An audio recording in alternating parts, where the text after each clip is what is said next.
Recorded Books and One Click Digital present Longing by Mary Balogh. Narrated by Rosalind Landor. Chapter 1. It was rather late in the day to go walking, especially in a strange place. But the night was warm and moonlit, and the hills beckoned invitingly. Besides, a day and a half of travelling had made him stiff and restless, and since his arrival soon after noon, he had been busy with his housekeeper and his butler. His agent had called to pay his respects and make arrangements for the coming days. And there had been Verity to amuse. If the journey had made him irritable, it had made her positively petulant. It was harder for a 6-year-old to sit still and idle for hours on end than it was for an adult.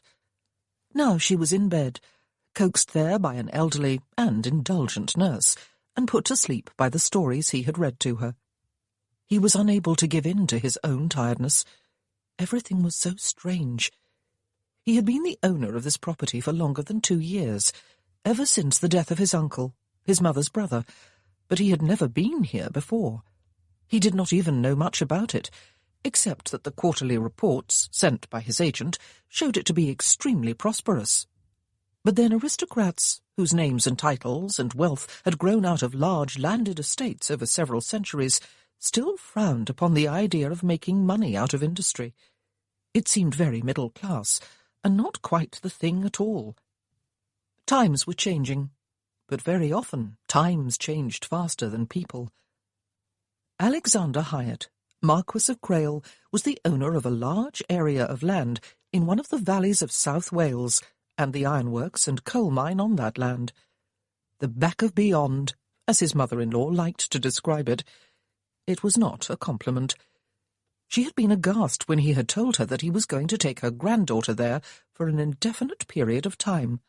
It was in vain that he had reminded her that he also owned a castle there, Glanrhyd Castle, that had been built by his uncle's predecessor. Alex, standing at his bedroom window, still fully clothed, decided that, late or not, strange or not, he was going to go out for a walk after all. The little he had seen of the surrounding area during the day had fascinated him. The narrow valley, with steep, heather-covered hills to either side, the river at the bottom, with rows of terraced houses beside it, and on the lower slopes, the ironworks below the castle, largely hidden by the trees of the park.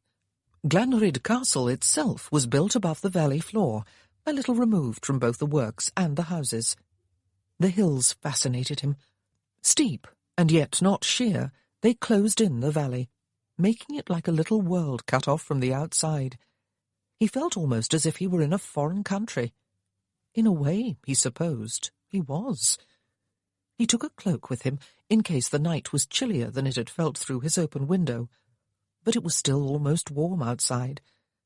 He strolled the gravel walks bordering the sloping lawns of the park, and stood still to breathe in the fresh air and to listen to the sounds of insects. But he was not satisfied with such a sedate walk. The hills called to him. If he walked a little way across and up the slope beyond the park gates, he would be able to look down on the valley and have a more panoramic view of it than he had had from the house. It would probably look lovely in the moonlight. He did not intend to walk far, as he soon realized that the hills did not ascend smoothly from the valley to the top. Rather, they were rolling hills with peaks and hollows, and even some sharp, unexpected drops. But there was no real danger, as long as he was in no hurry. There was light enough to see by, and his guess had been correct. From above, and without the obstruction of the trees, he could see that the town was picturesque, despite the smoking chimneys of the ironworks, and despite the black coal tips he could see farther down the valley. Moonlight gleamed off the water of the river, which was broader than it had seemed from below. The houses, in long, snaking lines, looked sleepy and hugged the side of the hill as if for protection. There were very few lights. Obviously his workers went to bed early. Not that it was really early. He supposed it was close to midnight. He should turn back. But there was a pleasant coolness in the air now, and he was reluctant to give up this only part of the day he had had to himself. If he strolled a little farther on, he thought, he would be able to look back up the valley from the other end of the town. Perhaps he would be able to see the castle above the works. It had been fancifully built, with numerous towers and turrets and long windows. He had been rather amused when he first set eyes on it, and rather pleased too. Somehow it escaped vulgarity, ornate as it was. Somehow it seemed to suit its setting. He was not sure when he first became aware of a sound that was neither water, nor wind, nor insects. At first it was a feeling that seemed not quite associated with the ears, but it became more marked as he strolled on. It was the sound of voices, the murmured sound of many voices. Alex stood still and concentrated. Where was it coming from? From below? But almost all the lights were out in the houses, and the works were too far away, although some men would be on shift there. From the mine, then? No, the sound was coming from the hills. He walked on more warily, more alertly, until the sound was unmistakably that of voices, men's voices. And then there was one voice, speaking above the rest until they all fell silent, and speaking on, in a strange language, doubtless Welsh. As he drew closer, Alex realized that he was approaching another of those unexpected peaks, behind which there was presumably another dip and a hollow. He could tell that he was close now. The voice was distinct. Whoever it was in that hollow. He climbed carefully, ducking down as he approached the top, so that his head would not be seen against the skyline. He inched up the last few feet so that he could look down. His jaw almost dropped. Certainly his eyes widened. It was a large hollow, far larger than he had expected, and it was packed tight with men, now silent. Hundreds of them. Every single man from the valley below must be there. The man who was addressing them was standing on a slight rise at one end of the hollow, so that all would be able to see him. He was a big man, not particularly tall, but broad and strong-looking. He had a commanding presence, as he would have to have, Alex thought, to have called such a large gathering to order. A meeting? On the mountain at midnight? He noticed, suddenly, that not one of the men held a lantern or any other light. It was true that the moonlight was bright enough, but it was surprising none the less that there were no lights. It was a clandestine meeting, then? At first, he thought he must be wrong. The broad, dark-haired speaker stepped down to give his place to a tall, thin man dressed all in black. He, too, spoke in Welsh, but it was clear from the way he spread his arms and from the tone of his voice when he began to speak that he was a preacher, and that he was praying. The men all bowed their heads reverently and remained silent throughout the lengthy prayer, only the occasional Amen interrupting the preacher's voice.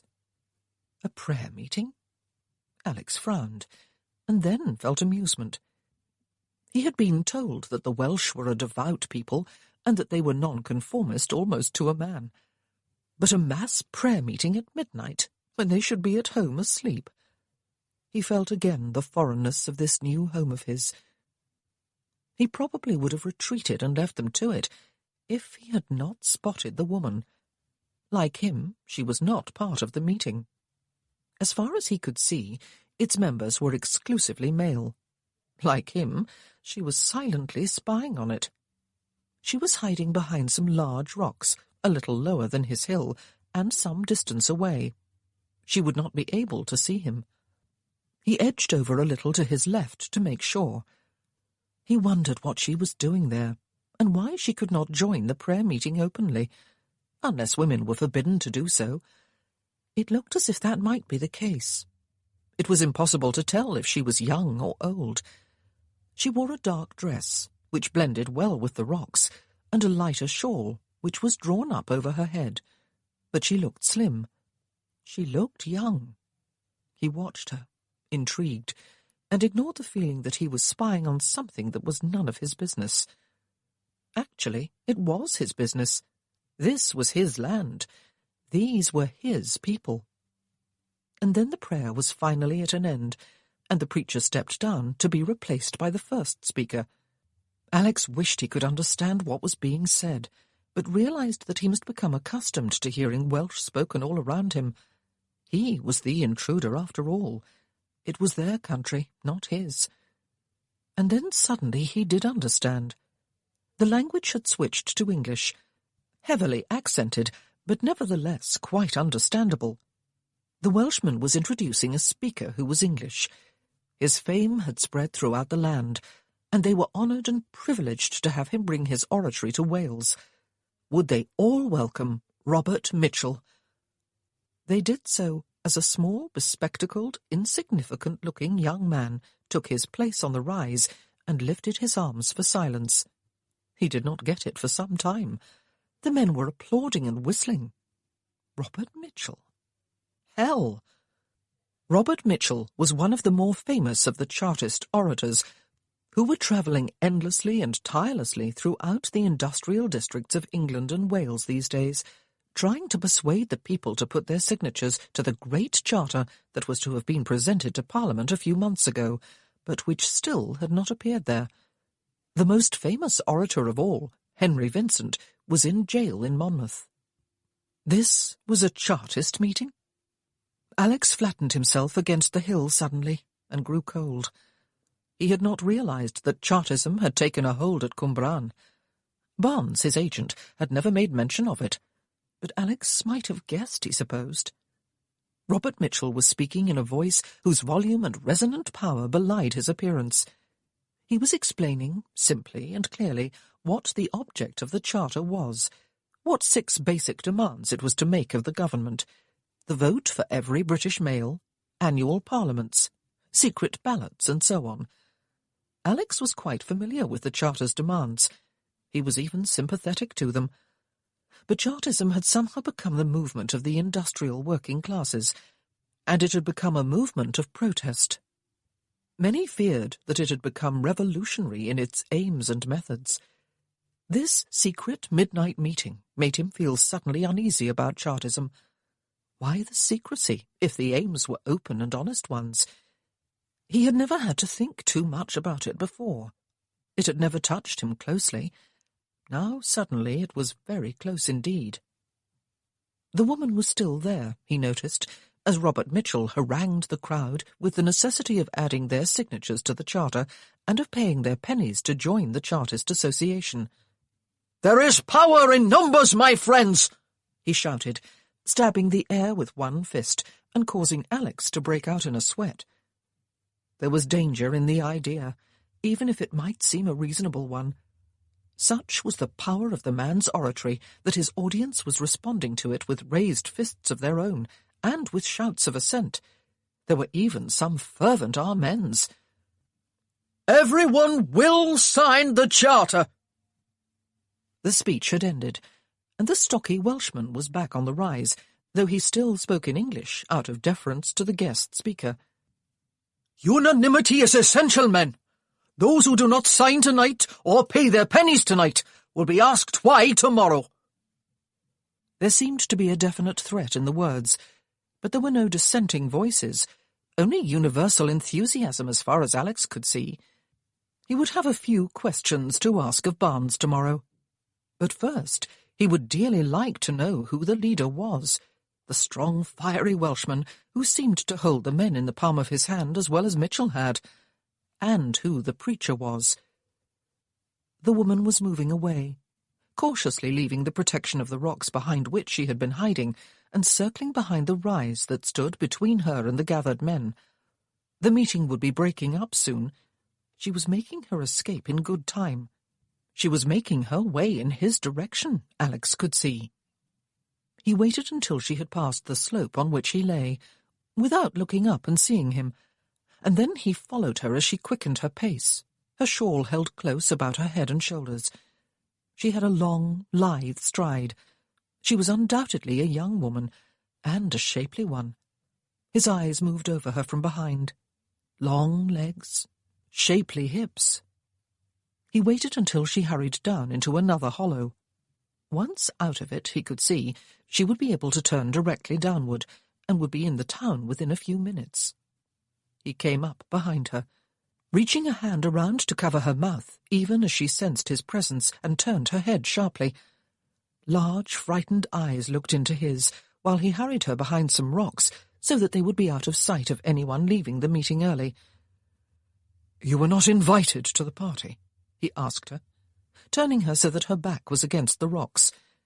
He removed his hand from her mouth, but stood very close to her, his body almost against hers. Oh, yes, she was young and beautiful. Her shawl had slipped from her head to reveal long hair worn loose. It looked almost black in the shadows. So did her eyes. "Who are you?" She spoke to him in English, with a strongly lilting Welsh accent. "It is a pity women are not invited to sign the charter," he said. "Would you have signed it and given them one more signature?" She leaned her head back against the rock. Some of the terror had gone from her eyes, but she was breathing raggedly. "I don't know who you are," she said. "You are English? A spy? Did Mr. Barnes bring you in?" "Who was the man leading the meeting?" he asked. "The dark, well-built Welshman?" Her lips clamped together. "He is from Cwmbran?" he asked. "He works there, perhaps?" "I didn't know him," she said. "I don't know who he is. There are men from other valleys at the meeting. They are not all from Cwmbran." He nodded. He did not believe her for a moment. "And the preacher?" he asked. "The one who opened the meeting with a long prayer. Who is he?" Again the clamped lips. "I don't know him either," she said, when he waited for an answer. "And I suppose," he said, "you did not recognize any of the men at the meeting either. They were all from other valleys. They just happened to choose this site for their meeting." "I suppose so," she said lamely after a while, but she lifted her chin. "Who are you? Have you come to make trouble? It was a peaceful meeting. There was no harm in it. It is merely a petition to be presented to Parliament." "There is power in numbers, my friend," he quoted softly. "The words can be made to sound almost seditious, can't they?" "There is power," she said, "in a number of signatures. That was what he meant." "Who are you?" The fright was back in her eyes and in her voice suddenly. "What do you want with me?" It must have been sudden fright over her realization of the fact that she was alone on the mountain with a stranger, he thought. She tried to step forward and around him, but he stood his ground, so that for a moment, before she flattened herself against the rock again, her body pressed against his. Firm, generous breasts, warm thighs. He set one hand against the rock beside her head. "And who are you?" he asked. "Are you from another valley too, and don't know yourself?" Her chin came up, but she said nothing for a while. "I shall scream," she said. "Then I shall do this." He leaned forward and set his mouth over hers, but it was not a wise move. Her mouth was warm and soft, and he too was suddenly aware of how very alone they were, surrounded by shadows and cool night air and the droning of insects. Seduction had not been on his mind when he had pursued her, and was definitely unwise under the circumstances. He drew his head back a few inches. Her eyes were wide with terror and indignation, but she was a woman of some courage, he realized. Her chin stayed up, and her eyes remained steady on his, and she got herself silently under control. "My guess is that you would not be over-eager anyway to make your presence on the mountain known to any of the men back there," he said. "I have the feeling that they would be a trifle annoyed. Who are you?" "Let me go," she said. "Any one of them would pound you into the ground for touching me. But I'll not betray you if you will not betray me." "Ah," he said, "an amicable bargain." He took one step back from her. "So, all those men would punish me for frightening you, and stealing a kiss from you, would they? All those men you do not know?" She ignored his last words.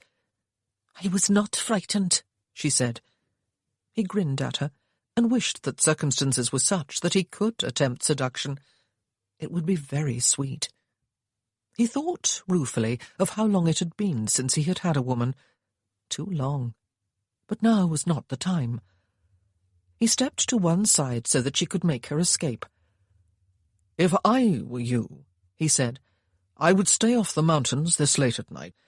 There are too many dangers for a woman alone." "Thank you." Her voice was heavy with sarcasm. "I shall remember that." "And I shall remember this night," he said, "and some of the faces of the men at the Chartist meeting. Perhaps I will see those faces again one day, in the other valleys. I believe I may see yours a little closer than that." "Not if I can help it," she said. He grinned and gestured to the downward slope, just beyond the shadows in which they stood. "Go," he said, "before anyone else comes down and sees that you are out of your bed at this hour, and in a place that no woman has any business being." He watched her make the effort not to bolt like a frightened rabbit. She lifted her shawl over her head again, her eyes on his, and then walked past him and out into the open, her back straight. "Good night, maiden of Cwmbran," he said softly. She did not answer him. He noticed her pace quicken and her head come down as she hurried through the hollow, and turned at its end to take the steep slope down to the town. She did not look back, though he could almost see that her back was bristling with panic lest he was following her, and was about to pounce on her again. And so he was no farther forward than he had been before he caught up to her. She was a woman who could keep her mouth shut. He just hoped that she would keep it shut concerning him too. He was not sure that he wanted it known that he had unwittingly come upon a Chartist meeting. He did not wish to become embroiled in local politics when he had set foot in Cwmbran for the first time only hours before. He should not have stopped the woman or spoken to her, he thought, now that it was too late to do differently, or kissed her. He should certainly not have done that. A fine first impression it would give. He was thankful that she had been where she was not supposed to be, and would therefore be reluctant to tell anyone of the experience, even when she knew who he was, which would surely happen soon. But he should not have kissed her. Brief and unplanned and one-sided as it had been, it had aroused needs in him that he normally kept well under control. Only 2 long-term mistresses in the almost 6 years since his wife's death, and none at all since his engagement to Lorraine a year ago, an engagement they had broken off only the month before. Strange. He had kissed Lorraine several times, usually at greater length than he had kissed the unknown Welshwoman, but never once had he become aroused physically as he had now. It was just as well, he thought ruefully, striding with unwise speed across the hill in the direction of Glanrhyd Castle, that he had some distance to walk, and that the air was now distinctly cool. Robert Mitchell. Chartists. There is power in numbers, my friends. Everyone will sign the charter. Hell. What had he walked into? He had come to Wales for some peace and quiet after a broken engagement. Had he walked unwittingly into a nest of hornets? Sian Jones held the corners of her shawl tightly in each hand and tried not to run as she hurried down the slope to the town. It took every ounce of willpower not to do so, and not to look over her shoulder. Her back crawled with panic. Every moment she expected to feel his hand again, clamping down on her shoulder or over her mouth. Who was he? Whoever was he? At first, foolishly, she had thought he was the devil. There had been the large, strong hand over her mouth, the swirl of a dark cloak, the largeness of his body, which he had placed between her and freedom. But a strange devil who had looked like an angel when she had finally seen his face. Even in the shadows, his hair had shone very blonde, and his eyes were light, blue or grey. She guessed they were blue, and he spoke with a very refined English accent. Who on earth was he? Some spy? The country was full of them, and full of soldiers too. He might be a soldier, though he had not been wearing a uniform. He had been sent to spy on the meeting, and he had seen it. He had seen them all there, Owen, Emrys, Hugh, Iestyn, Grandad. Oh, dear Lord, Grandad. And the Reverend Llewellyn. He did not know their names. She had told him nothing. But it would not take him long to find out. Owen most of all. Owen was the first one he had asked about. Oh, dear Lord, Owen had led the meeting. The spy would have had a good look at him, even in the darkness. She was almost running despite herself by the time she reached the valley and turned to hurry along one of the streets and to let herself quietly into one of the darkened houses. No one would catch her. Gran slept upstairs and would not come down even if she was awake. Grandad and Emrys would not be home for a while. Sian undressed hastily in the kitchen and drew on her nightdress before diving into the cupboard bed that had been hers when she first came to Grandad's at the age of 17, and that had been hers again since Gwyn's death and the death of their son. She lay shaking beneath the covers, waiting for her grandfather and her uncle to come safely home, though there was nothing safe now about home. Tomorrow perhaps they would all be rounded up. What would happen to them? They could not all be taken off to jail, surely, and they could not all be dismissed from their jobs. There would be no one left to work except the women. All the men had gone up the mountain to the meeting, even those who disapproved of the charter. They had all gone up to hear the famous Mr. Mitchell, and she had gone up out of fear and curiosity. She always seemed to have more of the latter than any other women she knew. She had wanted to know what it was all about, and if there was any basis to the hostility the owners and the government felt toward what was apparently a peaceful and lawful movement. But she remembered the blonde Englishman repeating something Mr. Mitchell had said. "There is power in numbers, my friends." Of course, when he repeated that to whoever had sent him, it would sound seditious enough, as he had said. And Owen. Sian remembered what Owen had said, and shivered. Everyone will sign the charter.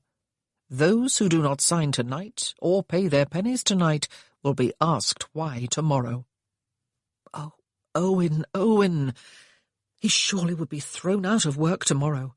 He surely would be arrested and clapped in jail. He would be hauled off to Newport or to Monmouth for trial. Trial by those who would interpret his words and Mr. Mitchell's as constituting treason. The English spy had seen Owen's face clearly. Perhaps he would be unable to identify Grandad or the others who had been in the crowd, but Owen he had both seen and heard, and the Reverend Llewellyn, who did not even approve of the charter. The door latch lifted quietly, and two dark figures tiptoed inside. "Grandad," Sian whispered, "you have come safely home." "Safe, vach, me and Emrys both," he whispered back. "No danger at all. Just an old meeting it was." "Go to sleep, Sian," her Uncle Emrys said, not bothering to whisper. "Stayed awake worrying about us, did you? Very silly you are, girl. The morning shift comes early. To sleep with you now." "Good night," she whispered. She could not tell them about the very real danger there was, the danger that would surely break over their heads in the morning, or over Owen's anyway. She listened to their footsteps on the stairs as they tiptoed up to bed so as not to disturb Gran, and felt physically sick. And then she remembered that he had kissed her. She could remember the blind terror she had felt at the largeness of his body. He was very tall, and it appeared dauntingly strong and well-muscled. He might well be a soldier. And the terror and fright she had felt when his mouth had covered hers. His lips had been parted. She had thought, she had fully expected, that he was going to rape her. He would be able to identify her, too. He had said so. Sian pulled the blanket over her head and burrowed underneath it, her knees drawn up, as if by doing so she could hide from the menacing Englishman, half devil, half angel, who had stolen a kiss from her and had it in his power to have Owen thrown into jail, perhaps even hanged for treason. Dear Lord, oh, dear Lord, she prayed fervently. Chapter 2. Josiah Barnes was a short, balding man with a large stomach that proclaimed he drank too much beer. He was an unmarried Englishman who lived in the Stone Lodge cottage inside the gates of Glanrhyd Park. He kept very much to himself, associating with the owners of the other ironworks and mines at the heads of the valleys on terms of a type of junior partnership. They respected him as an excellent agent, who, in a dozen years, had made Cwmbran as efficient and prosperous as any of their own works. Alex was a little in awe of his knowledge. He felt his own terrible ignorance of both business and industry during his first full day at Cwmbran, when Barnes showed him around the ironworks. It all looked bewilderingly strange to the eyes of an English aristocrat who had spent almost all of his 29 years on a large country estate or in London. He was listening carefully to what Barnes said, trying to absorb at least some of what he was saying. Alex was unable to converse with any of the workers, though he nodded affably to them. They spoke to each other in Welsh, though of course he knew for a fact that they understood English. Alex found himself distracted somewhat from what his agent was telling him by his curiosity about the workers. He looked keenly at each of them, trying to recognize faces. It was hopeless, of course. He was almost convinced, though, that one of the puddlers, they were the most highly skilled and prized of the ironworkers, according to Barnes, was last night's chairman. The man was bared to the waist now, his upper body and arms glistening with sweat. He looked rather like a prize fighter, but Alex was not sure he would be able to swear in a court of law that he had been the man. Look as he would, he could not see his maiden of Cwmbran among the women workers. He would certainly have recognized her. He would have enjoyed seeing her too, and he would have enjoyed watching her reaction to seeing him. "That was all extremely interesting," he said to his agent at the end of the afternoon. It was a rather lame remark, he realized, and one that might well invite contempt from the man who had made his work so prosperous. "The coal mine tomorrow, then. I shall want to know, too, about the human factor. Numbers employed, hours worked, wage levels, extra benefits, and anything else there is to know." "I shall have the books in your office by tomorrow morning, my lord," Barnes said. "And about workers' organisations," Alex said carefully. "Are there any?" "Some friendly societies," his agent said. "Some workers pay into them and then have benefits in times of sickness or such.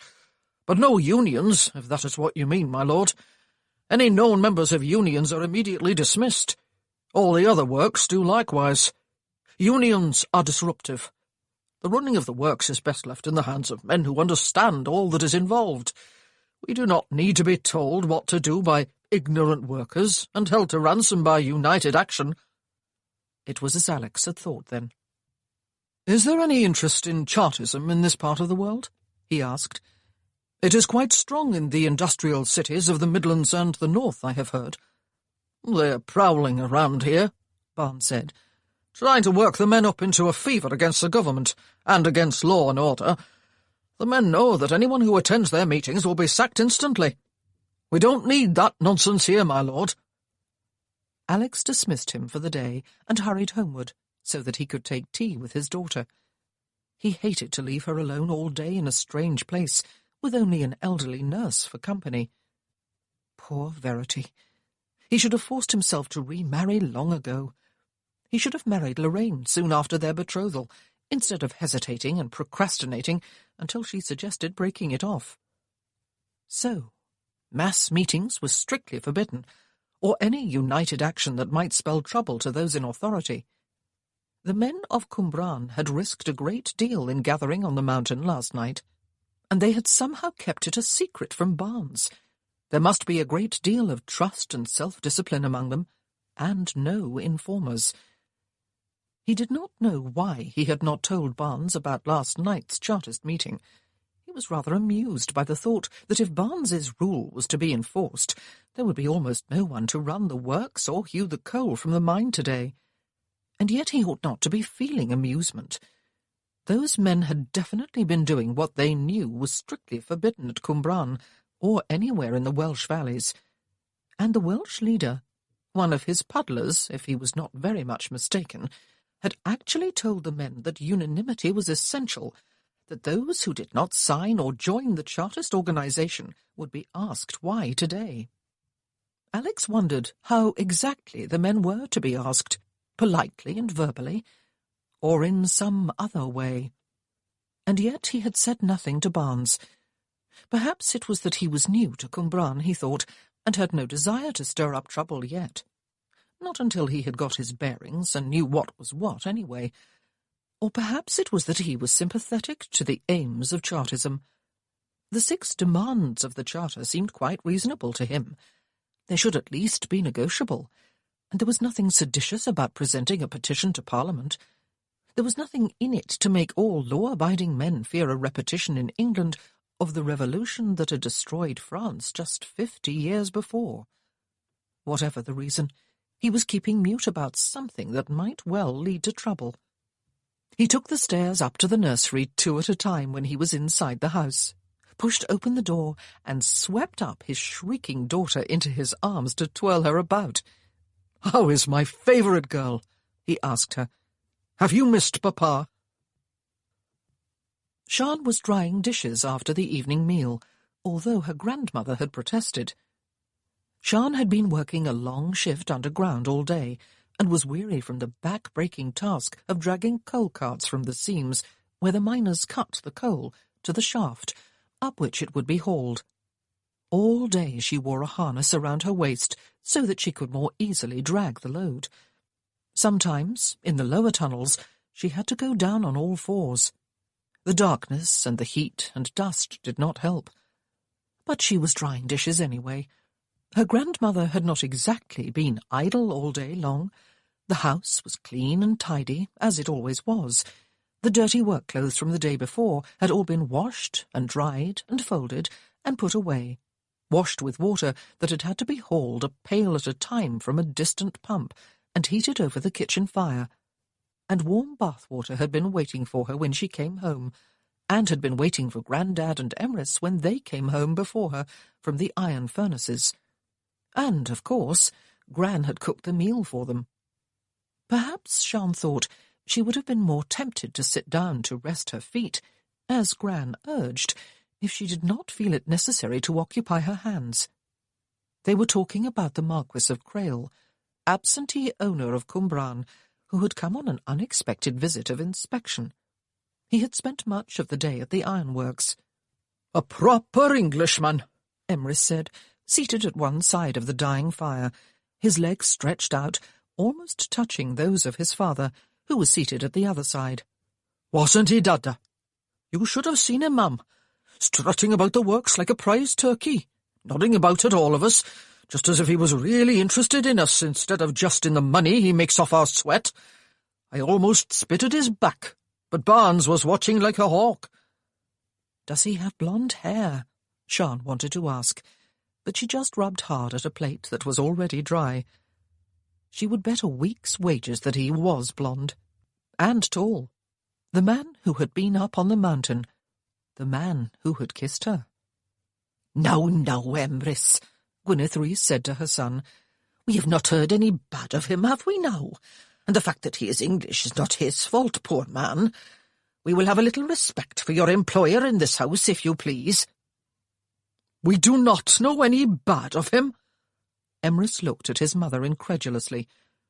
"When he and his uncle before him have been bleeding us dry all our lives, ma'am, and hiding behind the coattails of Barnes. When we work like dogs just to feed ourselves and keep a roof over our heads and are threatened with a sack if we try to get together to improve our lot. I'll give him bloody Marquis and English airs. Emrys!" His father's frown was thunderous. "You will apologise to Mum and to Sian for using such language in this house. You may be 35 years old, but I am not too old and feeble to take you out the back and blacken both your eyes." "Sorry, Mum, Sian," Emrys said sheepishly. "Perhaps he is not a bad man," Hywel Rhys said. "Perhaps there will be some changes around here once he has seen for himself and assessed the situation." Emrys snorted. "There is stupid you are sometimes, Dada," he said. "Nothing will ever change. We exist to make the rich richer, more is the pity. That is why the Charter is our only hope." "I think," Gwyneth said, squeezing out the cloth over the bowl of water, as if to wring every last drop out of it, "Dada had better blacken those eyes for you after all, Emrys. There is disrespectful you are, calling your own father stupid." "It is what comes of stopping going to chapel," Hywel said. "Emrys has become godless." Emrys had given up on God, Sian thought sadly, when his wife and infant son had died in a cholera outbreak 10 years ago, and 2 years before Sian came to Cumbran to live. Apparently he had taken exception to the Reverend Llewellyn's preaching at the funeral that such was the will of God, and that the bereaved husband must give praise that the two of them were in heaven where they were needed more. Emrys had stood up in chapel in front of most of the people of Cumbran and sworn profanely before pushing his way out of the front pew and past the coffins of his wife and son out of the chapel, never to return. There were those in Cumbran who still looked at him as if they expected to see horns sprouting from his head. "I get tired of listening to fools," Emrys said now. "Though the Reverend Llewellyn did go up the mountain last night to give him his due, and prayed long enough that I expected to see dawn in the sky before he had finished." His mother clucked her tongue, but said nothing. They were going to talk about the meeting, Sian thought, and blank terror gripped her again. She could not understand why the whole day had gone by and nothing had happened. But something surely would happen. It was the Marquis of Crail himself who had witnessed the meeting, and who had had a good look at least at Owen and at the Reverend Llewellyn, and he would recognise her. He would perhaps think himself able to squeeze more names out of her. Perhaps he was waiting for some special constables to arrive, she thought, or a company of soldiers.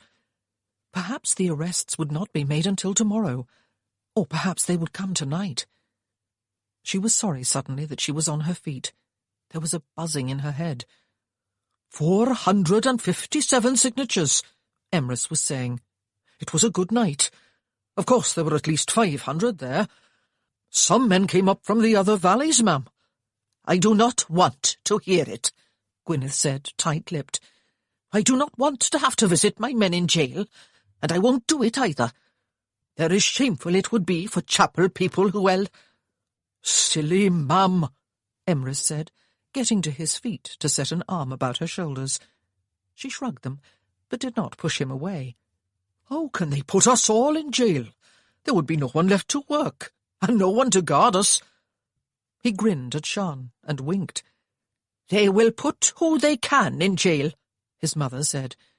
"Beginning with those with the biggest mouths, Emrys Rhys." He chuckled and kissed her cheek. "No one knew about the meeting except those who were meant to, ma'am," he said. "You were very quiet, Sian." She folded the towel deliberately and hung it up to dry. "I am afraid too," she said, but she could not say more. How could she warn them that the meeting had been watched last night by someone who was not meant to? Doing so would be to reveal that she too had watched it. Besides, what was the use of a warning? It was too late. "I am afraid for Owen." "Owen can look after himself, Ach," Emrys said. "You don't have to be afraid for him." "I walked home from work with Yearning," she said. "He signed the charter, but would not join the association, he told me. He believes in the 6 points, but is not willing to organise to enforce them. But he told me that those who will not join are going to have pressure put on them. Is that right?" "Yearning Jones should have been a girl," Emrys said scornfully. "How old is he, Sian? 17? 18? 17, she said. "He works as hard as everyone else, Emrys. The fact that he is sweet-natured, and that he would love nothing more than to study and be a preacher, does not make him into a girl, as you put it." "You are partial," he said, "because he is Gwyn's brother, Sian, your brother-in-law. But he is too cowardly to pay his penny and stand up for what he believes in." "That is not being a coward," she said indignantly. "Perhaps it is the opposite, Uncle Emrys. It would be a lot easier for him to do what almost everyone else is doing, including you, his own brother. But Yearning believes in law and order." "Well," he said, "it is only by acting together that we are going to get anywhere in this life. Perhaps he will be persuaded to see things differently, Vach. Persuaded? She looked at him warily, and remembered what Owen had said the night before. Enough, Gwyneth said firmly. You may throw the dishwater out the back if you will, Hywel. Enough talk of charters, is it? There are better things to talk about in one's own home when work is done and evening is here. We can be thankful for home and family and nice summer weather. Yes, Mum, Emrys said affectionately. Sit down and take the weight off your feet, Sian. I do hate to think of you down in that mine every day, girl, doing the hardest job there is. I could still plant a fist in Barnes's nose for sending you there. He gave me a job at least, she said, sinking gratefully into the chair he had recently vacated. That was more than I could get at Penabont. He gave you a job all right, Emrys said. He did it to humiliate you, Sian. Well, she said quietly, he will not succeed in doing that. Many other women do the same job. There is no reason why I should not be one of them. I am not afraid of hard work. You should not be working at all, her grandfather said gruffly. I take it as a shame that any woman of my family is forced to work outside the home, especially in the mine. Emrys and I earn enough to keep your gran and you in the house. But, Grandad, she began. But Sian has her pride, Emrys said, cutting her off. When she came to live with us after my sister died, she was too proud to make it seem that she was asking for charity. And again after Gwyn died. Oh, there is wicked, Gwyneth said indignantly, as she sat at the kitchen table, a pile of darning on the table before her. As if our own granddaughter would be accepting charity by coming to live with her own gran and grandad. Don't talk nonsense, Emrys. And yet it would have seemed like charity, Sian thought, looking into the last embers of the fire and setting her head back against the chair. Emrys understood that.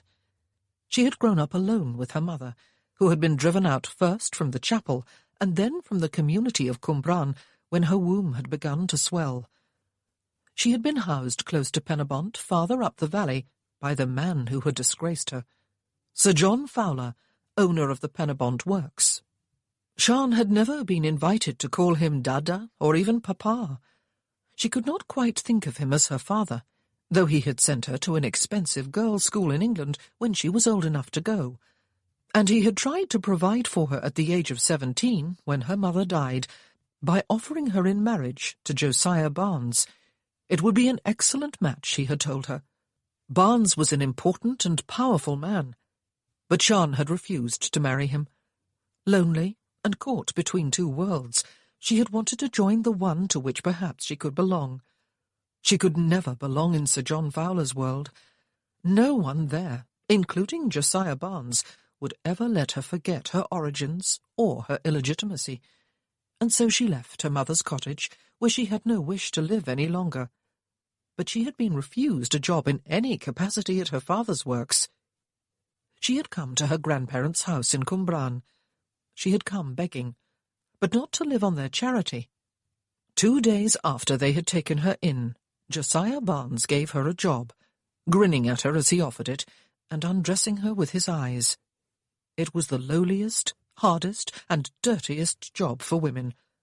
She had accepted, and worked in the mine for 3 years, until she married Gwyn Jones, a miner, and moved into the small miner's house he shared with his parents and brothers. Such had been her determination to fit in. After Gwyn's death, from a cave-in underground that had killed 2 other men too, Sian had gone back to work, though she was pregnant. Gwyn's family was large, and it had been a time of low wages. But after her son had been stillborn a month early, she had moved back to her grandparents and returned to the mine, though her grandfather had tried to use his influence to get her a better job in the ironworks. Sian started suddenly, as there was a knock on the door, and the latch lifted after her grandfather's call. "Good evening, Mrs. Rees. Hywel, Emrys, Sian," Owen Parry said, cap in hand. "Lovely day it has been, hasn't it now?" The only time Owen ever looked uncomfortable or sheepish, Sian thought, was when he came calling on her, though he had been coming several evenings a week for months. He was courting her. "Good evening, Owen," Gwyneth said.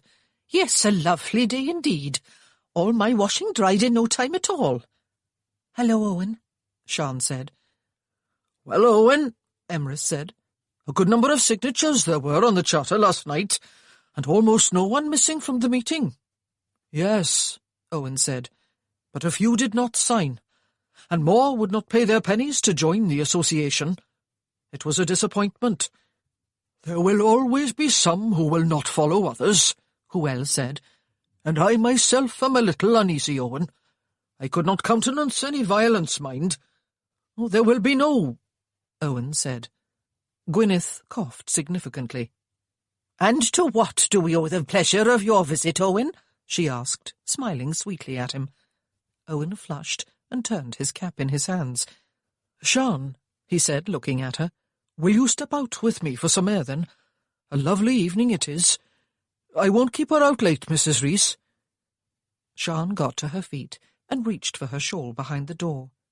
She was 25 years old and a widow, but Owen always gave the same assurance to Gran, who was now nodding her approval. "Let me see now," Emrys said. "It is 8:30, Owen. Have her home on the dot of 9, is it? And not half a minute later, mind," Hywel added. "And no going up the mountain," Emrys said, as Owen opened the door and stood to one side to let Sian pass him. "My watch stopped," he said. "I left it home in the dresser drawer. And what are you going to do about it, Emrys Rees?"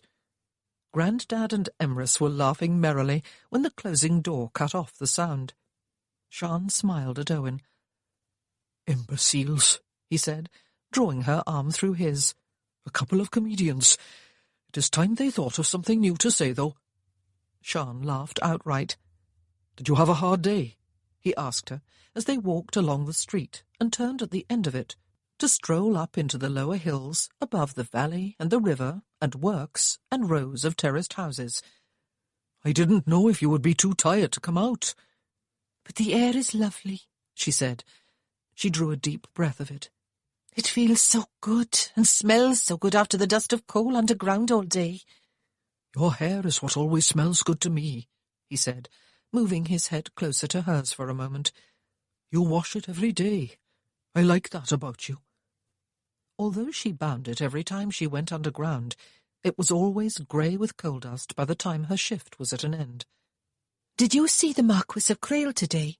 she asked. "He was touring the ironworks with Mr. Barnes, Grandad and Uncle Emrys said. He looks really English, they said."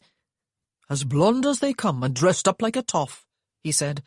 "And Barnes was all puffed up like a peacock, showing him around." Any doubt that Sian might still have had about the identity of the man on the mountain the night before finally fled. The Marquis of Crail was blonde. "I wonder why he has come," she said. "He has never been here before." Owen shrugged. "For a pleasant holiday," he said, "to watch all his slaves sweating for him." They were up on the lower hills and turned to look down, hand in hand, at the valley below them. The river still looked clean from up here, Sian thought, and peaceful. The sun was setting over the hills on the other side.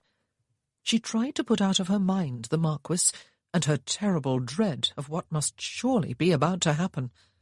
Perhaps this would be the last evening, the last time she would walk in the hills with Owen.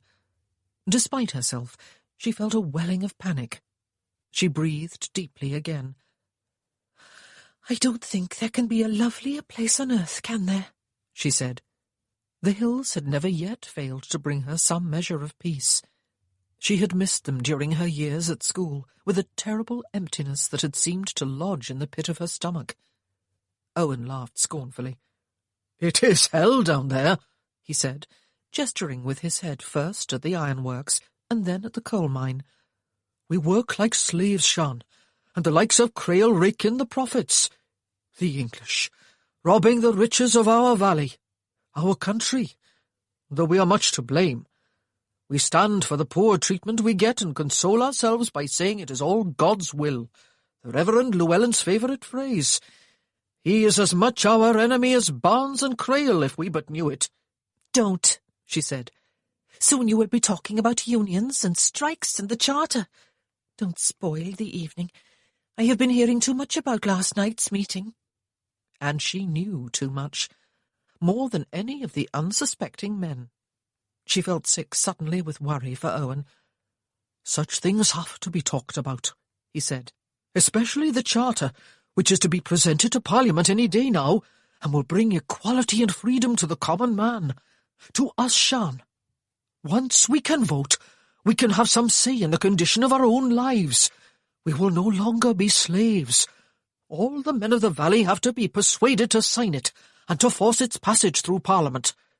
This is no time for fear of how our masters will punish us." Shan felt coldness in her nostrils, and the beginnings of dizziness in her head. This was worse than last night. Owen stopped talking to wrap an arm about her waist and turn her against him. He kissed her hard and long. She set her arms about his neck. Life would be good with Owen. He had a skilled, secure job, and the rarity of a house of his own, since his mother's death the year before. He was respected by the other workers. He was handsome. She would be able to give him sturdy children, and would be able to get out of the mine. Except that it all seemed a little calculated. She had been determined to be one of her people. Was she now trying to force her way to the top, just so that she could be more comfortable than most of the others? If she was honest with herself, she would have to admit that she did not love Owen as she had always dreamed of loving a man. But then she had not loved Gwyn that way either. Perhaps there was no such thing. And perhaps there was no such thing as a comfortably secure future with Owen. Perhaps they had no future together. How long would it be before the Marquis of Crail made his move? Should she warn Owen to run away? But he would not go. She knew he would not. She tightened her arms about his neck. He nuzzled her neck. "We will go up the mountain, then, will we, Shan?" It was a question he had asked twice before. All the town courtships were conducted on the hillside. It was tradition. There was nowhere else to find any privacy in the crowded houses and narrow streets of the valley. Advanced courtships proceeded on the mountainside, higher up, where there was more assurance of being quite alone. She had been up on the mountain once with Gwyn a week before their wedding. It was where she had lost her virginity, as she had known she would when she had said yes. That was what going up on the mountain meant. The ground had been hard and cold. She had been almost unable to breathe beneath Gwyn's weight. "Not tonight, Owen," she said, wanting to go, wanting to settle her future once and for all, wanting to forget her sick fears. Owen was a chapel-goer, despite his frequent criticisms of the minister. If he took her up the mountain, he would marry her afterward. Asking her to go was just one way of proposing to her. She wanted to go with him. Part of her wanted to go. "Not yet." "At ease, are you, then?" he said. "Your kisses say yes, Shan. Very gentle I will be if you come with me. You think I cannot be gentle because I am big?" She kissed his lips. "Give me time," she said. "I am sure you can be wonderfully gentle, Owen." "Summer will be over soon, mind," he said. "It will be cold on the mountain when autumn comes." "I don't mean to tease." She turned her head to rest her cheek against his shoulder. "I just don't want to go yet, Owen." But part of her did want it. She wanted the reassurance of a man's loving. She had liked that part of marriage with Gwyn, except for that one time on the mountain. There was comfort in being that close to another human being. "Next week I'll be asking again, mind," he said. "You are the prettiest woman in Cwmbran, Shan Jones, married or single." She smiled at him. "And you are the handsomest man, Owen Parry," she said. He kissed her again, briefly. "Home now, then, is it?" he said. "And early rising for the morning shift?" She nodded and smiled ruefully. "Oh, Shan," he said, bending his head close to hers once more. "You were not made to be down the mine, girl." "No man or woman was," she said, "but we all need to eat." She linked her arm through his and raised her face to the sunset. She breathed in fresh air once more before they descended the hill to the town. She hoped she would be able to sleep. She hoped that by some miracle her terrors were unfounded. Chapter 3. Alex took his daughter for a walk during the evening. She should have been going to bed, according to her nurse, but she was fretful, and he felt guilty for having left her alone all day. She had had nothing to do beyond exploring as much of the house and the park as her nurse had allowed. Apparently, her nurse was rather fearful of Wales and the Welsh, and had not given her a great deal of freedom. Alex took her to walk on the hills. They looked very different in the light of evening, he found. The heather brightened on their side of the valley by the rays of the evening sun. Last night seemed now rather like a dream.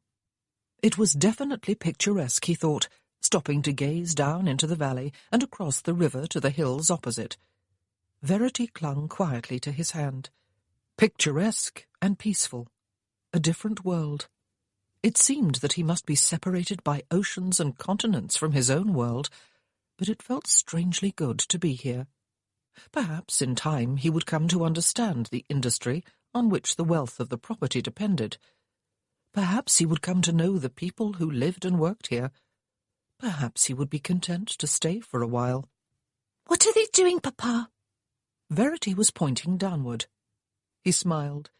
He had noticed them too, the couple below, though he had kept his eyes off them until now. They obviously thought themselves unobserved. "They are kissing," he said. "Men and women do that when they are considering marrying each other, and when they are married. It is to show that they care for each other." "Like you kiss me at bedtime," she said. "But you do not take so long about it, Papa." "It is a little different with men and women," he said, "but we must not stare and intrude on their privacy, even if they cannot see us. What do you think?" With a sweep of one arm, he indicated the slope about them, the valley below, and the hills and sunset opposite. "I think it is very lovely, Papa," she said, "though I do not like all that smoke coming from those chimneys down there." She wrinkled her nose and pointed to the ironworks, where the furnaces were kept lit day and night. "I think Grandmamma was wrong, though. She said we were coming to the back of beyond, and she made it sound like somewhere no one would wish to be." He smiled. The setting sun was turning the sky orange behind the hills opposite, and was making a gold ribbon of the river. He glanced down involuntarily at the lovers again. They were no longer embracing, but were still standing close together. A tall, slim woman with long, dark hair, and a broad-chested, dark-haired man only a little taller than she. He had seen them both before, if the distance did not deceive his eyes. He was last night's leader, and today's half-naked puddler. She was the Maiden of Cwmbran, though perhaps not a maiden after all. Alex felt a sudden and quite unexpected stabbing of envy and loneliness. They seemed somehow a part of their surroundings, a part of this picturesque and remote Welsh valley, whose steep hillsides closed it in away from the world, except that the world had come looking for it last night.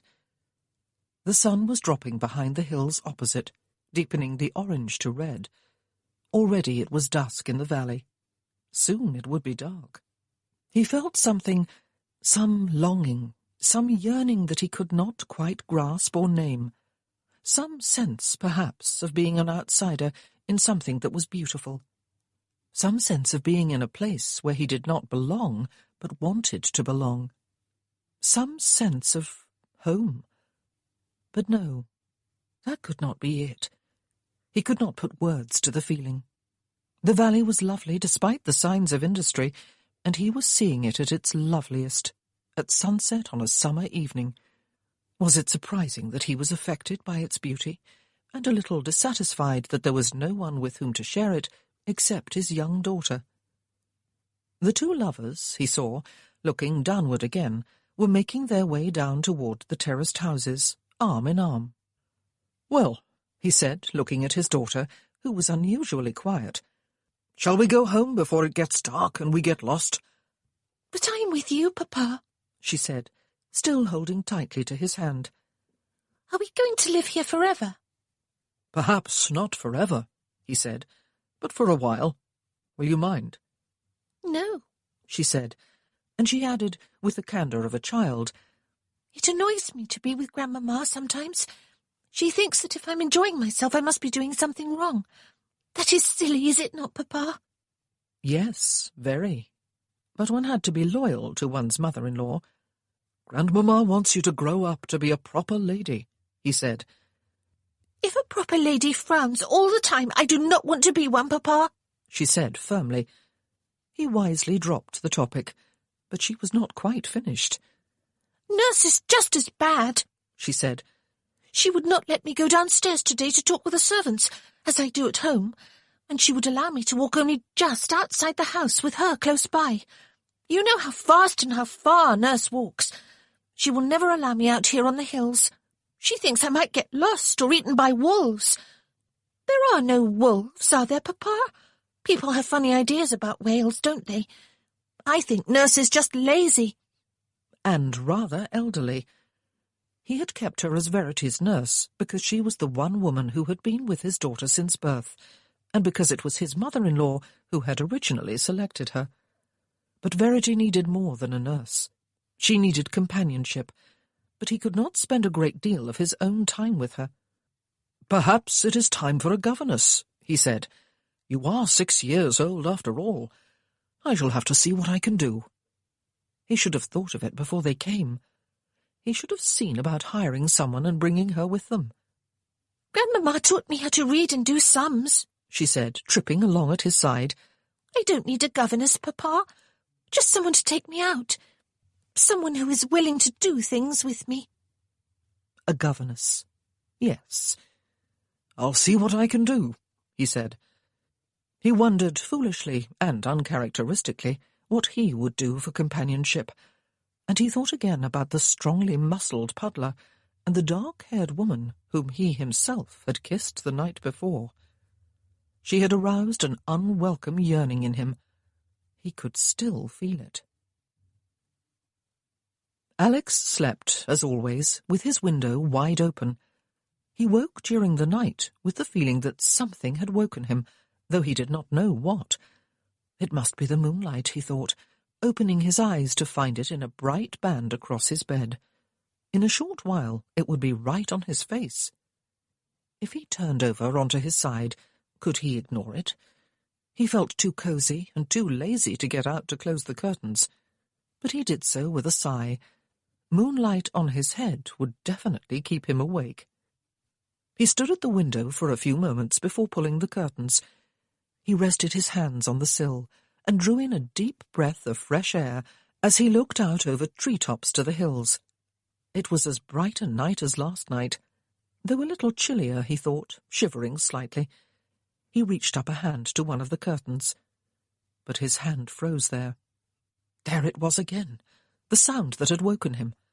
He remembered it now that it was being repeated, a mournful and prolonged howling. Wolves? He frowned. Were there wolves? There was more than one of them, but more than one animal, too.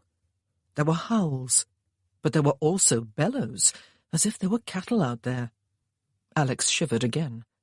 The sounds seemed somehow out of place in the peace of the valley, and almost human in their plaintiveness. He must remember to mention them to Miss Haines, his housekeeper, in the morning, and to Barnes.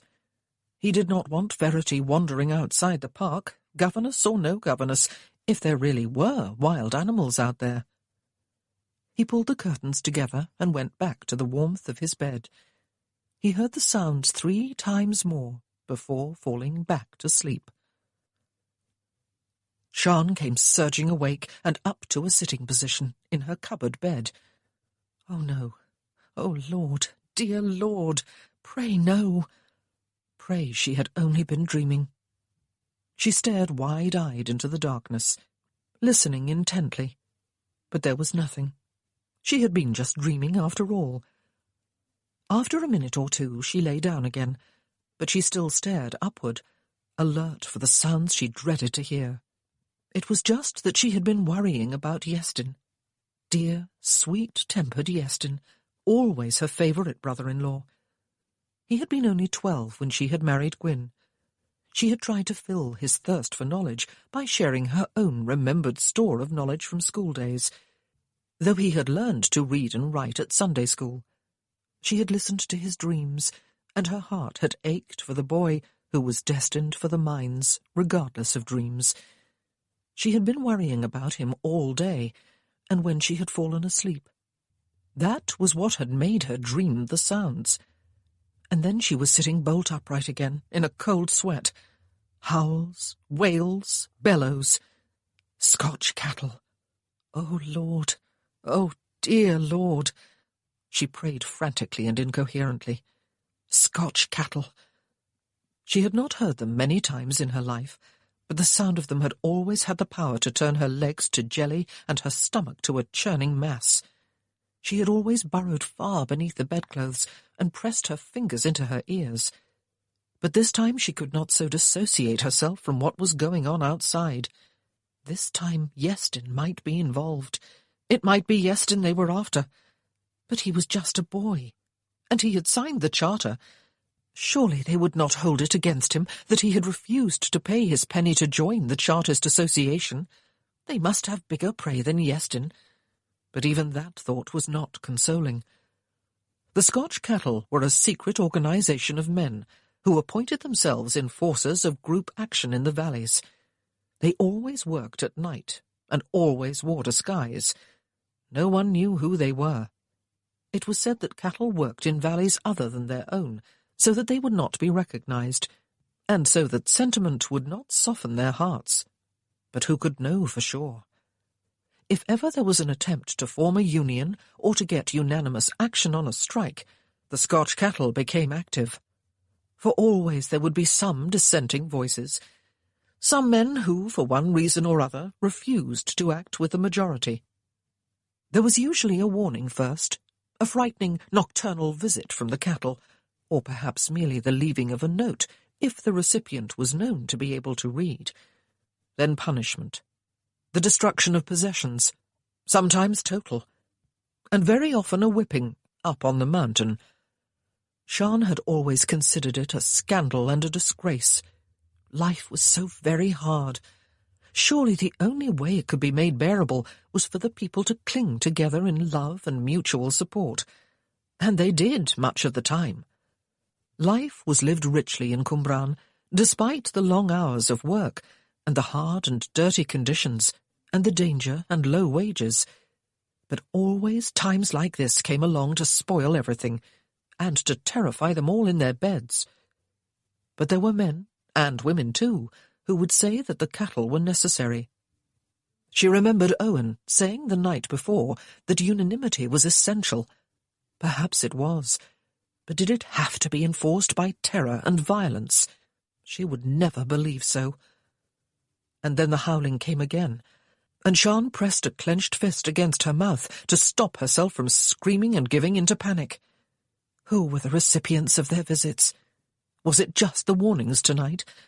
Or were there men even at this moment being dragged up the mountain? She heard a creaking on the stairs and moaned. "Sian!" It was Emrys's voice. She pushed back the blankets and stepped out barefoot onto the kitchen floor. "Uncle Emrys," her voice shook. "Scotch cattle." "Yes, Vach," he said. "Scared, are you?" She crossed the room toward his darkened form and pushed her hand into his reassuringly warm one. "I hate it," she said. "It is not necessary, surely." "There were those who would not sign the charter," he said, crossing to the window and holding the curtain back with his free hand so that he could peer out. "It is important that everyone sign. The government in London must be made to see that it is not just a few cranks who are demanding the changes." "But if anyone's conscience is against it," she said. Emrys clucked his tongue. "This is not the time for conscience, Vach," he said. He looked carefully up and down the street. "There is nothing to be seen. It looks as if no one on our street is for it." Sian heard herself sobbing before she could stop herself. "Will it just be those who did not sign, then?" she said. "Not those who did not join the association?" "I don't know, Vach," he said. "But back to bed and back to sleep now, is it? and keep our noses out of places where they do not belong. We have to be up early." He squeezed her hand tightly before letting it go. "Yes," she said, climbing back into bed and pulling up the blankets. She wished he would sit down beside the fireplace for a while, so that she could feel a friendly human presence close by. But she heard his footsteps going back up the stairs, and a low, murmured exchange with her grandfather. Their noses did belong where the Scotch cattle were. It was their own people who were being terrorized. People who were acting from conscience rather than cowardice, surely. It was not cowardly to hold out against the majority, not when there were Scotch cattle ready to enforce the majority's stand. And then the howling and bellowing started again, and Sian dived beneath the blankets, shivering and pressing her hands to her ears. Iestyn, she thought. Oh, Iestyn. Dear Lord, protect him. Let them be after only those who did not sign. Lord, keep Iestyn safe. And then she remembered the Marquis of Crail, and the fact that there was danger not only from Scotch cattle. She burrowed deeper. The next day was a busy one for Alex. He made the planned visit to the coal mine in the morning and received a visit from the closest neighbours of his own class during the afternoon. But first, at breakfast, he tried to find out what animals he had heard the night before. Neither his housekeeper nor his butler had heard anything, and neither knew anything about either wolves or cattle in the valley or on the hills. He had the feeling that they were being deliberately evasive, though he could not imagine why. Did they believe that he would go scurrying back to England and dismiss them all from their jobs if they admitted to the existence of wild animals in the vicinity? He had some surprising and disturbing answers from Josiah Barnes later, when he asked the same questions.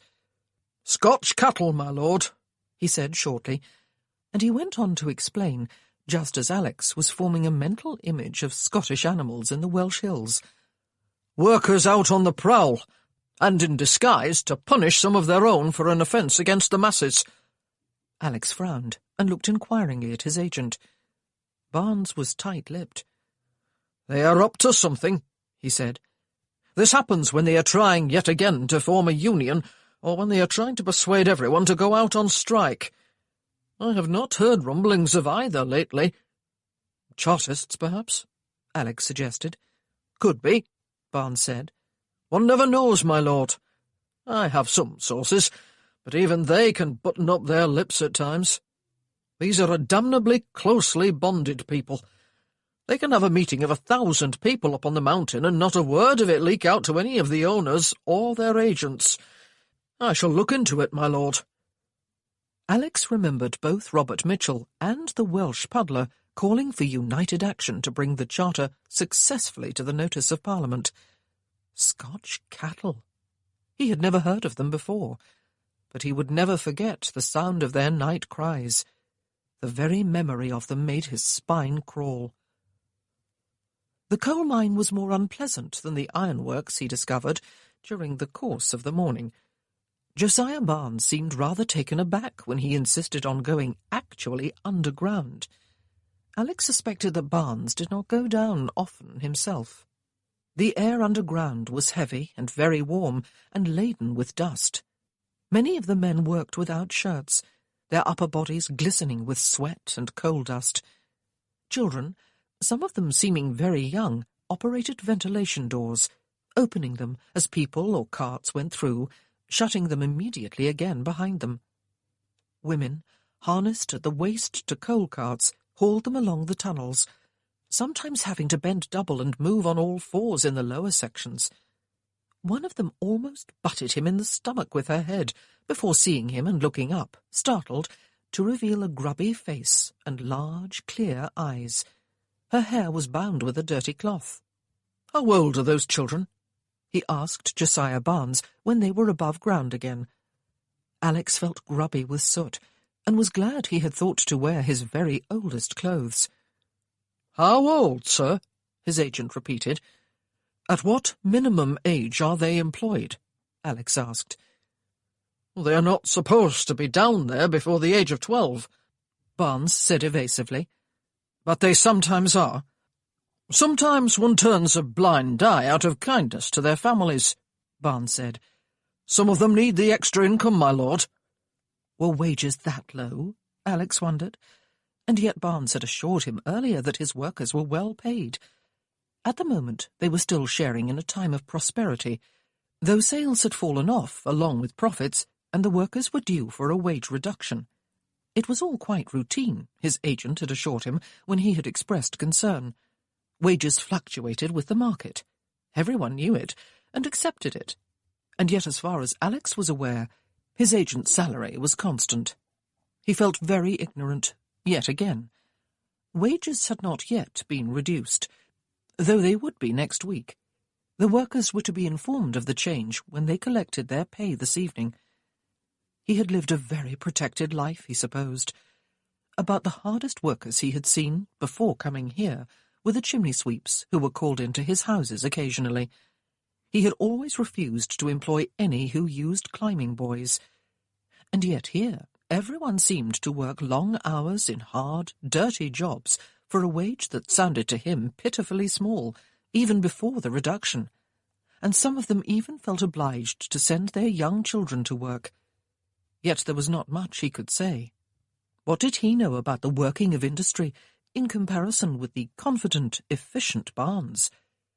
At the moment, Alex's sole task was to learn. It was a frustrating task, when much of what he had seen disturbed him, but it was a necessary one.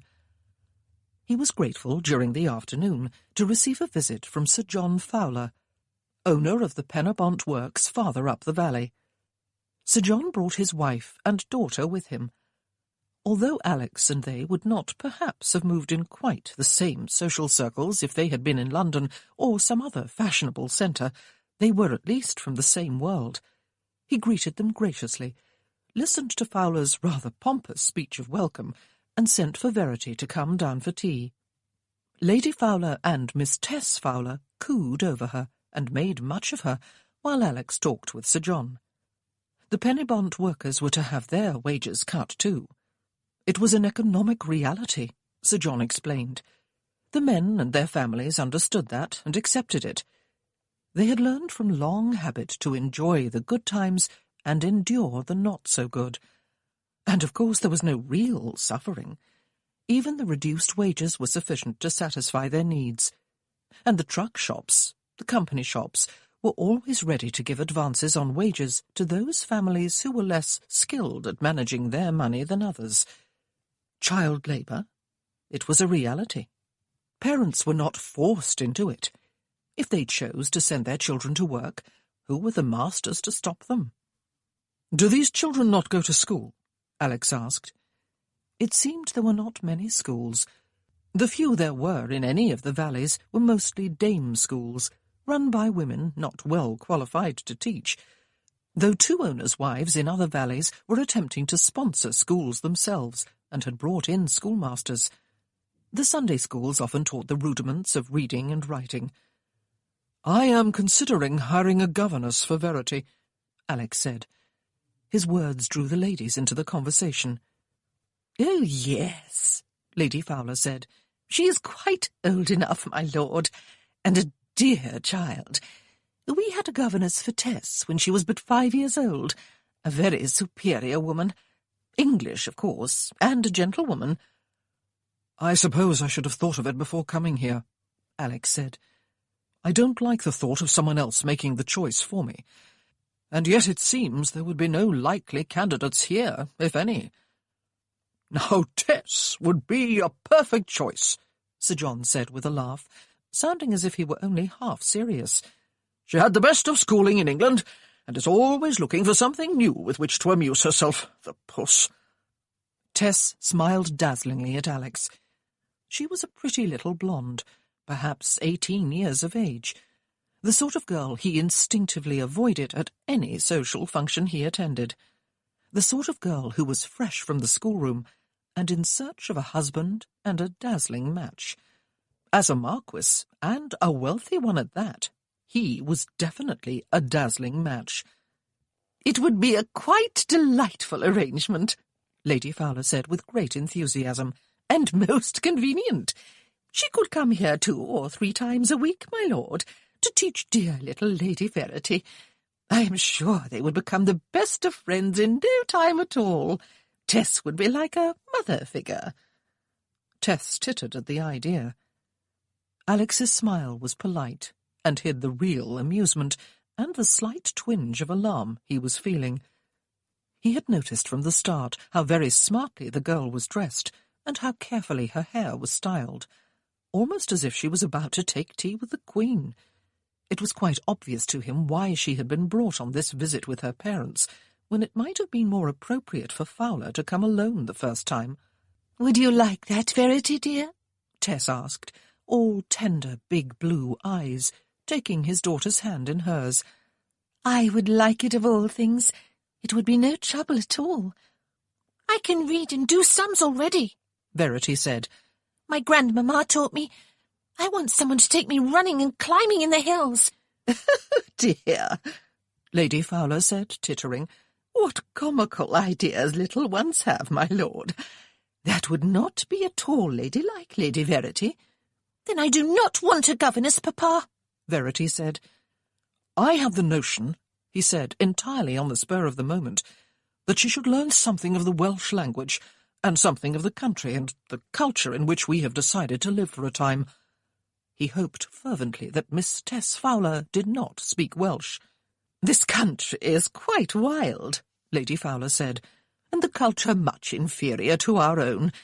It is not easy to be forced to live in exile here. Fortunately, of course, there are several other ironworks at the heads of the valleys, and a superior circle of acquaintances of our own kind with whom to mingle.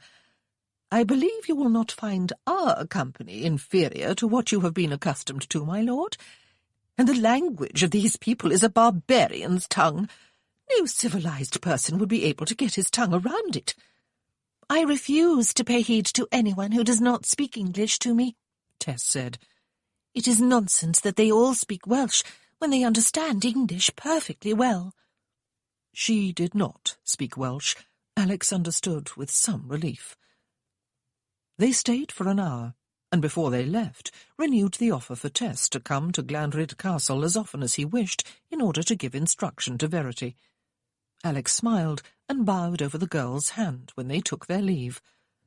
"It is too kind of you," he murmured, shamelessly using all his charm on her. "I am quite sure you have far more pleasant things to do with your time than running in the heather on the hills with my daughter."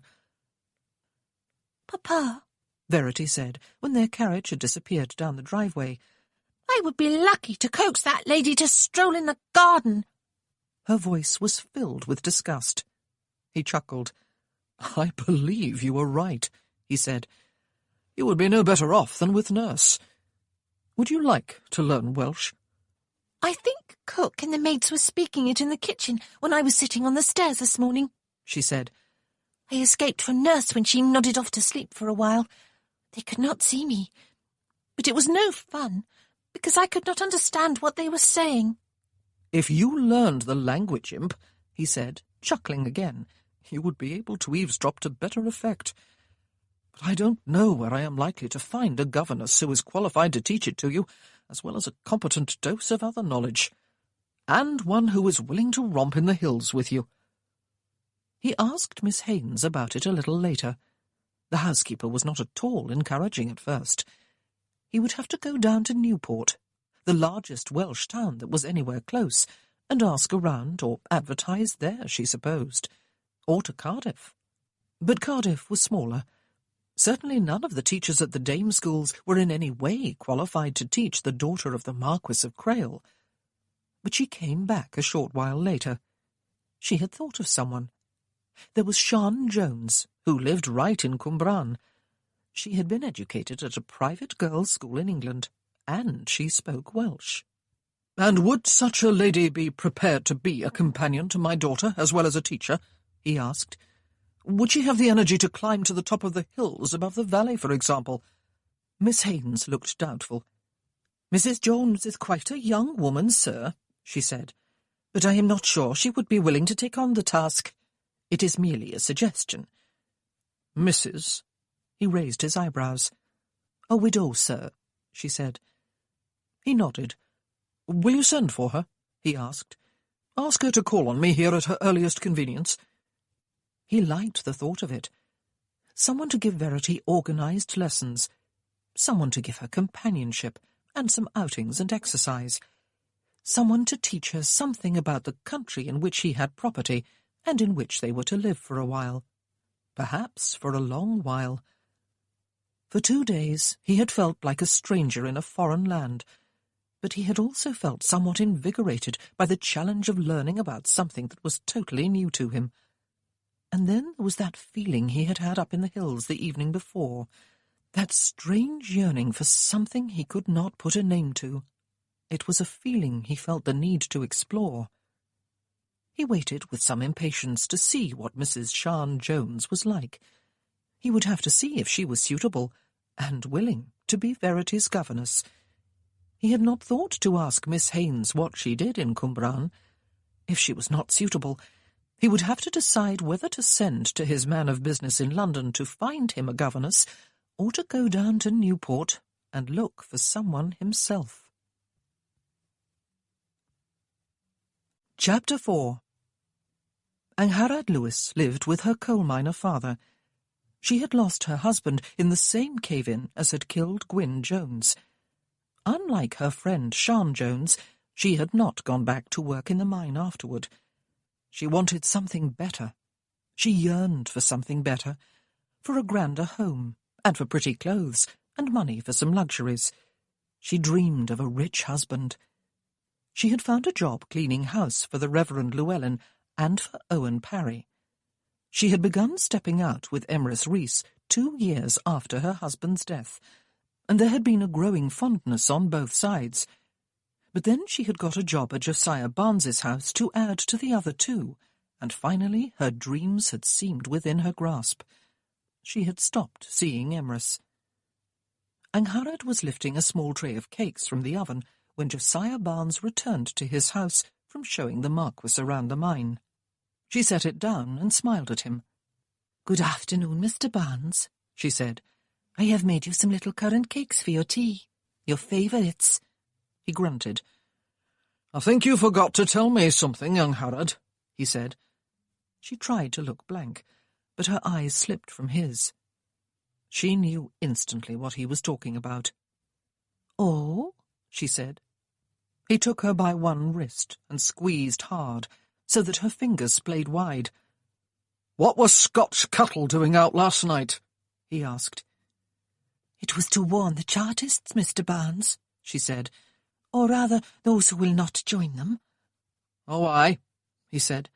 "And when were they asked to join, pray?" She looked flustered and tried in vain to flex her fingers. "There was a meeting on the mountain the night before last, Mr. Barnes," she said, not looking at him. "I didn't know anything about it. Honest, I didn't." The lie would make her afraid to go to chapel on Sunday.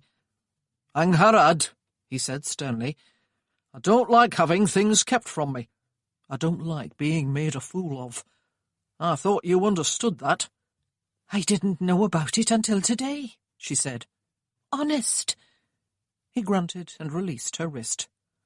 "Upstairs," he said, patting her on the bottom. "And out of those clothes." She smiled at him. "Yes, Mr. Barnes," she said. She pleased him, she knew, always keeping his house clean and tidy, cooking for him, although it was not part of her original duties, and giving him his pleasure in bed. He was a single man, and a lonely man, Angharad believed, and she had begun to believe in dreams.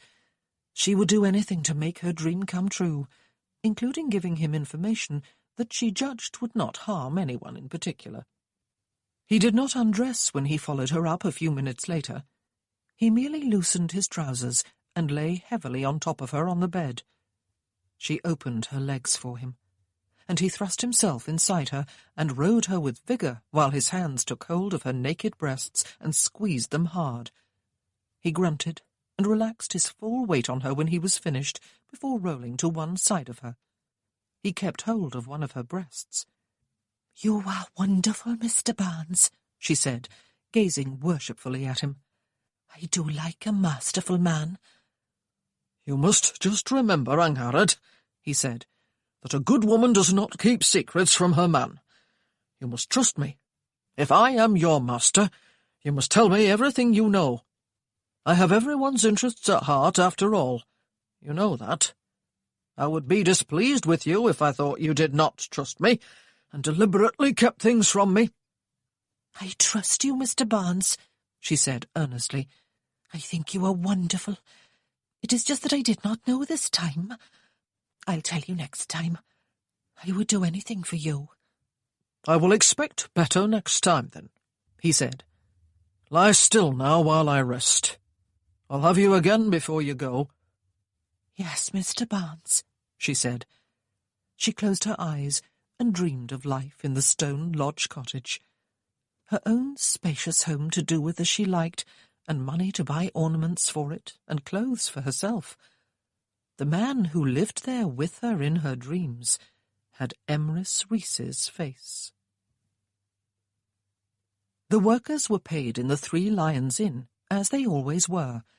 It was owned by the company, and many of the men never did make it out the doors before their pay-pack was seriously depleted. Many a wife waited at home for her man to come, angry at his weakness, anxious about how much or how little money there would be left to stretch over the week's needs.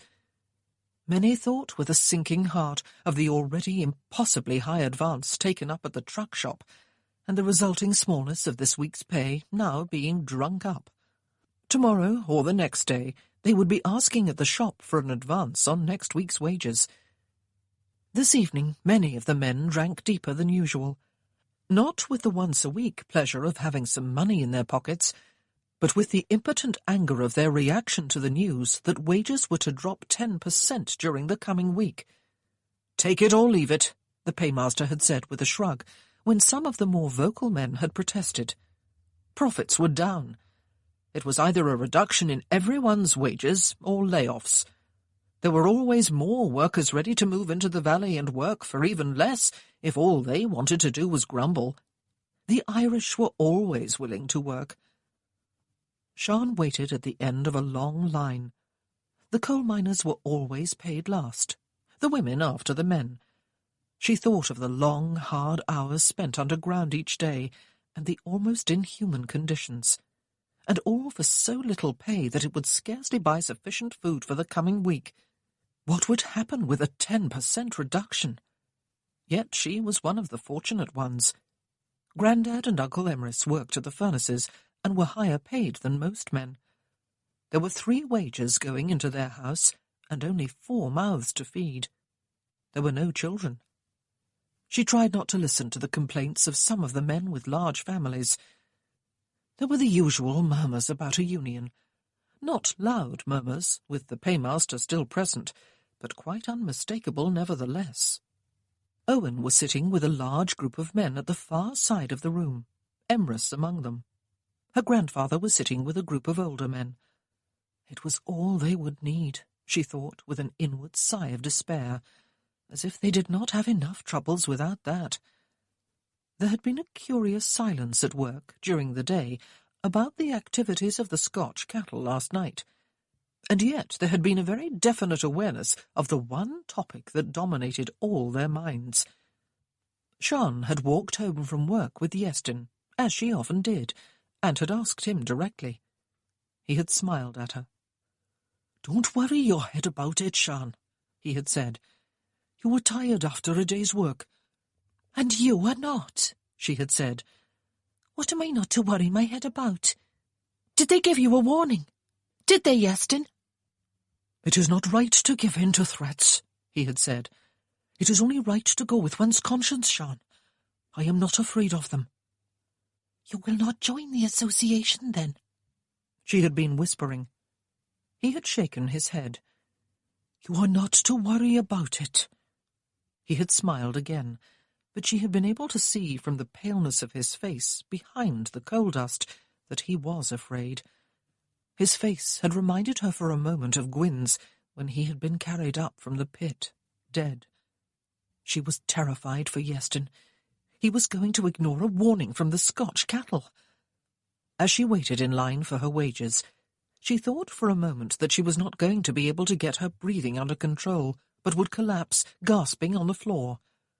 "Oh, Yeastin," she thought, as he passed her and smiled, his pay-pack in his hand. Foolish, brave boy. She would have a word with Owen. Maybe Owen could do something about it. Maybe he knew someone who belonged to the Scotch cattle, though she had never known anyone who was willing to admit as much. But if anyone knew, Owen would. She would have a word with him, plead with him. He knew that she was fond of Yeastin. She felt marginally better. And yet now the men were reacting to the news of the wage cut with anger, and the murmurings of a strike. Where would it all end? And what sort of a waiting game was the Marquis of Crail playing? But she dared not think of that. Oh, she dared not, she thought, as her heart started to palpitate again. "Well, Sian Jones?" Cerridwen Hughes said, digging her in the ribs with one bony elbow and grinning to reveal crooked teeth. Unlike Sian, Cerridwen had not bathed before coming to the Three Lions for her pay. She had merely scrubbed her cheeks and the palms of her hands. "What did you think of him, then?" Him today could mean only the Marquis of Crail, who had appeared underground during the morning to inspect the mine without any of the warnings they usually had if Josiah Barnes was expected. Sian had been trying not to think of that visit and the terror it had occasioned her. Life had been so full of terror in the past few days. She was mortally tired of it. "I think he found it unpleasant," she said. "His nose was wrinkled." She remembered how she had stopped just in time before butting into him head first, and how she had looked up and almost gaped at his immaculate splendour, so out of place in the mine, and at her realization that now it was beyond all doubt. The man on the mountain and the Marquis of Crail were one and the same man. And then she remembered the fear, almost amounting to nausea, as she had waited to be recognized. "I saw him close up," Cerridwen said. "He looked right at me." She lowered her voice. "I wouldn't mind stepping up the mountain with that one for a good go. What do you say?" "I don't think he would go with either of us, Cerridwen," Sian said with a smile. She tried to feel real amusement at the thought. She was tired of feeling afraid. At last. It is almost our turn." Her back ached with the long wait following upon a day of work. She raised a hand in farewell to Owen as she turned to leave a few minutes later. He and the men with him were deep into their beer and animated talk. She shut her mind to what they were undoubtedly saying. She would not think of it any more. She sighed as she let herself into the house a few minutes later and smelled the dinner her grandmother was cooking. It was good to be home and to close the door behind her. If only all her troubles and fears could be shut outside and left there. She smiled wearily at her grandmother and kissed her cheek. "The line seemed to move even more slowly than usual," she said. "I am sorry to be late, Gran." "There is no point in waiting for the men at any rate," Gwyneth said, her voice curt, as it usually was on payday. "Sit down, Vach, and eat." She spooned generous ladlefuls of stew onto Sian's plate at the table. "They can eat it cold later. There is wicked it is of the owners to pay the men in the pub. And clever, too. They get their money back almost before it leaves their pockets. And women and children go hungry." "Wages are going down next week," Sian said quietly. 10%, Gran." Her grandmother sank onto the chair at the other side of the table. "Oh, do, she said. "How can we live on less, then? Are we supposed to eat grass?" Sian slid her pay package across the table. "We will manage, Gran, as we always do," she said. "I just worry about Gwyn's folk." Gwyn's father had the coughing sickness that so many miners ended up with after spending years working underground. He was not able to work any longer. Only Gwyn's older brother, Hugh, and his youngest brother, Yeastin, were working in that house, and yet there were 8 mouths to feed, counting Hugh's 3 young children. "Perhaps—" Her grandmother spread the money before her on the table and divided it in half. She pushed the one half back toward Sian. "Yes, take you to them, Vach," she said. "For the little ones, is it?" "But Hugh is so proud," Sian said with a sigh. "I will have to slip it to Mary on the sly." "Men," Gwyneth Rees said. "I suppose they are all drowning their sorrows down at the pub and whispering about a strike, Grandad and Empress among them." "And Owen," Sian said. "I can't really blame them, Gran. For some it is a matter of life and death, really and truly. But we do not need that kind of trouble on top of what we already have, with all this business over the charter and Scotch cattle last night." She swallowed.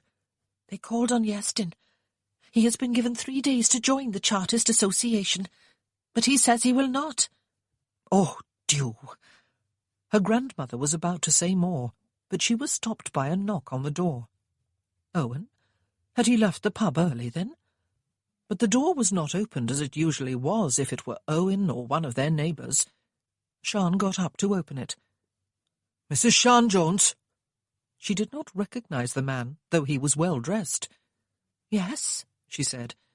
"You are wanted at the castle," he said in English. "By his lordship. You had better be quick about it. He does not like to be kept waiting."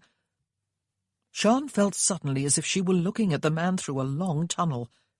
This was it, then. He had recognised her after all this morning, and had found out who she was and where she lived. She concentrated on not showing the sick dread she felt. She would not show fear before one of his servants, or before him either. "Me?" she said with studied calm, speaking too in English. "The Marquis of Crail wishes to see me. What about?" "Don't be daft, woman," he said, betraying his Welsh origins for a moment, even though he kept to the other language. "Would he tell me? Wash your hands and face, and get yourself up there if you know what is good for you." Sian's lips tightened, and anger rescued her from perhaps cringing after all. She had bathed and washed her hair, and changed into clean clothes not 2 hours ago. Her grandmother had hauled water from the pump and heated it so that she could clean herself after work.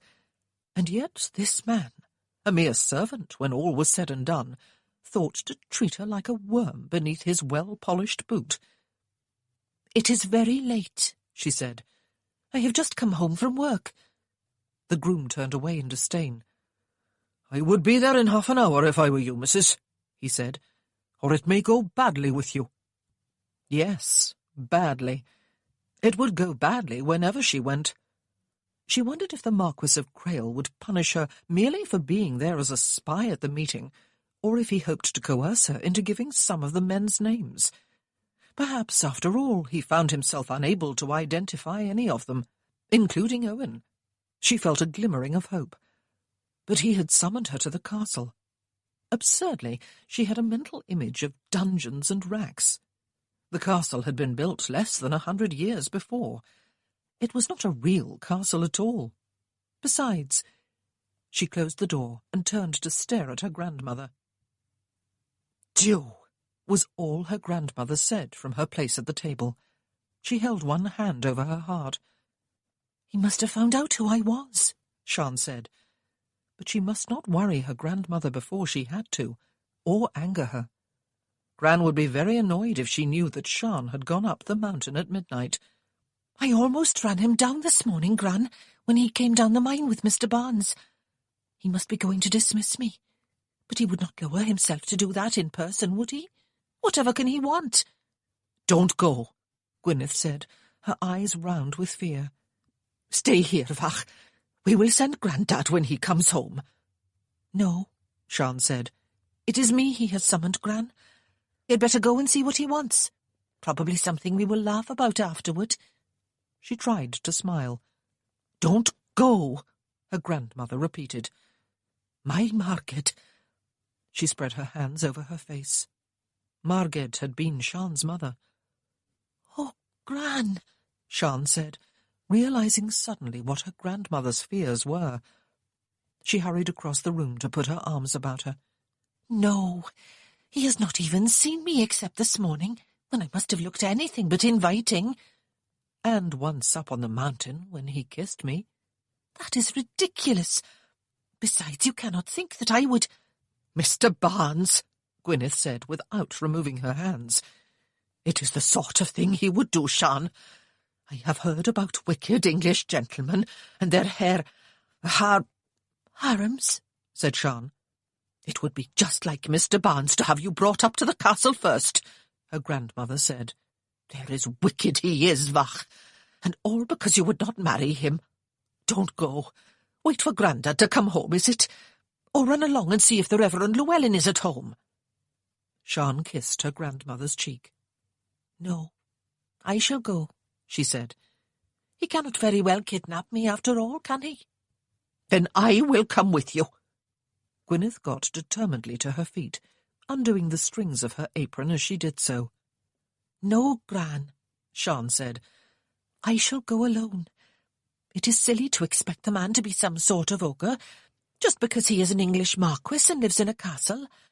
Besides, Grandad and Uncle Emrys will be angry if you are not here to give them their dinner when they come home.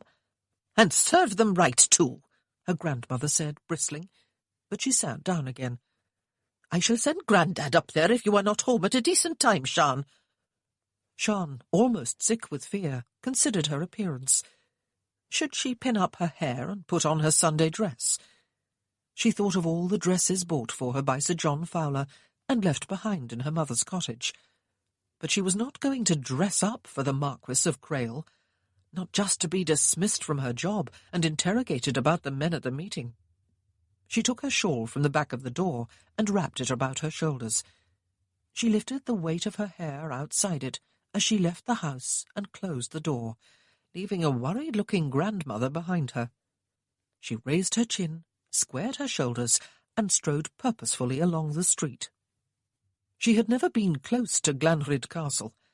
Despite her resolutions, she felt her knees tremble, and her heart beat with uncomfortable thumps as she walked between the wrought-iron gateposts and through the massive gates, which stood open, and past the 2 square stone houses just inside them. One of them belonged to Josiah Barnes, she knew. It might have been her home. A straight and wide stone driveway sloped upward to beautifully laid-out formal gardens, with the house beyond, all turreted towers and arched windows and aristocratic magnificence. She headed toward the main doors, beneath the high stone archway and at the top of a steep flight of steps. She had the uncomfortable feeling that she was doing quite the wrong thing, that she should be seeking out the servants' entrance, but she did not know where it was. She lifted the heavy wrought-iron knocker and let it fall back against the door. She resisted the absurd and cowardly urge to turn and run. She was in for it, she thought, as the door opened, but she felt curiously calm as she stepped inside the large hall. There was no going back now, and she would show no nervousness before the Marquis of Crail. She would not. It seemed rather late in the evening to be having a caller, Alex thought, looking up in surprise from his book, when his butler opened the door to inform him that Mrs. Sian Jones was in the salon downstairs. It was almost dark outside. He had not expected her to come until morning. Did she know why she had been summoned? And was she that eager? He closed his book and went down. It would have been better if she had come in the morning. Verity could have met her, and had some input into his decision. But then if he found her quite unsuitable, as he somehow expected he would, it would perhaps be better for his daughter not to meet her at all. Verity had been in bed for an hour or more. She was wearing a faded cotton dress and a shawl that had seen better days. Her very dark hair was in heavy, shining ripples down her back. She looked no different from the way she had looked up on the mountain that first evening, and the next. For one moment he wondered why she had come, and he stared at her, thinking that she was even more beautiful than she had appeared in the moonlight. And then he remembered what his butler had called her. Ah, not his maiden of Cwmbran at all. The large puddler must be Mr. Jones. But no, Miss Haines had called her a widow. "Mrs. Jones," he said, stepping into the salon and hearing a servant close the door behind him. "Yes," she said. She stood straight and tall, her feet slightly apart, her chin up. She looked directly at him with eyes of a clear, dark grey, and beautifully lashed.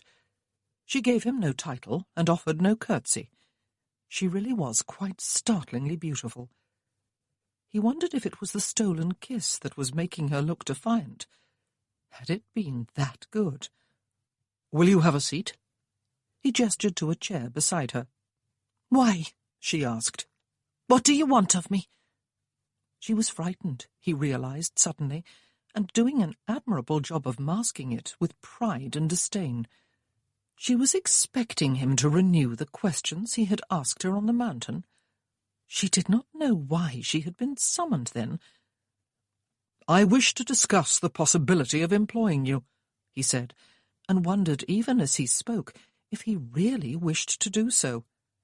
Have a woman who sneaked alone up the mountain to an all-male clandestine meeting in the middle of the night, teaching his daughter, and a woman who stood on the hills embracing her lover for all to see. Would she be a suitable teacher and companion for Verity? But by God, she was lovely. He remembered how, after kissing her very briefly, he had had to fight desire all the way home across the mountain. "You already employ me," she said. "Do I?" He wondered in what capacity. "I almost collided with you this morning," she said. He tried to picture any near accident he had had while on horseback that morning, and could remember nothing. "I went down the coal mine this morning," he said. "Yes." She looked at him calmly. She still had not seated herself. The eyes. Good Lord! The woman had been dirty and sweating. She had looked more like a beast of burden than a human. Certainly she had not looked like a shapely, feminine, beautiful human. Her hair had been hidden beneath a filthy cloth. But the eyes... Was it possible? He stared at her. "That was you?" he asked. She said nothing. "It must be back-breaking work," he said lamely. "Yes." There was hostility emanating from her, though her face was expressionless. Why? Had he forced her into that job? Did she not feel that he paid her enough? Had she heard about next week's cut in wages? Despite the assurances of both Barnes and Fowler, he could not feel easy in his mind about that. Or was it just the memory of that stolen kiss? Should he apologize for it? But he was not sorry. In fact, it would give him the greatest pleasure to repeat it. Not a thought to be pursued at this precise moment.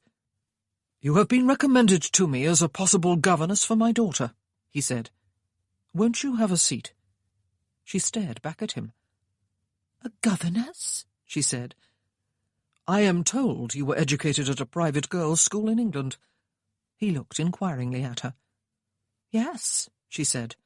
"For 4 years." He wondered suddenly how a girl from this Welsh valley, who had ended up hauling one of those carts in a coal mine, had come to be at a school in England. She was clearly Welsh. She was speaking flawless English, but she was doing so with a lilting accent that clearly came naturally to her. And her name was Welsh, both names.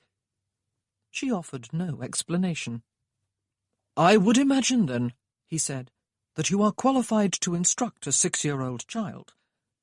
She said nothing. She was clearly not going to sit down. He did not offer her a seat again.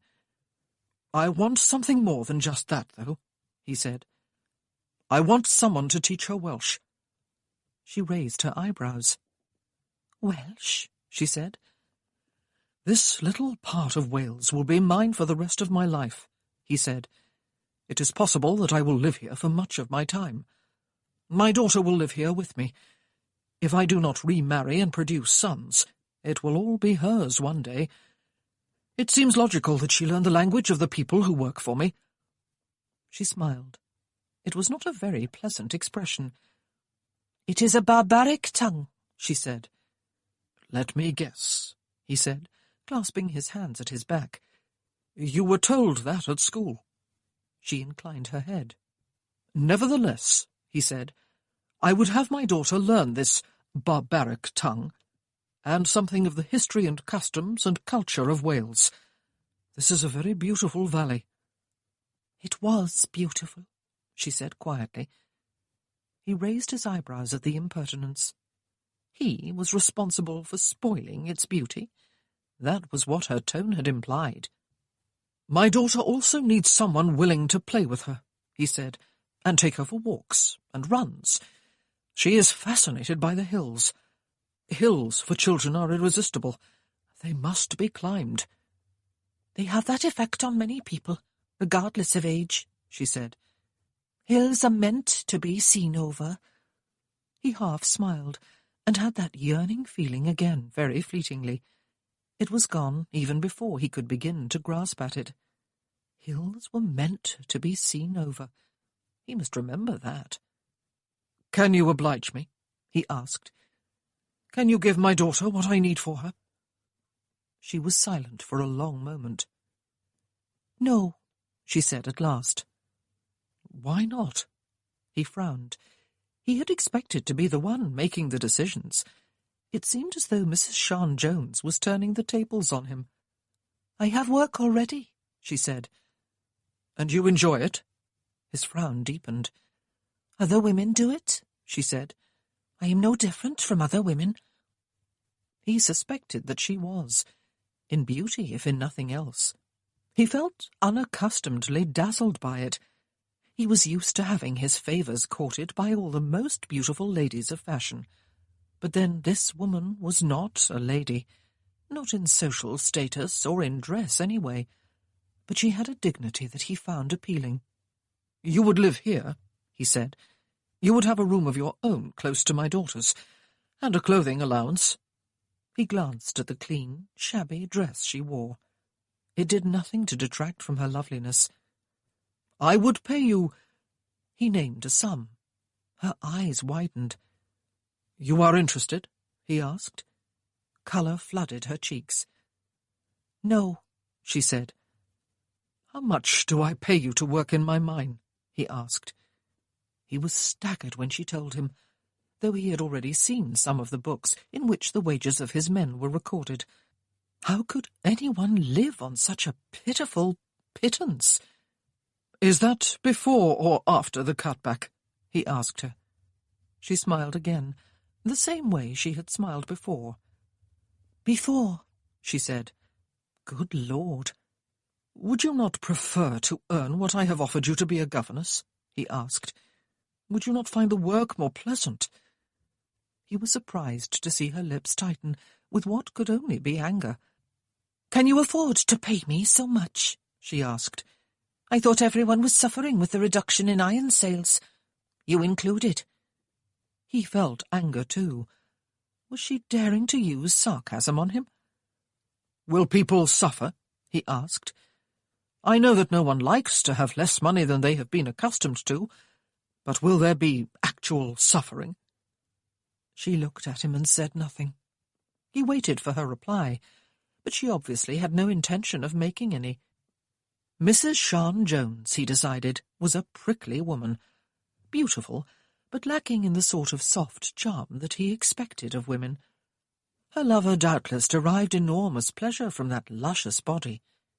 His eyes strayed downward to her generous, well-formed breasts for a moment, and he remembered again how they had felt against his coat. But he had better be a strong man himself, in character as well as body, if he was to hold her tamed. Yet again, Alex was not sure that he wanted her teaching any of her qualities to his daughter. "You are adamant in your answer?" he asked. "You would not like to meet my daughter, perhaps tomorrow, before you give your final answer? She is an eager child, and has some charm, I believe." "I will be working tomorrow," she said. "She will be in bed by the time I get home and bathe and have a meal." "Is that why you came so late this evening?" he asked. "Do I keep you working for such long hours? You were working this morning." "Today was longer than usual," she said. "I had to stand in line for over an hour, as I do once a week, to collect my wages. All your mine girls do." Good Lord. She hated him. It was there in her voice and in her eyes. Had Barnes painted too rosy a picture of his workers and the conditions under which they lived and worked? Was this girl, this woman, typical of the way his other workers felt about him? Or was she the sort of person who felt bitter about life and took it out on anyone who got in her path? It would be interesting to know the story behind her 4 years at an English school. Any decent private girls' school would have cost many times more for one day than she now earned in a month. "Thank you, Mrs. Jones," he said, making her a half bow and turning toward the door. "I will not take any more of your time. Thank you for coming so promptly." He opened the door and stood to one side. She did not move for a while. "Will I now be dismissed?" she asked. Her face looked like marble. "I would ask you please not to have my grandfather and my uncle dismissed too. This has nothing to do with them, and they have been good to me." He stared at her long and hard. He felt again that he had stepped into an alien world. Was it possible that life could be so cruel in her world? Or was she given to theatrics? He rather suspected the latter. "Mrs. Jones," he said, "you are welcome to pull coal carts in my mine for as long as you wish. You appear to enjoy doing so.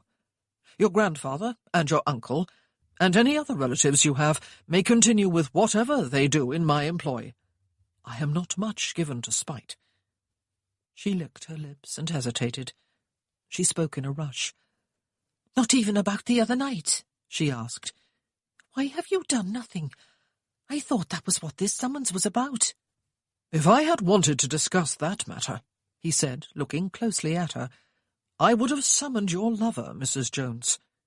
Her eyes widened. "My lover?" "The dark-haired puddler, who looks as if he is also a prize-fighter," he said. "I would speak to him, Mrs. Jones, but I choose not to. Not yet, anyway." She seemed about to say something else. Thank you, perhaps. But instead she hurried across the room and passed him without another word. He stepped into the doorway and nodded to a servant who was standing close to the outer doors. The man opened them for her and then closed them quietly behind her. Alex stood staring broodingly at the closed doors before turning abruptly and climbing the stairs back to the haven of his library. Perhaps it was as well she had refused, he thought. He was not at all sure she was the sort of woman he would want as Verity's companion and teacher, and he was not at all sure it would be good for him to have her living in his house, close to him whenever he was at home. In fact, he was quite sure it would not be good for him. The thought definitely had its attraction, of course, as temptation always did. Alex smiled suddenly despite himself. Sian Jones might lack charm and wisdom, but she was abounding in courage. She had been afraid at the start, and afraid at the end, but between times she had quite effectively spat in his eye, metaphorically speaking. It was a shame he was to have no further dealings with her. Tomorrow he would have to decide whether he was going to send to London or go to Newport himself. He did not particularly relish doing either. He sighed as he sat down in the library again and picked up his book. Chapter 5. The following evening, Sian waited for Owen to come to take her to the weekly choir practice at the chapel. Her grandfather had gone already. Emrys, though he had a good voice, never went, since the practices took place in the chapel, and both the mixed choir and the male voice choir were conducted by the Reverend Llewellyn. Emrys had no use for the preacher, though he had admitted years ago that the words spoken at his wife's funeral had been meant to comfort rather than chastise him. "Llewellyn is a fool," he was fond of saying.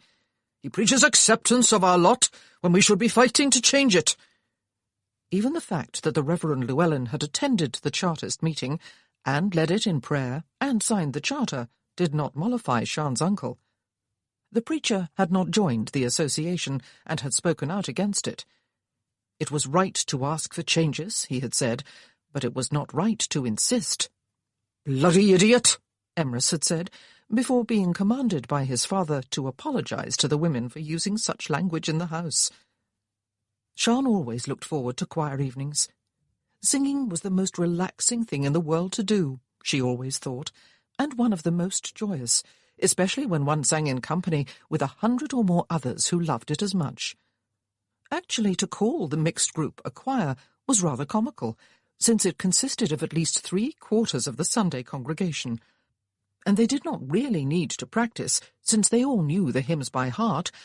Some of them had to do so if they could not read, and were well familiar with their own particular part. Hymns in chapel were always sung in 4-part harmony. The male voice choir always practiced after the mixed one.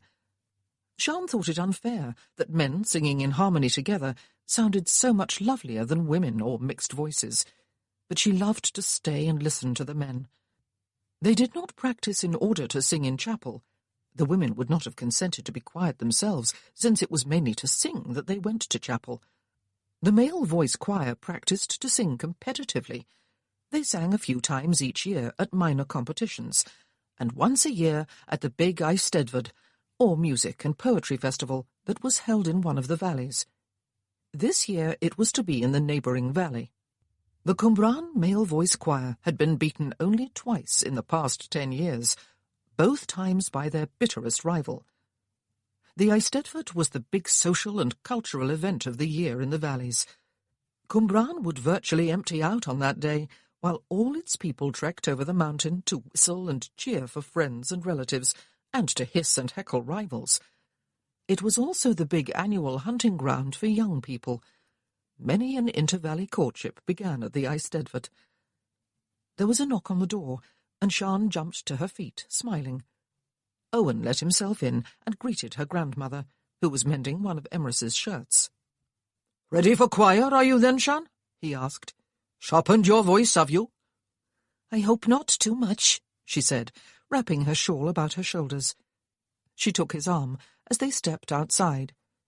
She was feeling almost light-hearted again, after several days of anxiety. Everyone at home had approved her refusal of the job she had been offered last night, though treacherously she sometimes found herself wishing that she had given herself a little longer to make up her mind. The Marquis of Crail, though he knew Owen's identity, was not going to do anything about the meeting he had observed. Not yet, anyway. She chose to ignore the suggestion of a threat in those last words. Mary had accepted, with tearful gratitude, the half of her wage-pack that Gran had given back to Sian, though she had sworn that Hugh would kill her if he found out. There had been no reaction at work today to the reduction of wages, except for a few sullen murmurings. Perhaps there would be no serious talk of a strike after all. And during the day, Sian had convinced herself that no harm would come to Iestyn. He was just a boy, and he had signed the charter after all. The Scotch cattle had just been flexing their muscles, letting everyone know that they were still around. "I love choir evening," she said. "It will be lovely just to sing and sing." Owen smiled at her. "Stay for male voice practice, will you then?" he asked. "And I will walk you home afterward." "I'll stay for a while," she said. "Maybe not to the end, though, Owen. Sometimes it goes late if the Reverend Llewellyn is not satisfied." "A perfectionist he is," Owen said. "I know." The warmth of the summer air was acting like a tonic on her tired body. It had been unnaturally warm and dry for a few weeks. "Owen, I was called up to the castle last evening. The Marquis of Crail offered me a job teaching his young daughter." He looked at her in some amazement. "Going up in the world again, Sian, are you?" he said. "I should bow to you and kiss your hand." "Silly," she laughed. "He had heard about my going to school in England, but he also wants his daughter to learn Welsh." "Queer," he said. "What did you say?" "No, of course," she said. She expected him to react as her family had reacted.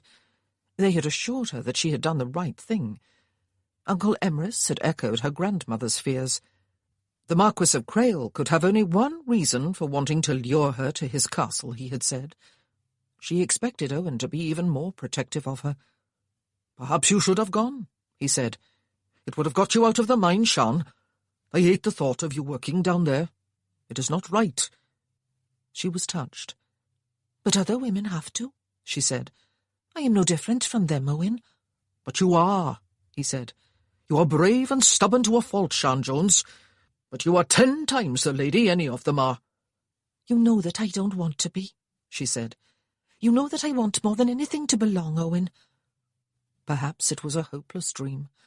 Although she did not think herself better than anyone else in Cwmbran, she did know that she was different, that somehow, in some ways, she did not quite fit in.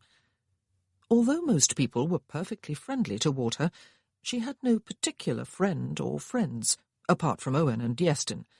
No women friends, except perhaps Angharad Lewis, with whom a bond had been created when their husbands had died together. But even that friendship had cooled, since Angharad and Emrys had stopped seeing each other. Most of the other women treated Sian as if she was a little above their level. "You think I ought to have taken the job, then?"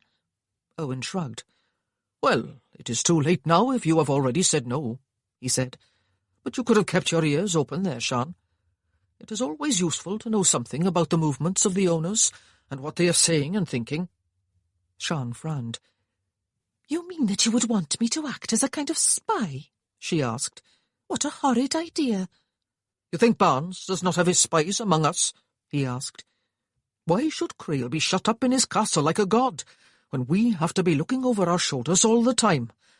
It amazes me that Barnes did not get wind of the Chartist meeting the other night. He usually finds out somehow." The subject had been switched slightly. Sian did not return it to the unpleasant suggestion that she take a post in the Marquis's home in order to spy on him and report back to Owen. "The Scotch cattle gave Iestyn a warning the night before last," she said. "Did you know?" "Him and 2 others, he said. "You have some influence with him, Sian. Advise him to pay his penny and be done with it." "He will not," she said. "He listened to the Reverend Llewellyn, and he agrees with him. Iestyn can be stubborn when he believes in something." "Advise him," he said. "It is not worth taking a beating upon the mountain for the sake of a penny." "It is not just the penny," she said. She was growing frightened again suddenly. "They would not really hurt him, would they, Owen? He is just a boy, and he went to the meeting and signed. He is not against the Charter." "It is not enough just not to be against something," Owen said. "Sometimes you have to be for something, Vach. Especially when your whole way of life and your dignity as a man are at stake, and the freedom of your people." "That sounds almost revolutionary," she said. "What is the purpose of the association, anyway? If the Charter is rejected by Parliament, there is nothing else to be done, is there?" She was very much afraid that there was a great deal more to be done. She remembered learning all about the French Revolution at school, and that had happened not so very long ago. "We will not let the matter drop," he said. They were approaching the chapel. There were several other of their acquaintances making their way along the pavements toward it. "Owen," she said quickly and quietly, "don't let them do anything to Iestyn. Do you know who they are? Do you know any of them?" "No one knows who Scotch cattle are, Vach," he said. "Someone must," she said. "I thought you might. You are one of the leaders of the men. The main leader, in fact." He smiled and returned the greeting of one of his friends. "There must be something you can do," Sian said. "Someone you can contact. Please, Owen. He is just a boy acting out of conscience. He is a threat to no one. Please do something. Please see to it that he is not punished. Not beaten, anyway." The thought of anyone being dragged up the mountain and whipped horrified her. To picture Iestyn. "Owen, please try to do something. For my sake." He covered her hand with his and patted it. "I'll see what I can do," he said. "But I don't know Scotch cattle, Sian, or have any influence with them at all. Just get him to pay his penny. It is the easiest solution." Sian sighed as they stepped inside the chapel. It was not the easiest solution when one was up against a boy with strong convictions and religious faith. But she was not going to get herself all upset again. Deep down, she was convinced that no harm would come to Iestyn. Just the warning and the fear it engendered were punishment enough to a young boy who had not totally defied his leaders. She stepped past two women in one of the pews and took her usual seat between Mrs. Baynham and Cerys Pritchard in the soprano section. Owen made his way to join the baritones. "I am in the mood for singing," Mrs. Baynham announced. "We will raise the roof off between us, will we, Sian Jones?" "At least 1 foot straight up in the air," Sian agreed, laughing. The Reverend Llewellyn, standing in the high pulpit, rapped on it with his baton to call for silence. Like chapel on Sundays, choir was never late starting. It was more likely to begin 2 minutes early. Despite the overall warmth of the evening, there was a chilly breeze that would quite likely feel downright cold up on the hills, or so Verity's nurse said when her charge begged Alex to take her there for an evening walk again. They would stroll through the town instead, he suggested, not to ruffle Nurse's feathers. Nevertheless, his daughter was bundled inside a cloak and bonnet before she was allowed over the doorstep. Nurses were of a tyrannical breed, Alex thought, remembering his own. A few children were playing on the streets and stopped to stare at them as they passed, but both were used to such a reaction at home.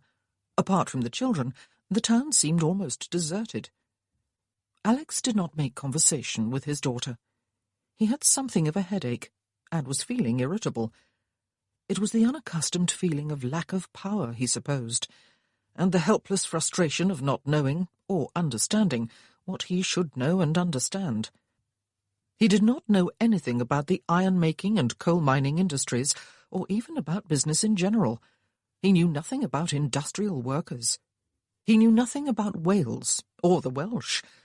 He had almost made up his mind, in the course of the afternoon, to have his trunks packed and to return forthwith to his familiar estate in England, never to return.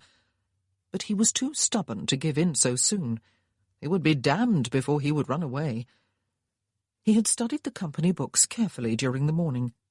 He had glanced at them before, but without real consideration. He was appalled at the wages his workers were receiving, especially when he remembered that this week they were to be lowered by 10%. But then he was ashamed to admit that he did not know much about prices. Was it possible to live comfortably on such wages, as Barnes and Fowler claimed? Perhaps it was. His curiosity had taken him to the company's shop, called the Truck Shop. His arrival there had caused something of a sensation, he had felt. Certainly the 3 women who were shopping there when he went in went scurrying out with such haste that it seemed they must have thought he brought the plague with him. Prices had seemed high to him. Not that he was in the habit of shopping for groceries. Really, he knew nothing about such matters. 2 other women came in while he was there. Both looked at him saucer-eyed and did not react to his affable nod, but neither retreated. One made her purchases, paid for them, and left. The other whispered to the shopkeeper in Welsh, flushing as she did so. The shopkeeper pursed his lips, drew a ledger from a shelf, and wrote in it. The woman made a few purchases, did not pay for them, and hurried away, her head down. The woman had asked for and been given an advance on next week's wages, the shopkeeper had explained. "The day after payday?" Alex had asked, frowning. The shopkeeper had shrugged. "She had a large advance last week," he had said. "There was very little in the wage pack last night. Her man drank it up as usual. There are 4 little ones at home." On further inquiry, Alex had discovered 2 disturbing facts. One was that a large number of women would be taking up advances on their husbands' wages before the week was out. The other was that wages were paid at the 3 Lions Inn, which apparently he owned, and that the men, naturally enough, often sat down for a drink or 2 before taking their pay home. A few had more than 1 or 2 drinks. Alex had not been pleased, and had explained his concerns to Barnes after luncheon. Perhaps, he had said, wages should not be lowered after all. It appeared to him that his workers were not living in any great comfort, and could ill afford to be paid 10% less than they had last week. His examination of the books had shown that the company profits were handsome enough to take the slight loss that the current lower demand for iron would entail. and he himself was a wealthy man, even apart from the Cwmbran works. Barnes had been aghast. The wages paid out were the main expense of operating the works and mine, he had explained. When profits fell, expenses had to be cut. It was good business sense. Otherwise the business collapsed. Wages were the only expense that could realistically be cut. But there were people behind those wages, Alex had pointed out. It was not an impersonal expense about which they spoke. But Barnes had repeated what he had said before, that the workers were comfortably well off and fully expected to be paid less in tough times.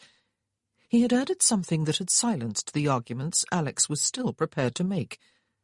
What would happen to the workers, Barnes had asked, if the business collapsed and the works had to be closed?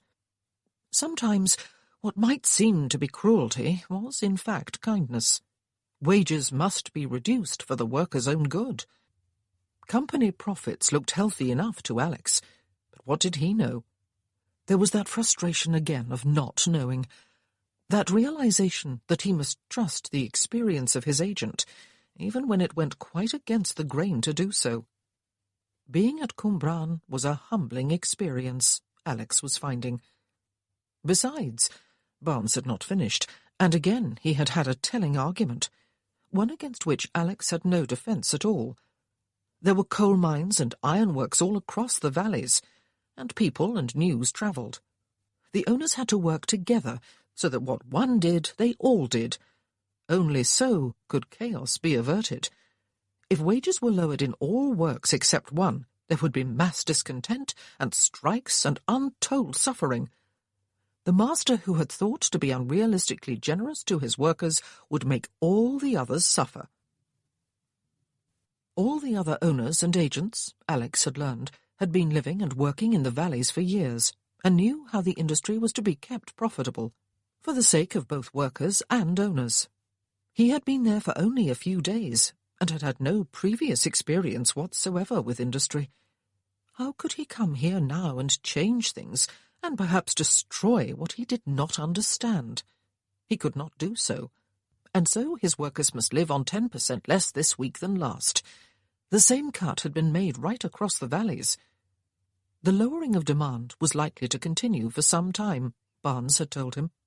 It was part of the cycle of business, and not to be worried about.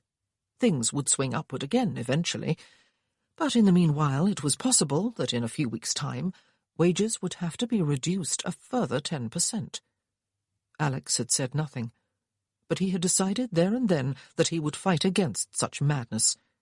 He would meet personally with all the other owners if he must, and argue the point, but he would not jump the gun. Perhaps it would not happen, or perhaps by the time it did he would know more, understand more. But he was feeling sick at heart, and troubled at his own inability to act from personal conscience as he usually did. "I can hear music, Papa." Alex came back to the present and his surroundings with a start. He felt instantly guilty. He had been away from Verity all day again, and now was ignoring her. He had spoken scarcely a dozen words to her since leaving home. Music? He listened carefully, tightening his hold on Verity's hand and drawing her to a stop in the middle of the pavement. She was quite right. "It is people singing, Papa," she said. "In that building at the end of the street." She pointed ahead. "Is it a church? It looks funny." "A chapel," he said. "Not quite the same as the church we go to. Most Welsh people go to chapels. It's a choir singing. Let's walk a little closer, shall we?" It was a male voice choir, a large one judging by the volume and richness of sound. Mellow basses, sweet tenors. The balance was perfect. He had heard about Welsh song, Alex thought, as they drew closer and could hear the music just as clearly as if they were inside the building. This must be a particularly fine example of it. By unspoken consent, he and Verity stopped walking again to listen. The choir was singing in Welsh. "Oh," Verity said regretfully when the song came to an end. "Is it finished? Are they not going to sing any more, Papa?" "I don't know," he said, watching a group of women leave the chapel, but no men. "But we had better walk on. Nurse was right. That breeze really is chilly when we stand still. I don't want you catching a cold." But they had taken no more than 2 or 3 steps when the music began again, and they stopped once more by mutual but unspoken consent. The choir sang without words and without accompaniment, producing a harmonious sound that made Alex think of wind on a lonely mountain or foamless waves on a full tide. It was achingly sweet. And then a single voice, a single tenor, sang a haunting melody above the choir's accompaniment. His voice was as clear as a bell, but he sang in Welsh, so that the words, though heard, had no meaning to the 2 listeners. Alex closed his eyes. It was so sweet that it was almost unbearable. His chest ached with unshed tears, and that feeling washed over him again with almost overpowering force, that feeling he had had first up in the hills. He opened his eyes when he sensed that the song was nearing its end, and felt himself an outsider again. The music and the choir were inside the chapel, and he was outside on the pavement. It was not a conscious thought, merely a feeling. And then the song was over. "Oh," Verity sighed with contentment. "I wonder who that was singing, Papa." But before he could reply, the chapel door opened, and another woman, this one alone, stepped out. She closed the door quietly behind her. She was dressed the same way as the evening before, and the same as on 2 other occasions when he had seen her. She was not a woman with a large wardrobe, it seemed, but she too must have felt the chill of the breeze. She lifted one fold of her shawl over her head, before crossing the ends beneath her chin and tossing them over her shoulders. She turned and hurried toward Alex and Verity, but she suddenly became aware of them standing there and looked up, and stopped. He touched the brim of his hat to her. "Good evening, Mrs. Jones," he said. "Good evening," she said. Her eyes turned to Verity, and then she moved again, and would have hurried past them. "What was that song?" he asked her. "Here I'th," she said. "You mean the last one they sang?" He nodded. Here I'th," she said. "It is an old Welsh song. It is one of my favourites. No, it is my favourite. It touches me here."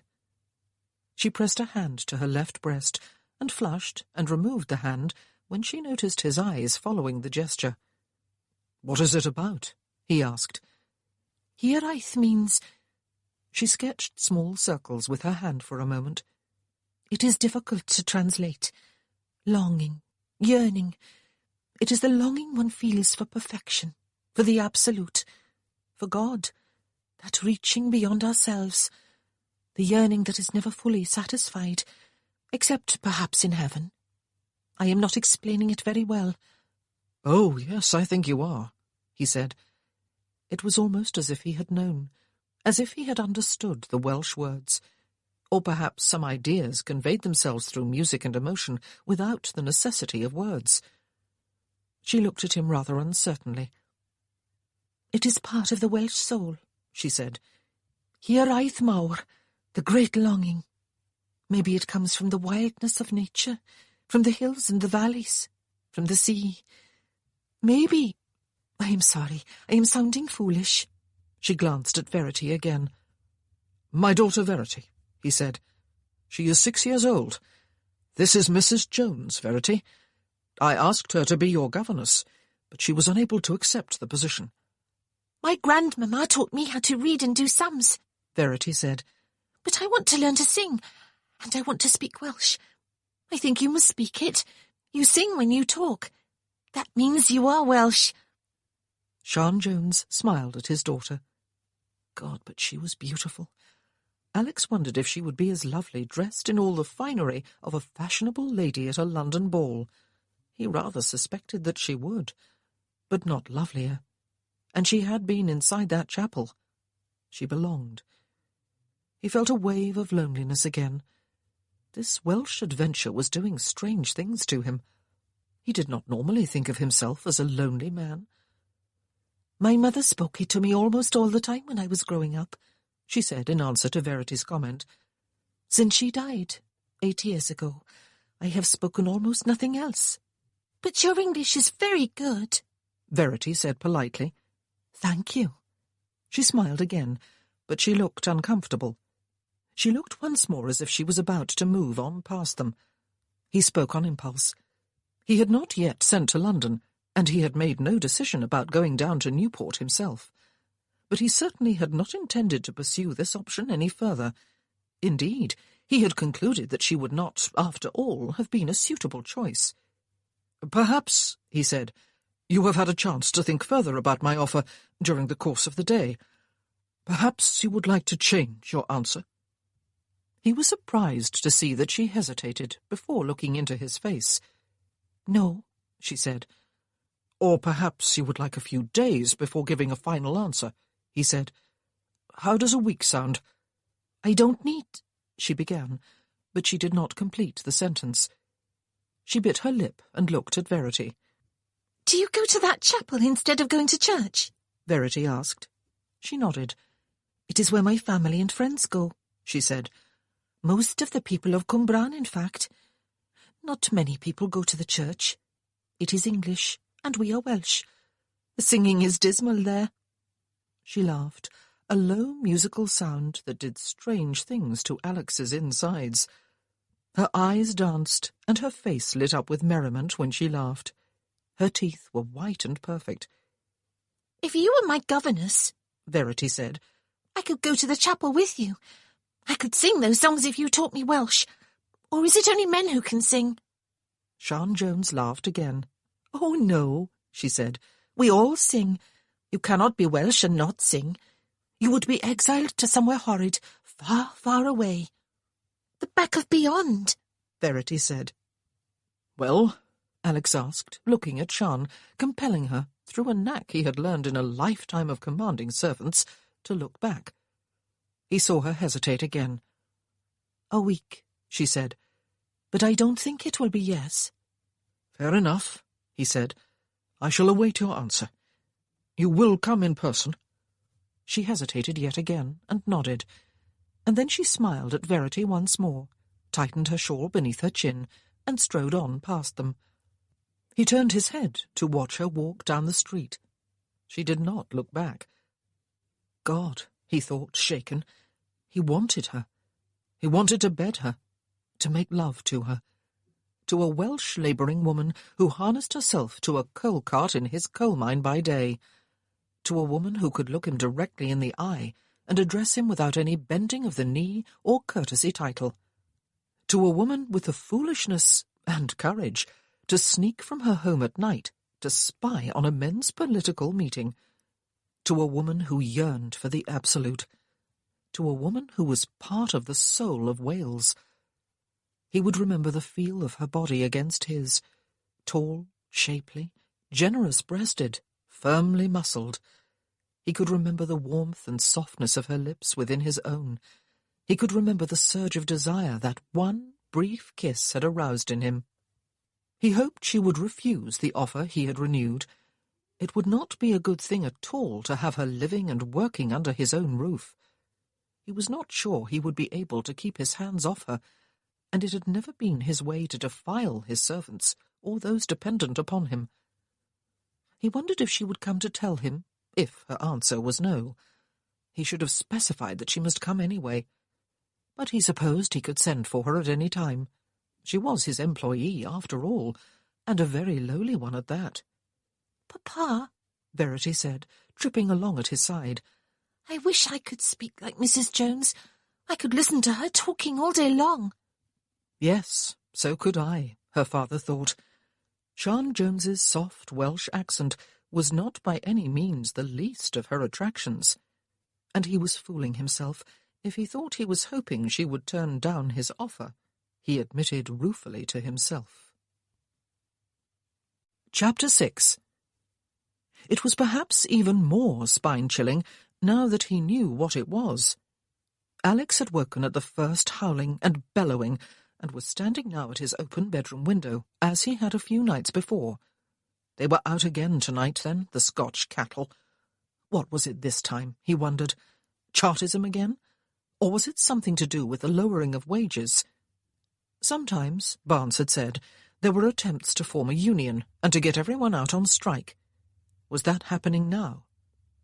More and more as the days passed, he felt ignorant and helpless, frustrated. He beat a tattoo against the windowsill with the side of one fist. Perhaps they were merely having a meeting, and had decided to chill everyone in the valley with that prolonged howl, he thought, when some time passed and there was no repetition of it. But it came again, just as he was about to turn back to bed. Loud and long, bone-chilling. He was angry suddenly.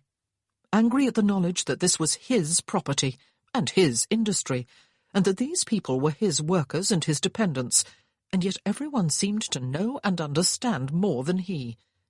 He felt almost like a child again, expected to behave himself, to be seen but not heard. God damn it, he thought, turning from the window and striding across the room and into his dressing-room. He was going out there to see for himself what was going on. Doubtless it was dangerous, he thought, fewer than 10 minutes later as he ran down the stairs, fully clothed and wrapped about with a dark cloak. But to hell with danger. He was spoiling for a fight, if someone would just take him on. Scotch cattle keeping him awake at night and putting terror into his people, for God's sake. He would like nothing better than to get his hands on one or two of them. There were long intervals of silence between the howls, and even when they came, they were difficult to locate. Sound had a strange echoing quality in the hills. It took him almost half an hour to come upon the men making the noises, and then it was only to find that they were well below the height to which he had climbed. He flattened himself behind some projecting rocks and peered cautiously downward. There were 11 of them by his count. Too many of them to be confronted, blast it, and they were all in a group together. They looked ominous, too, with dark hoods covering their heads and shoulders, slits for their eyes. Some of them had horns attached to the hoods. Cattle, of course. Only one of them was unhooded, but the reason was quickly obvious to Alex. He was their prisoner, and had apparently just been brought up from the town below. 2 of them had him by the arms. From what Alex could see by the imperfect moonlight, he was slight in build. Apparently no more than a boy. The devil, he thought, furious. Instinct would have had him on his feet and down the slope without a chance for thought. But he had had the weight of many responsibilities on his shoulders for too long to act purely from instinct. It would be madness. He had no weapon beyond his bare hands. His fists would be handy enough against one opponent, or even 2, perhaps even 3. But against 10? There was nothing he could do at the moment to help their prisoner. He had to stay where he was and watch impotently, again.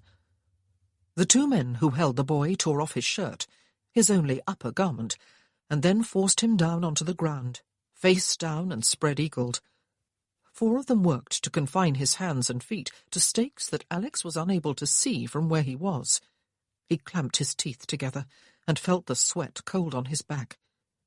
Were they going to kill the boy? Although going to his aid would be suicidal, Alex crouched into position, ready to hurl himself downward, to try to create some sort of diversion. But they came out for punishment, Barnes had said. That was their function, not execution. One of the men was speaking. It was impossible to tell which one. His voice was muffled by the hood and gruff in tone. It was probably disguised. But Alex could hear clearly what he said. It was only later that he felt surprise at the fact that the man spoke in English. "The last one," the unidentified man said, "and just a boy. You signed the charter, Yearning Jones, but refused to go the extra mile with your friends and fellow workers. You were too afraid of the consequences. You must be shown that cowardice, too, has its consequences. 10 strokes will be your punishment. Only 10. You are fortunate." Alex closed his eyes and then opened them again to watch, sick to his stomach, while 2 men, one on each side of the boy, whipped him alternately, 10 times in all. The boy did not make a sound. The damned brutes, Alex thought, incensed. He would find them all, every last one of them and grind their bones to powder. 2 of the others stooped down to cut the boy's hands and feet free after the whipping was over, but he scarcely moved. The Scotch cattle howled once more, looking downward to the quiet, darkened town, and then ran off together across the hill to disappear into the night. Alex wondered if anyone was sleeping down there. He straightened up, looked down at the inert form of the boy, and then went running and leaping down the steep slope toward him. He was neither dead nor unconscious, Alex saw in some relief. His legs were moving. "It is all right," he said, kneeling beside the boy and touching one hand to the back of his head. "It is all over now." The boy's breathing was laboured. Even in the moonlight, the marks across his back looked raw. He appeared to be no older than 16 or 17. Alex looked about him and picked up the boy's shirt. He set it gently over his back, though even so the boy flinched and an inward breath hissed into him. "Come," Alex said. "I'll help you up. Do you think you can stand?" "Give me a minute." They were the boy's first words. Alex took off his cloak and draped it as lightly as he could on top of the shirt. It was a decidedly chilly night. "You took it bravely," he said. "What is your name?" He had not heard it clearly when it was mentioned. For the first time, he saw the boy's eyes turn upward to him. "It was nothing," he said. "Just a crowd of bullies. Nothing. I'll be all right in a minute." He grimaced and closed his eyes. "It was Scotch cattle," Alex said. "I have been here long enough to know about them, lad, and to know why they are on the prowl at this particular time. But I understand why you want to say nothing." He touched his hand reassuringly to the boy's head again. "When you are ready, take your time." But he was aware suddenly of 2 people scrambling up the hill toward them, a man and a woman. They stopped when they saw him. Perhaps they thought he was a lingering member of the cattle. But then the man came striding on again, and the woman came running up after him. "I think your parents are coming for you," he said. The man said something gruffly in Welsh when he was still some way off, warning him away, Alex suspected. But he was too young a man to be the boy's father. Alex stood up. "He will be all right," he said. "He just needs a few moments to catch his breath. They gave him 10 lashes. "Iestyn?" Sian Jones's voice was trembling as she hurried past the man she had come with and went down on her knees beside the boy. She smoothed the hair back from his face with one hand and leaned over him to kiss him on the cheek. She was murmuring to him in Welsh. She totally ignored Alex's presence. "I'll be all right, Sian," the boy said, speaking in English. "Only 10 lashes it was. Just give me a minute here and I'll be up and chasing you down the hill." "Oh, Iestyn," she said, switching to English. "You silly, brave boy. There is proud I am of you. And I could beat you black and blue myself." She burst into tears. "Black and blue," the man said. "That would be just the colour of your eyes if I had my way, Iestyn, before I started on the rest of you. You have Mam and Mary crying their eyes out down there, and the children whimpering, and Dada roaring and coughing and swearing to kill you if Scotch cattle have left any of you alive, and all over an old penny." The boy laughed weakly. "There is good it is to know that you love me so much, Hugh," he said. "Are you going to leave me lying here all night, then?" "To catch your death," Hugh said. "It would be no more than you deserve, you stubborn cub. 10 lashes, was it? They should have given you at least 20. Perhaps they would have whipped some sense into you." Sian was still crying and smoothing her hand over the boy's head. "Frantic you was when I went over to see if you were one of the ones they had come for, Iestyn," she said. "He does not mean a word of what he is saying now. He is only angry with himself because he could not stop them from dragging you away. Oh, Iestyn, my pet, did they hurt you bad?" They seemed to have forgotten Alex, except that they had switched to his language, perhaps out of unconscious deference to his presence. But the man called Hugh turned to him suddenly. "What are you doing out here, sir?" he asked stiffly. "I thank you for coming to the aid of my brother. That is your cloak. It will get dirty on the ground, and bloody too, I wouldn't be surprised." Sian whimpered. "I came out to see what manner of animals Scotch cattle are," Alex said. "We do not have that particular form of wildlife in England. I am sorry to say that there were too many of them for me to come to the boy's assistance until it was all over. There were 10 of them. I wonder if your brother recognized any of them." "No," Hugh said quickly. "He did not. None of them. And I did not when they came to the house to take him away. They are not from this valley. Up with you then, Iestyn. Are you going to rest there all night, cosy beneath that cloak, while Sian and I are shivering up here?" He bent and wrapped one of the boy's arms about his shoulders. The boy groaned for the first time, but he pushed himself to his knees, rested there for a moment, and then got to his feet with his brother's help. Alex's cloak and his own shirt fell to the ground. "Iestyn," Sian whispered, her eyes fixed on his back, one hand over her mouth. "Oh, Iestyn, my boy." "Let's get his shirt on," Alex said, as the boy sagged against his brother. "Then I'll help get him home." "Thank you," the brother said gruffly, "but we can manage, sir. I suppose we will be in trouble with you too now, but I'll not hide from you. I am Hugh Jones. This is my brother, Iestyn. Sian is our sister-in-law. She was married to our brother, who was killed in the mine 3 years ago. She has nothing to do with all this. She has no business even being out of her bed. If Gwyn was still alive, he could take her across his knee and give her what for. But you leave her out of it. I will answer for what has been going on here." While he spoke, Sian was easing Iestyn into his shirt. "I think it is the Scotch cattle who should answer for it," Alex said quietly. "Good night, Mr. Jones. You are a brave boy, lad." "I'll manage him," Hugh said, as he started down the mountain, and Sian made to take Iestyn's free arm about her own shoulders. "You go back home to bed where you belong, Sian.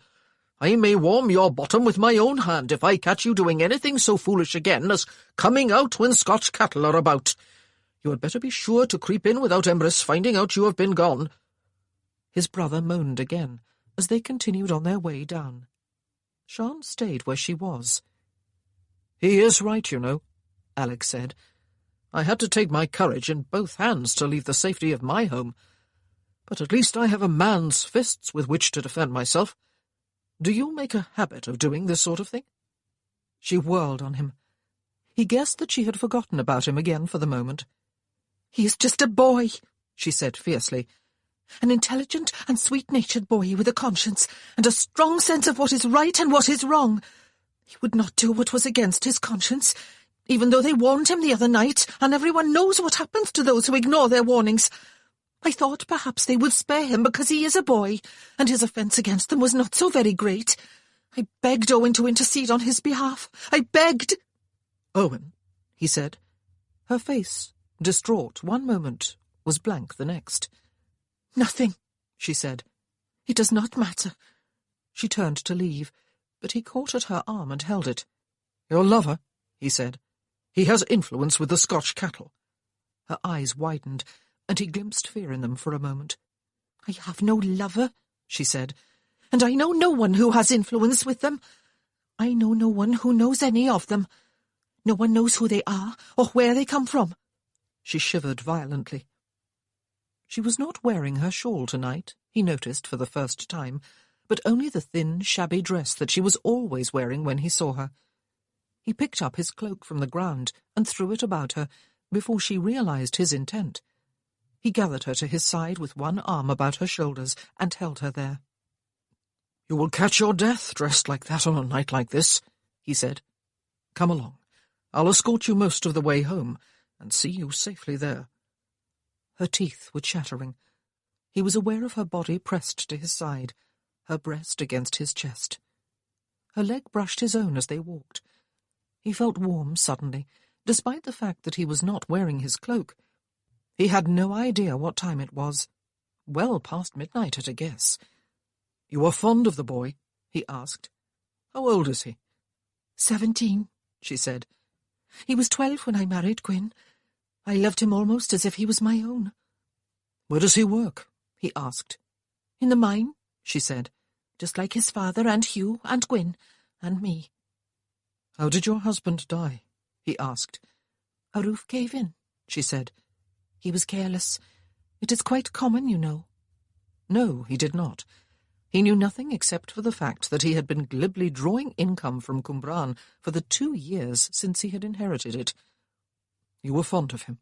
he asked. A foolish question. "He was my husband," she said, "and just my age.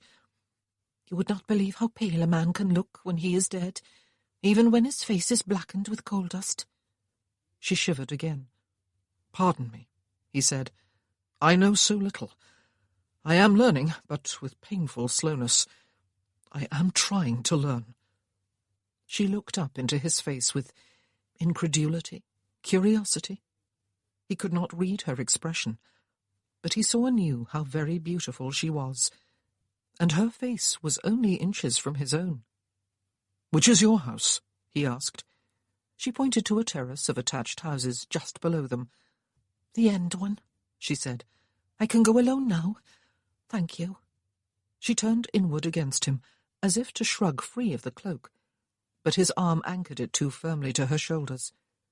She looked up at him again, dismay and something else in her face. He could feel the blood pulsing through his temples. His arm held her to him involuntarily. It did not occur to him to release her.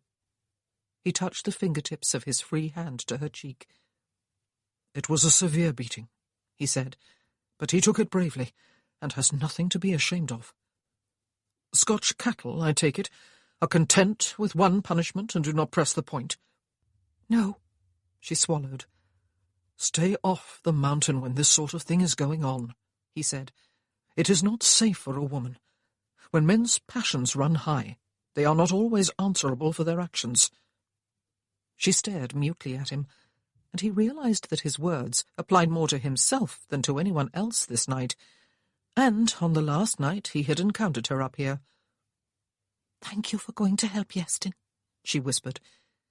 "You heard Hugh say that he had signed the charter. You will not punish him again?" "I see no wrong in the charter," he said, "only perhaps in what its rejection might lead to, if it is rejected. I have no intention of punishing any man I know to have signed it, or any man who went to a meeting at which it was being discussed."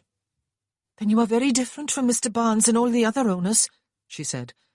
She was breathless suddenly, and lifted her hands to his shoulders, as if to push him away. "Good night." "Good night, Sian," he said. "It is a pretty name. I have not heard it before." "It is Welsh," she said foolishly. He smiled, and could not, after all, resist. He should have released her as soon as she said good night, or as soon as she tried to release herself from his cloak. He should have wrapped his cloak about her and allowed her to hold it herself. He should have kept 3 feet of space between them as they walked. Now he could no longer resist. He closed the distance between their mouths and kissed her. They were standing, he thought immediately, in perhaps the same place as she had been standing with her lover when he and Verity had looked down on them. He had felt slightly envious then and lonely. Now he was in the lover's place. He found the thought arousing, and drew her closer. Her arms, he noticed with some surprise and interest, had come about his neck. He opened his mouth and licked at her lips, but she kept them closed and trembling. It seemed she was unaccustomed to such kisses, or unwilling to allow the greater intimacy of them to him. He moved his hands hard down her sides, past warm, full breasts, into a small, firm waist, over shapely feminine hips, and around to equally shapely buttocks. His hands followed the curve of her spine as they came back up her body. It was arched. She had put herself against him from shoulders to knees, or he had put her there and she had stayed. She could certainly be in no doubt about the extent of his desire for her, especially through her thin dress. She was one of his workers, the teacher he wanted for Verity, the Welsh puddler's woman. He ended the kiss with reluctance, withdrawing his mouth from hers, moving her away from him with his hands at her waist. Her eyes opened and gazed, bewildered, into his. He inhaled slowly. It was the look a woman beneath him on a bed would have. "Go now," he said. "I'll watch you safely home." Safely? There was only one danger to Mrs. Sian Jones on the mountain, the one that was going to watch her home. She continued to stare at him, before biting her lower lip and turning abruptly away. "Sian," he said, and she stopped without looking back. "I will still be expecting you to call at the castle with your decision." She lowered her head, and he was afraid for a moment that she was going to give him his answer there and then. But after a silent pause, she continued on her way down the hill. He drew cool breaths of air into his lungs. He wondered if he could have had her there on the ground if he had so chosen. He would be willing to bet half a fortune that he could have. Under different circumstances, he would have put the matter to the test.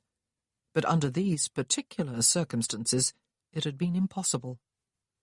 Governess and mistress, he thought.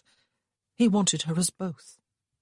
He wondered if she would take the one post, and if he could then persuade her to accept the other, and if he wanted to so complicate his life and so compromise his principles.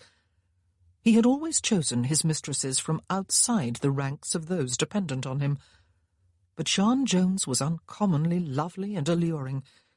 Something inside himself yearned for her, not just to mate with her body, though that was definitely a part of it. He could not put the rest of it into coherent words in his mind. She somehow seemed to represent a world he had glimpsed so fleetingly that he could not even recall the image of it to his mind. A sweet and wonderful world that he wanted to inhabit. Hiraeth. Yes, in his mind he could hear the aching beauty of the song again, the song about the sort of longing he felt. She had disappeared from sight. He turned his steps homeward. He had better hope, he supposed, that she put temptation beyond his grasp by refusing to be Verity's governess. God, what a night! What a strange world it was that he had stepped into, quite unwittingly, by deciding to pay his Welsh property a visit. Yerston was at work the next day, pale, but smiling at Sian as usual, when she deliberately made a detour to the seam at which he was working. He had not removed his shirt, she noticed, as he usually did, and as all the other men had done. He was one of the fortunate ones, if there had been any good fortune in his experience. 2 other men had been visited by the Scotch cattle the night before, men who had neither been to the meeting, nor signed the charter, nor joined the Chartist Association. Unlike the others, who had been given warnings, they had remained obdurate, for reasons of their own. Both had had all the furniture dragged out of their houses and chopped to pieces, and both had been given 20 lashes up on the mountain. The one who was a miner was not at work today. Sian waited all day to see Owen in the evening. It was a strange, unreal day. Life just could not seem to get back to normal again. She just could not seem to get back to normal. She dared not think about the night before, and yet she could think of nothing else. They went walking again, though they took a different route from the one they usually took, wandering through the town past the chapel and past the ironworks and the gates into the park of Glanryd Castle, in order to stroll on the hills beyond, the hills that led within a few miles to Penybont. They held hands and talked about trivialities while they were still in town. And, as luck would have it, they ran almost directly into the Marquis of Crail and his daughter as they were coming through the gates from the park, obviously intent on their own evening walk. He seemed unavoidable. Sian nodded to them both, unsmiling, and continued walking. He touched the brim of his hat and inclined his head. Sian was very aware, suddenly, of the fact that her fingers were laced with Owen's. "Mrs. Jones!" Verity called cheerfully. "Bore da!" She laughed gaily, then clapped one hand over her mouth. "Oh, no, that means good morning." "No, Star," Sian said. "Good night." She felt thoroughly disturbed as they walked on. She followed Owen's lead without question as he turned up into the hills beyond Glanryd and led her higher. She felt horribly guilty. She felt as if she should be making a confession to him, but he was not her husband, or even her fiancé. Besides, It had been only a kiss. Only, it had been a lot more than a kiss. She had felt against her abdomen his readiness for more, and she had wanted more. She was still not sure that she would not have gone the whole distance with him if he had not pulled back for some reason. She grew hot and uncomfortable at the very thought, and she remembered Cerrig Wen's crude words about going up the mountain with the Marquis for a good go, as she had put it. Sian felt wanton, dirty. That was precisely what she had wanted, and almost got. A good go. Her cheeks burned. "He has asked me again to take that job," she said. "I saw him outside chapel the other evening after practice. He gave me a week to decide." "You are wavering, then?" Owen asked. "Take it, Sian. You deserve better than you have. It would be a thumb of the nose to old Barnes anyway, wouldn't it?" He laughed. She could not believe she actually was wavering. It would be asking for trouble, for undoubtedly she found him almost irresistibly attractive. She had not really admitted that much to herself until last night. More attractive than she had ever found any man, Owen included, God help her. But she was a cart girl in a coal mine, and her mother's bastard daughter. He was a Marquis. It would be funny if it were not also frightening. Perhaps this was the way things had been with her mother. She did not want to be like her mother. She did not want her mother's life. The prospect was horrifying. Cut off from her family and her people and her chapel, totally reliant for support and emotional satisfaction on a cold lover who saw her only as a body to be used for his lust and his pleasure. Oh, no. "I don't know," she said. "I don't know if it is what I want or not, Owen." And yet her words showed that she was still wavering. "I don't like you looking weary every night," he said. "And she seems a cheerful enough child." "Lonely, too," she said.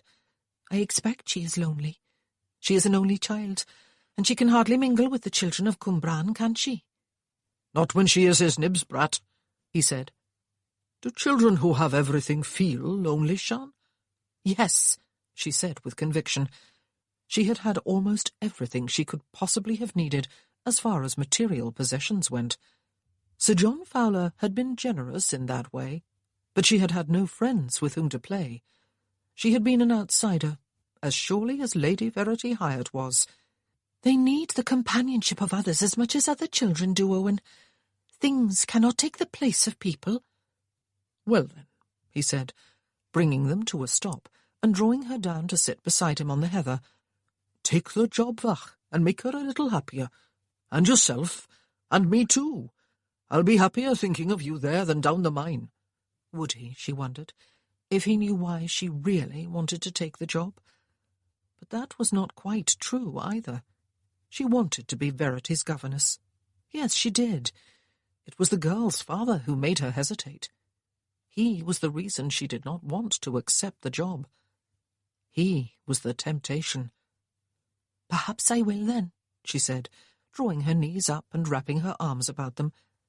"Yes, perhaps I will. I really would like to, Owen." She noticed, suddenly, how high up on the mountain they were. Chapter 7. They sat in silence for a while, Sian gazing down into the valley, Owen propped on one elbow gazing at her. "Oh, I don't know what to do," she said. "You tell me, Owen." But she laughed as she said so. In some ways it would be reassuring to be a child again and be told what to do, but she knew she would never easily give up control of her life to any man. There had been a few battles with Gwyn. "Tell you what to do. All right," he said, pushing himself into a full sitting position beside her. "Lie back in the heather and let me love you." She felt a lurching of alarm. "Oh, no," she said. "No, Owen." He set his mouth to hers and let it rest there for a few moments. "Gentle I will be," he said. "It is because I am big and Gwyn was smaller, Sian. But you are not a maid, and it will not hurt.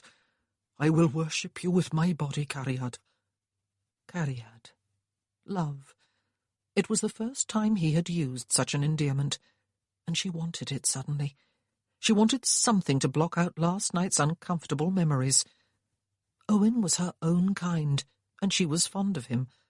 He was attractive and had great strength of character. She knew that there were many girls and women in Cwmbran who envied her because Owen was stepping out with her. She would belong again as Owen's woman, as she had belonged all too briefly as Gwyn's. But it was a step she could not take lightly. "Just kisses," she said, lifting her face. "Just kisses, Owen, please." "A man needs more than kisses," he said, "especially when it is the dusk of evening, and he is up on the mountain alone with his woman. It is inside you I need to be, Sian." He took her hand and brought it against him, palm in, so that she could feel his need, his readiness. She was no maid, as he had said, but even so she snatched her hand away in some alarm. 2 nights, 2 different men. She wanted to get up and run suddenly, run away. But from what? From herself? Was she a wanton, that she had aroused need like this in 2 very different men in such a short interval? "I don't want to do it, Owen," she said. "I would be sorry tomorrow. Let it be kisses. I like your kisses." They were warm and firm. She always felt the strength and dependability of Owen when he kissed her. She wanted his kisses now, to blot out the memory of those others. She did not like the Marquis of Creil's kisses. She did not want to remember them. He used the inside of his mouth as well as his lips, and his tongue. She could remember it licking against her lips, and she could remember the raw feelings of sexual desire it had aroused in her. She wanted Owen's kisses again, warm kisses of affection. But if only Owen could kiss like that, and make her feel like that. "Just let it be kisses," she said softly. "You are afraid I would take my pleasure and not pay the price," he said. "Married we will be, Sian. We both know that." "Do we?" she said. He had never mentioned marriage before.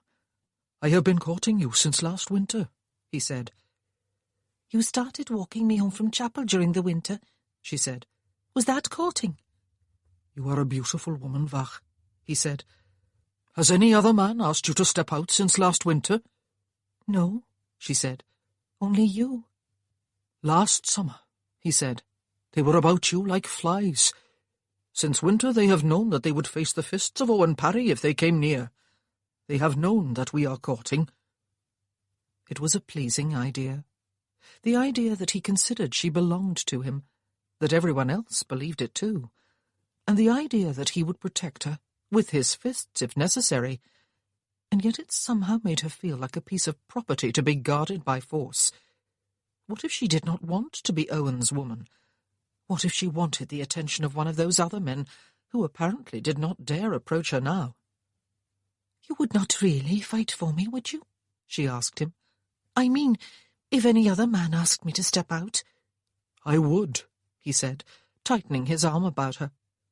"Everyone knows I am not a man to be crossed, and you are my woman, Cariad.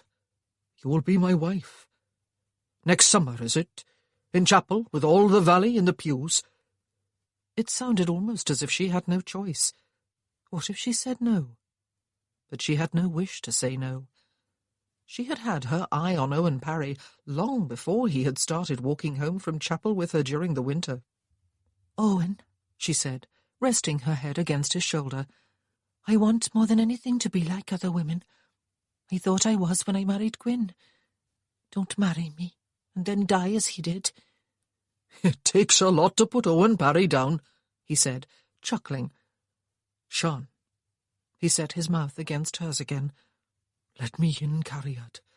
A wedding it will be next summer, or sooner if your belly swells before then.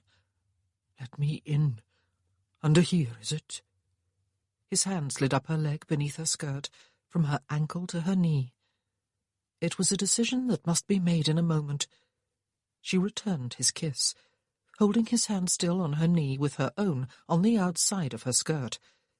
If she took him into her now, she would be drawn into the protection of his strength and of his world for the rest of her life.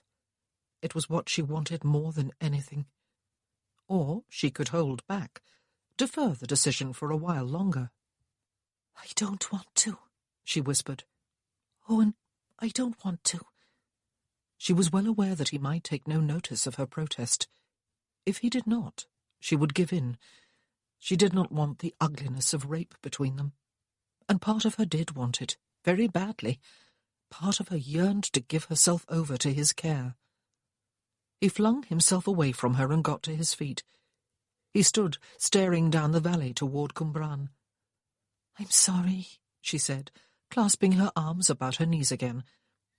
I did not mean to lead you on by coming all the way up here with you, Owen. I did not realize how high we had climbed. Because she had been agitated by their brief meeting with the Marquis of Crail. I just want kisses. Did you ever go up the mountain with Gwyn? He asked, looking over his shoulder at her. She hesitated. Yes, she said, but only once, a week before the wedding.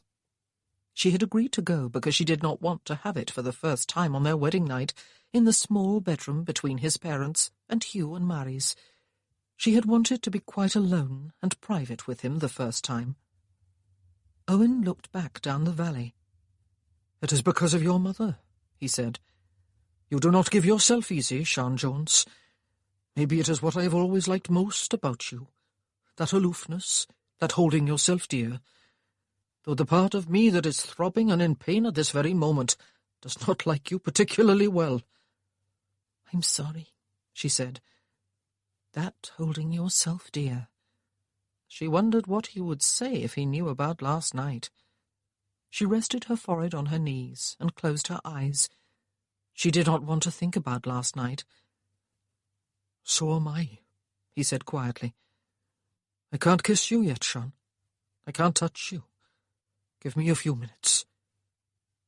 They were quiet for a while. She was grateful to him for showing such restraint. She should not have come up so high with him. She had not meant to do so. It must have seemed that she was willing. Owen, she asked, did you try to stop Yerston from being punished last night? I told you, he said. I don't know any Scotch cattle. Who does, then? She asked. If you do not, Owen, who does? He got off lightly, didn't he? He said. Nothing in his house destroyed. Only 10 lashes with the whips. He was even able to go to work today, I heard. Yerston would have been too stubborn to stay at home, she said. But his poor back, Owen. You should have seen it. Red and raw. They even drew some blood. Well, he said, he got off lightly enough, Sian. He should not have held out against the rest of us. A thought struck her suddenly. Was it you? She asked, looking up at his back. Was it you who arranged for the lighter punishment, Owen? Was it? Would he have had 20 like the other men? Was it you? I don't know any Scotch cattle vach, he said.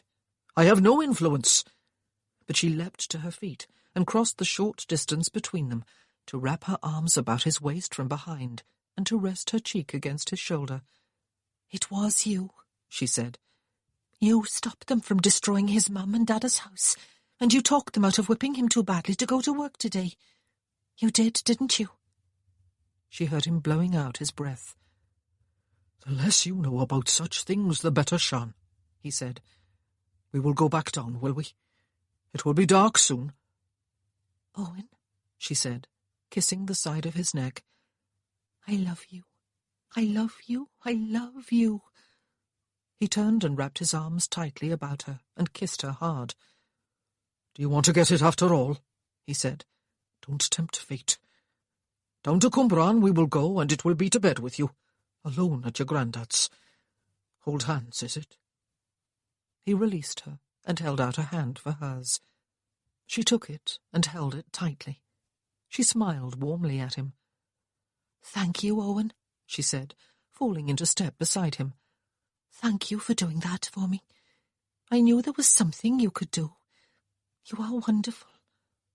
You know nothing about it, Sian, he said quietly, and I thank the good Lord for that.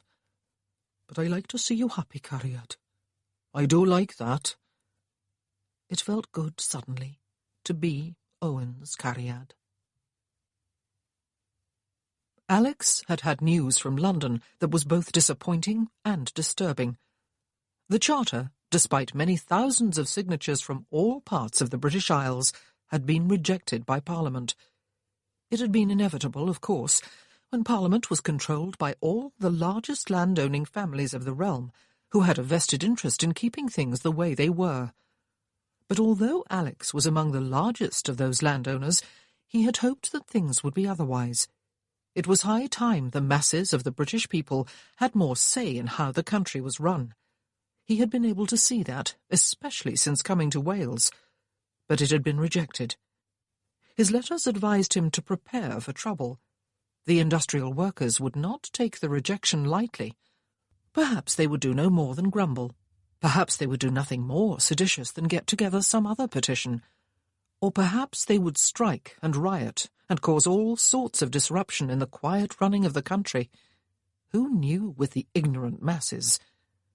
Alex was advised to swear in special constables, or, better still, to bring in soldiers as a show of strength, just to discourage the majority from listening with any seriousness to the revolutionary minority.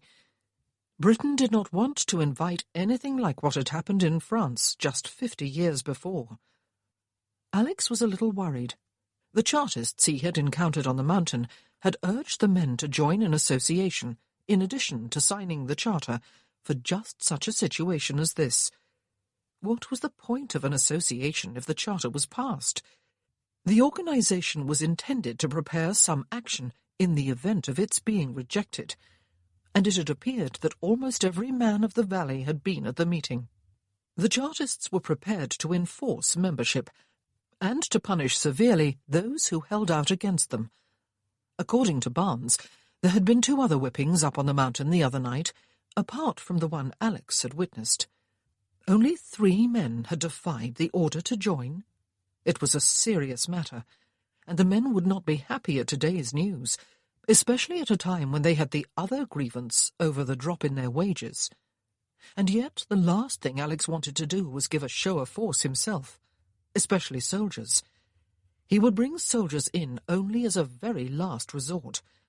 Damn it, he was in sympathy with the people.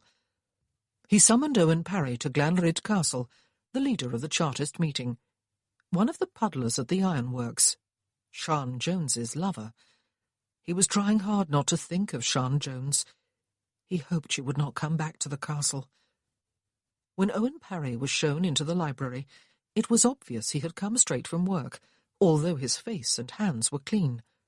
He wore work clothes, and there was a suggestion of grey dust about them, and about his dark curly hair. He was a big man, not very tall, but solid in build. The solidity looked to be all muscle and very little fat. He was not a man one would care to cross, Alex thought, with an inward sigh as he looked up at Parry. The man held his cap in his hand, but made no attempt to bow his head or pull at his forelock or show any other customary sign of subservience. Alex was becoming used to the proud Welsh. "Owen Parry," he said, "thank you for coming so promptly. Have a seat." He gestured to one at the other side of the desk at which he sat. Owen Parry looked at it, as if he suspected some trap, and then lowered himself gingerly into it. He looked steadily into Alex's eyes. Alex found himself wondering, quite irrelevantly, if the man was gentle or rough with Sian. "Parliament has rejected the Charter," he said bluntly. "I had word this morning." Parry's jaw hardened for a moment, and then his face went blank and slack, stupid. "What is that to me?" he asked after a short silence, which Alex had decided not to break. "A great deal, I would imagine," he said, "since you campaigned for it, and chaired a large meeting up on the mountain for it." Still the blank, stupid look. The man shook his head slowly. "I don't know what you are talking about," he said. Alex sighed. This was not going to be easy. "I am not setting a trap," he said. "I am as sorry as you that it was rejected. Or perhaps not quite as sorry. I believe it was very dear indeed to your heart. I watched your meeting. If I had been going to take any disciplinary measure concerning it, I would have acted before now. But I need to know what your future plans are likely to be." Owen Parry had a gift for making himself appear totally without character or intelligence. If Alex had not seen him on a few previous occasions, he would surely have been convinced. He waited again for an answer. "You have the wrong man," Parry said. "I don't know anything about any charters. What are they, anyway? And what does Parliament have to do with them? I don't know anything about any meeting on the mountain. I don't know what it was you saw. I should get back to work if you will excuse me." "Not for a while," Alex said. "I pay your wages. You will not lose them for the hour or so you were away from your job this morning. Let me put it this way, then. The government is expecting trouble, and in no mood to take it. Having said no, they have to flex their muscles and show that they mean no. It would be unwise to do anything further, for a while anyway. Let it rest for a year or two." Owen Parry stared at him. He shrugged. "Whatever you say," he said. "Whatever it is you were talking about. My English is not as good as it could be. I don't understand too well what you were saying. I would hate to be put in a position of having to enforce law and order when I am basically in sympathy with you," Alex said. The man merely shrugged again. "Don't put me in that position," Alex said quietly. Parry laughed, just as if he really did not know what was going on, just as if he really was all at sea in a foreign language. Alex sat back in his chair and surveyed his visitor for a few silent moments. Sian's lover. He assumed they were lovers. They had been walking hand in hand up into the hills last night. It was unlikely they were doing so merely for the exercise. Besides, he knew from experience how mere kisses and the light roaming of hands could turn her hot and ready. Had she been like that last night for Parry? It was none of his business. Absolutely none whatsoever. He pursed his lips. "Perhaps we should work on a local scale rather than on a national one for a while," he said. "Perhaps we could talk. You with some other representatives of the people and I. There are many things I do not understand. Many things that disturb me. Many that I need explained. Perhaps we could talk. See what we could do together to improve conditions. To make life happier and more prosperous for all of us. Would you care to attend such a meeting if I arranged it?" For a moment the mask of stupidity slipped, and Alex glimpsed naked hatred and incredulity. He felt quite taken aback. Was he then so much the enemy that he was hated, and his every word disbelieved? Then the mask was firmly in place again. "I don't know anything about meetings," Parry said with a laugh. "Who would come with me? And what would I say? You have the wrong man. I just do my job by day and mind my own business by night. I don't need to be made happier or more prosperous. I have my wages." "You are content that they have gone down 10%? Alex asked. The man shrugged yet again. "I take what I am given," he said. "I am not a troublemaker." Alex drummed his fingers on the desktop. "What do you know about Scotch cattle?" he asked. Owen Parry laughed. "This is Wales," he said, "not Scotland." For the first time, Alex felt patience deserting him. "If you were as stupid as you are pretending to be," he said, "I doubt you would have a job as one of Cwmbran's most skilled workers, Parry. Do you know who any of them are? I would be willing to bet you do. It would be strange indeed if one of the leaders of a movement did not know the identities of any of the enforcers of that movement's decisions. Look." Parry spread his hands before him, palms out. "We don't mess with Scotch cattle. We don't talk about them. And we certainly don't know them. They are disembodied spirits," Alex said. "Totally unknown to anyone but themselves. I have a message for them, Parry. I trust it will reach them somehow. I will not have my people terrorized. Chartists want freedom and democracy for all British men. Well then, let Chartists grant that freedom of choice to its followers, and to those who choose not to follow. Perhaps I will let the property damage and the whippings of 2 nights ago pass this time, but if it happens again, I will hunt down the Scotch cattle, especially their leader, and I will see to it that they are treated as they treat their victims, with a strong dose of their own medicine. See that they are informed of that." The blank look became blanker, if that were possible. "How am I supposed to do that?" Owen Parry asked. Alex got to his feet. "I am sure you will find a way," he said curtly. "Good day, Parry. You may return to work." Owen Parry got to his feet without a word and left the room.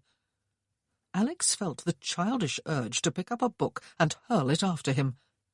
Instead, he curled his hands into tight fists at his sides. The man looked as strong as an ox. Alex just wished— damn it, he just wished he had an excuse to fight him. He wanted nothing more at this precise moment than to punch that blank, stupid look off the face of the Chartist leader. God, he wanted to fight someone. Sian went up to Glanryd Castle in the evening. The summery weather seemed at last to have broken.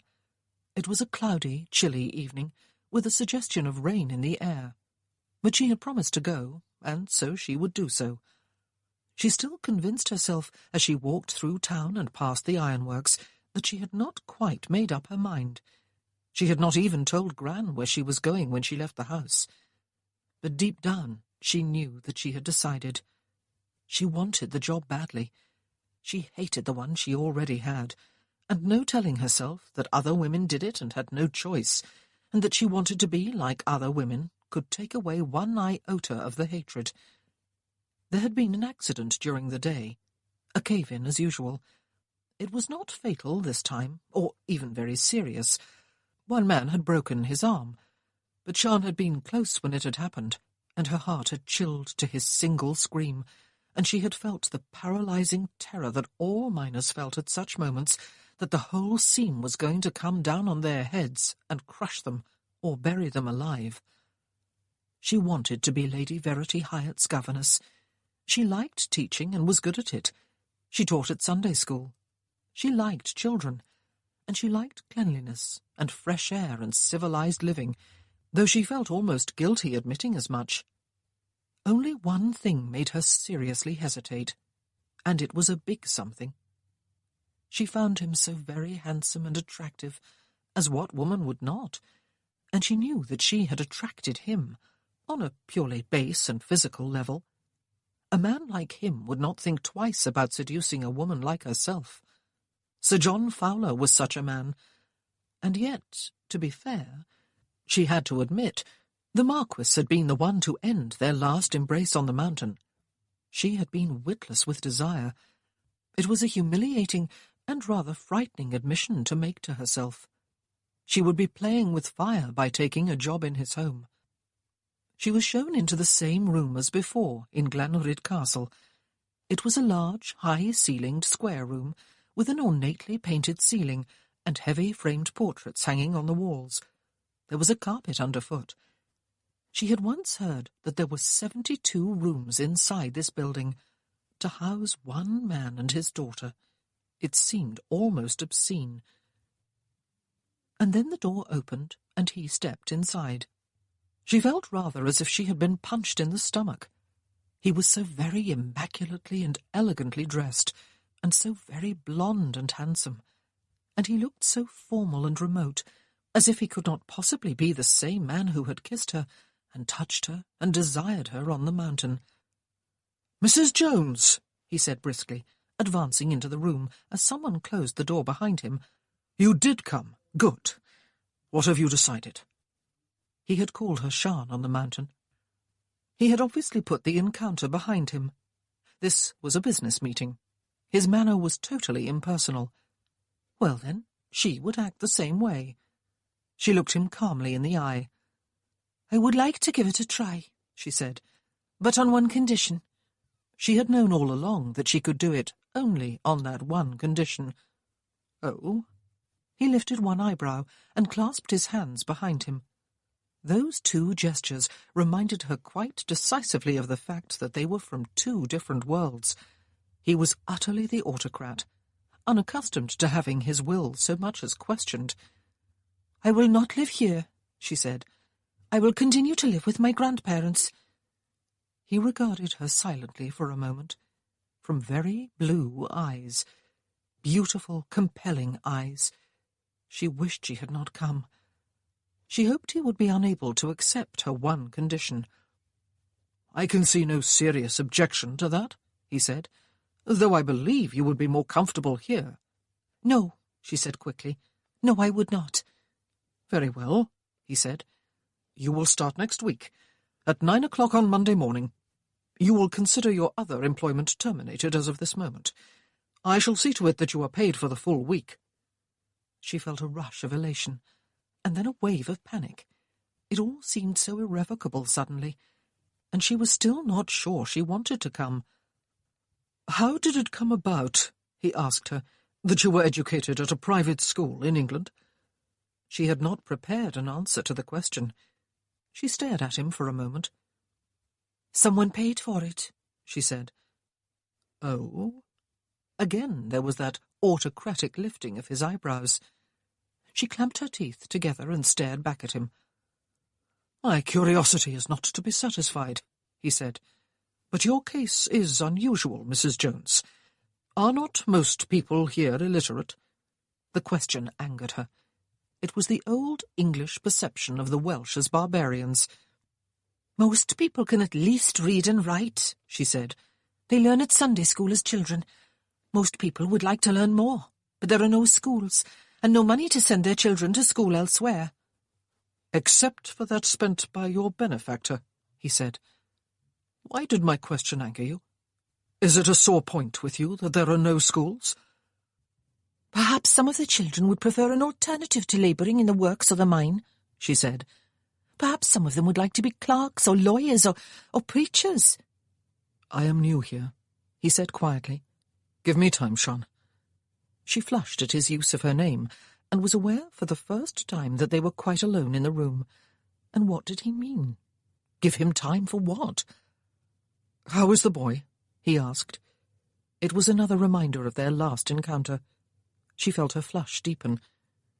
"He has been at work," she said, "though he should not have been."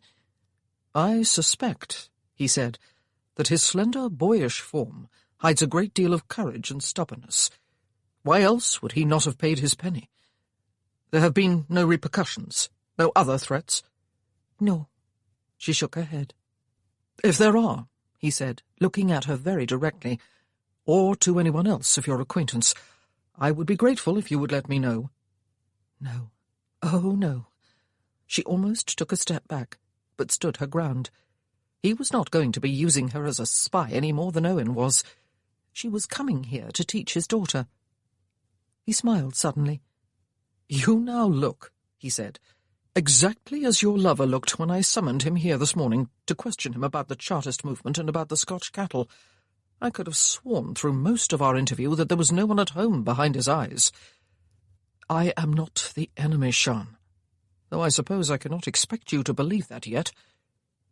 He had summoned Owen, but he had told her that he intended to do nothing about the meeting he had witnessed on the mountain. "The charter has been rejected by Parliament," he said softly. "Had you heard?" She closed her eyes and swallowed. Oh, dear Lord God, what now? She dreaded to think of what was likely to follow. She shook her head. "Sean," he said, "give him some advice from me. Will you? Tell him not to do anything that will force a confrontation with the authorities. It is a confrontation these men cannot win. There are other, slower, more patient ways to go about bringing change. He is a stubborn man. I believe it is a Welsh trait. But give him that advice. Perhaps he will listen to you." It was a firm and implacable warning, quietly and courteously expressed, but quite unmistakable. She felt weak in the knees and dizzy for a moment. "Damn you," he said, more quietly still. "Damn you, Sean Jones. Do you want him in jail, or dead? I'll not wait for your answer. You people are expert at giving the silent treatment. Go now. You are dismissed. You will return on Monday. Verity will be pleased by your decision. She said good night to me in Welsh last night. Is it really Noster, as in Paternoster? Noster, she said, clearly separating the words. Ah, he said, very much more musical than I made it sound. Nos da, then, Mrs. Jones. He opened the door and gestured to her to precede him through it. He signalled to a servant as she passed him to open the outer doors. He did not say any more, but turned to climb the stairs. It was raining outside, a dreary, chilly drizzle. Sian lifted one fold of her shawl over her head and hurried down the driveway toward the gates. She felt horribly upset and wonderfully elated. The charter had been rejected. Owen had been summoned into the Marquis's presence. The Marquis had wanted her to spy for him. "Damn you," he had said to her. Grandad would have threatened to blacken his eyes for using such language. She had done the wrong thing. She should have said no. She should have kept to the life she had embraced at the age of 17. But she would not have to go down the mine again, she thought, lifting her face to the drizzle. Not ever again. The good Lord be praised. She was finished with the mine, and the Lord forgive her for being so glad. Chapter 8. It had rained miserably for 2 days straight, but the clouds were finally breaking up by Sunday morning, with the promise of sunshine later, or by the next day at the latest. Sian walked to chapel arm in arm with her grandmother. Mrs. Bevan, their neighbour, walked with them, while Mr. Bevan walked behind with Sian's grandfather. Emrys, as usual, had stayed at home. Sunday was Sian's favourite day of the week, with the mine closed down for the day, and chapel and singing, and the Reverend Llewellyn's sermon to look forward to in the morning, and Sunday school in the afternoon. And then tea at home with the family and Owen, and relaxation. Blessed relaxation. This Sunday was a little different. Owen would not be coming to tea. There was a meeting at his house, a meeting to decide what was to be done now that the charter had been rejected. There was a movement afoot, centred in Newport, to rally the men of all the valleys in some united action. Sian cringed from the thought, and hoped that the very largeness of the idea would make it impossible to bring to reality. The Marquis of Crail's warnings rang constantly in her ears. And today was a little different in another way, too. Her absence from work in the mine had been noticed, and people had begun to ask her about it. Word had begun to spread. She had told her own family, of course, and Gwyn's. Her grandfather had repeated what he often said, that she did not need to work anywhere outside the home. Her grandmother had cried a little, worried about what would happen to Sian at the castle with the Marquis. Gran was the one who had been most hurt by what had happened with her daughter, Sian knew. Emrys had roared and offered to smash the Marquis's nose flat if he so much as looked sideways at Sian. Gwyn's mother and father had said very little. Mari had been pleased for her, and Iestyn delighted. "That is where you belong, Sian," he had said with his sweet smile. "You are a born teacher. Just a pity it is that he does not have 10 daughters. Very happy I am for you." Hugh had called her a fool, and had told her that Gwyn would not have stood for it if he had still been alive. Everyone else was beginning to look at her with marked curiosity, Sian thought self-consciously. She felt again as if she was something of an outsider, and hated the feeling. But oh dear, she admitted to herself, she had so enjoyed the last 3 days. "So, Sian," Mrs. Bevan said now, "you have had some good fortune." "With my new appointment," Sian said. "Yes, I am very pleased about it." "I am sure you will do very well at it," Mrs. Bevan said. "The Sunday school children all want to be in your class, including our Gwen and Willie. And you have had the schooling, thanks to your dada." It somehow seemed ludicrous to hear Sir John Fowler referred to as her dada, Sian thought. Her grandmother's lips tightened. "I would thank you not to mention him, Mrs. Bevan," she said. "Well is all the dada Sian needs, and schooling can sometimes be the devil's snare. I will be praying hard in chapel for Sian." "Oh, Gran," Sian said, with mingled amusement and exasperation. Tardiness was not a vice with the people of Cwmbran. Although there were 15 minutes still to go to service time when they entered the chapel, most of the pews were already full. It was not often there were empty places by the time the service began. Sometimes latecomers, those who came with only 5 minutes to spare, had to sit up in the loft with the organist, or even on chairs squeezed into the aisles. People came for the singing, and for the frequently fiery sermons of their preacher, and for the socializing. Sian always sat 2 seats from the front with her grandparents, Owen 1 pew behind, the Joneses opposite. This morning, though, as she was walking down the aisle slightly behind her grandmother, someone in a pew close to the back plucked at her sleeve and whispered loudly to her. "Mrs. Jones," Lady Verity Hyatt whispered, and smiled with bright mischief when Sian turned her head in surprise to look down at her. "You are going to be my teacher. We came to the chapel this morning." Sian looked past her to see the Marquis sitting next to her, looking blonde and elegant and handsome, and as out of place in chapel as a cat would look in a dog kennel. He also looked a little uncomfortable. He nodded to her. "Sit by us," Verity whispered loudly. She still had hold of Sian's sleeve. It was one of those moments when there was no time to think rationally. Had she done so, Sian realized later, she would have smiled at the child, told her that she always sat at the front with her grandparents, and reminded her that they would meet tomorrow. Then she would have continued on her way down the aisle, no more than a few seconds having delayed her.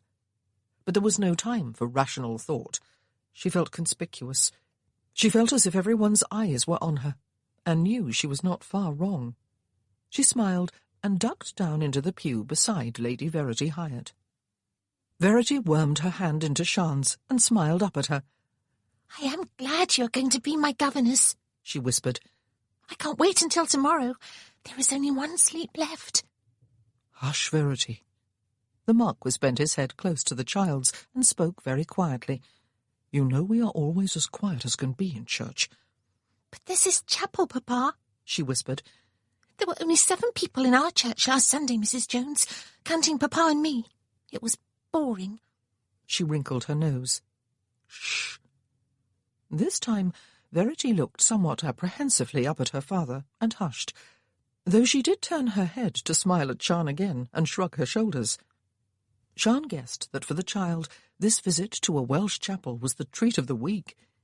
It was a powerful and painful reminder of her own childhood, when as often as not she had watched from a window of their cottage as the people of Penabont went to their chapel. Sometimes her mother had taken her to the Anglican church. Yes, she could remember the boredom and the envy she had felt of all the children who would be going to Sunday school in the afternoon. Unconsciously, she squeezed Verity's hand, which was still in her own. She looked up and ahead to confirm that Owen was indeed in his usual pew close to the front. She wondered if he knew she was there, and she wondered how he would feel about her sitting where she was, and how everyone else would feel. There was an unnatural hush in the chapel, a self-conscious hush. It seemed certain that everyone was aware of the presence of the Marquis of Crail. Usually the chapel hummed with the sounds of muted gossip, until the Reverend Llewellyn climbed the steps to the pulpit. Oh dear, Sian thought, she should not have sat down here. She felt remarkably uncomfortable. The singing was not self-conscious. The congregation sang the opening hymn with its usual harmony and enthusiasm, while the Reverend Llewellyn conducted from the pulpit. Sian was very aware as she sang of the silent man standing at the other side of Verity. He held a hymn book open in his hands, but did not sing. Of course he would be unable to, she realized. The words were in Welsh, and the service would be in Welsh. Verity would be even more bored than she had been last week. Throughout the opening hymn, she stood staring up at Sian, still clinging to her hand. The minister noticed the visitors during the hymn. After it, he welcomed them in heavily accented English, and all heads turned, including Owen's. Sian met his eyes before he turned back again. He had not given her any details of his interview at Glanrhyd Castle. "Bloody Marquis of bloody Crail," he had said when she asked. Her grandfather had not been within earshot to reprimand him for his language. "A fox and a weasel he is, Sean. Dangerous. He is worse than Barnes. You keep away from him, Vach. Keep with the child." He had refused to say what had given him such an unfavourable impression of their employer. Sean wondered what threats the Marquis had made, and which of those threats he would carry out if he found out about this afternoon's meeting. But the very thought of the meeting set her stomach to churning. She concentrated on the part of the story of Job that the Reverend Llewellyn was reading from the Welsh Bible. Job had been tested by the Lord, the minister said in his sermon. He had been tested to the limits of his endurance, and ultimately he had passed the test. He had come to see that suffering in this life cannot be avoided, but instead of being destroyed or embittered by his experiences, he had been strengthened and ennobled by them. They all had something to learn from Job. It was very obvious to Sean, as his sermon became more impassioned, and some of the members of the congregation, swept along by his rhetoric and emotion, responded to it vocally, that he was talking directly to the Chartists, that he was making his position quite clear. They had done what was their legal and moral right. They had asked for freedom and democracy and the end of oppression. But having been rejected, it was now their task to endure, to be strengthened and ennobled by suffering. She wondered if the Marquis of Crail had even an inkling of what the sermon was about. Owen, she could see, was sitting with shoulders and head thrown back. Yeaston had his head bowed. Finally, the service was over. Jeanne had prepared herself for the end. She would smile quickly at Verity, she had decided, and then hurry outside to wait for her grandmother and for Owen, who always walked her home. She certainly did not want to be trapped into leaving the chapel with the Marquis and his daughter. Everyone would think she was putting on airs. But it was not to be that easy. Released from the necessity of being silent, Verity caught at her hand again and launched into speech. "I enjoyed it much better than our church," she said, "even though I could not understand the words. It was fun with all these people. You have a lovely voice, Mrs. Jones. Everyone in here does. Papa was the only one singing last week. It sounded funny. Tell me who some of these people are. You are going to teach me Welsh, are you not? Maybe next week I will understand what is being said." Verity. The Marquis's well-manicured hand came to rest on his daughter's shoulder, and Jeanne found her eyes focusing on it, and then moving up his arm and shoulder and face until they met his eyes. "Mrs. Jones will be anxious to go home. You will have all the time in the world next week to talk with her, if she is foolish enough to let you get away with chattering." "I don't mind," Jeanne said. "Children sometimes need to talk." "Especially when they are lonely," she almost added, but the words would sound impertinent. She turned to leave, but the Reverend Llewellyn was standing at the end of the pew, right hand extended. "The Lord be praised that you saw fit to join us in our humble prayers of praise this morning, my lord," he said. The Marquis reached past his daughter and Jeanne to shake the offered hand. "We heard the singing from outside during both the choir practice and last Sunday's service," he said. "We decided to hear it from the inside this morning. You have a choir to be proud of, sir." The Reverend Llewellyn's chest expanded. "The best male voice choir in Wales we have here, my lord," he said, "as we will prove at the Eisteddfod in 2 weeks' time. And the best in Britain, or in the whole world, I can say with confidence too. There are no singers like the Welsh. We are not afraid to open up our throats and praise the Lord with the vocal cords he gave us. Are we, Sean Jones?" The Marquis smiled politely, while Sean murmured assent. Most of the congregation had already filed outside, she could see. She had not, after all, succeeded in avoiding being conspicuous. "And lovely it is to see the little one," the minister said, beaming down at Verity and resting one hand lightly on her head. "Coming to Sunday school this afternoon, will you be, Vach? We will put you in Mrs. Jones's class." "Vach?" Verity wrinkled her nose and looked up at Sean. "Vach," she said. "It means little one. It is an endearment." "May I, Papa?" Verity swiveled her head to gaze pleadingly at him. "May I go to Sunday school, please? Please, please, please." "It will be all in Welsh," Sean said. but she saw the agonized longing for one more treat in the child's eyes. "But I am willing to take you, if it is all right with your dada, with your papa. Perhaps you would like to come home with me for dinner first." She was looking at Verity, and seeing herself, she knew. She should have said nothing. She should not have interfered. The child, after all, was Lady Verity Hyatt, daughter of an English marquis. Lovely.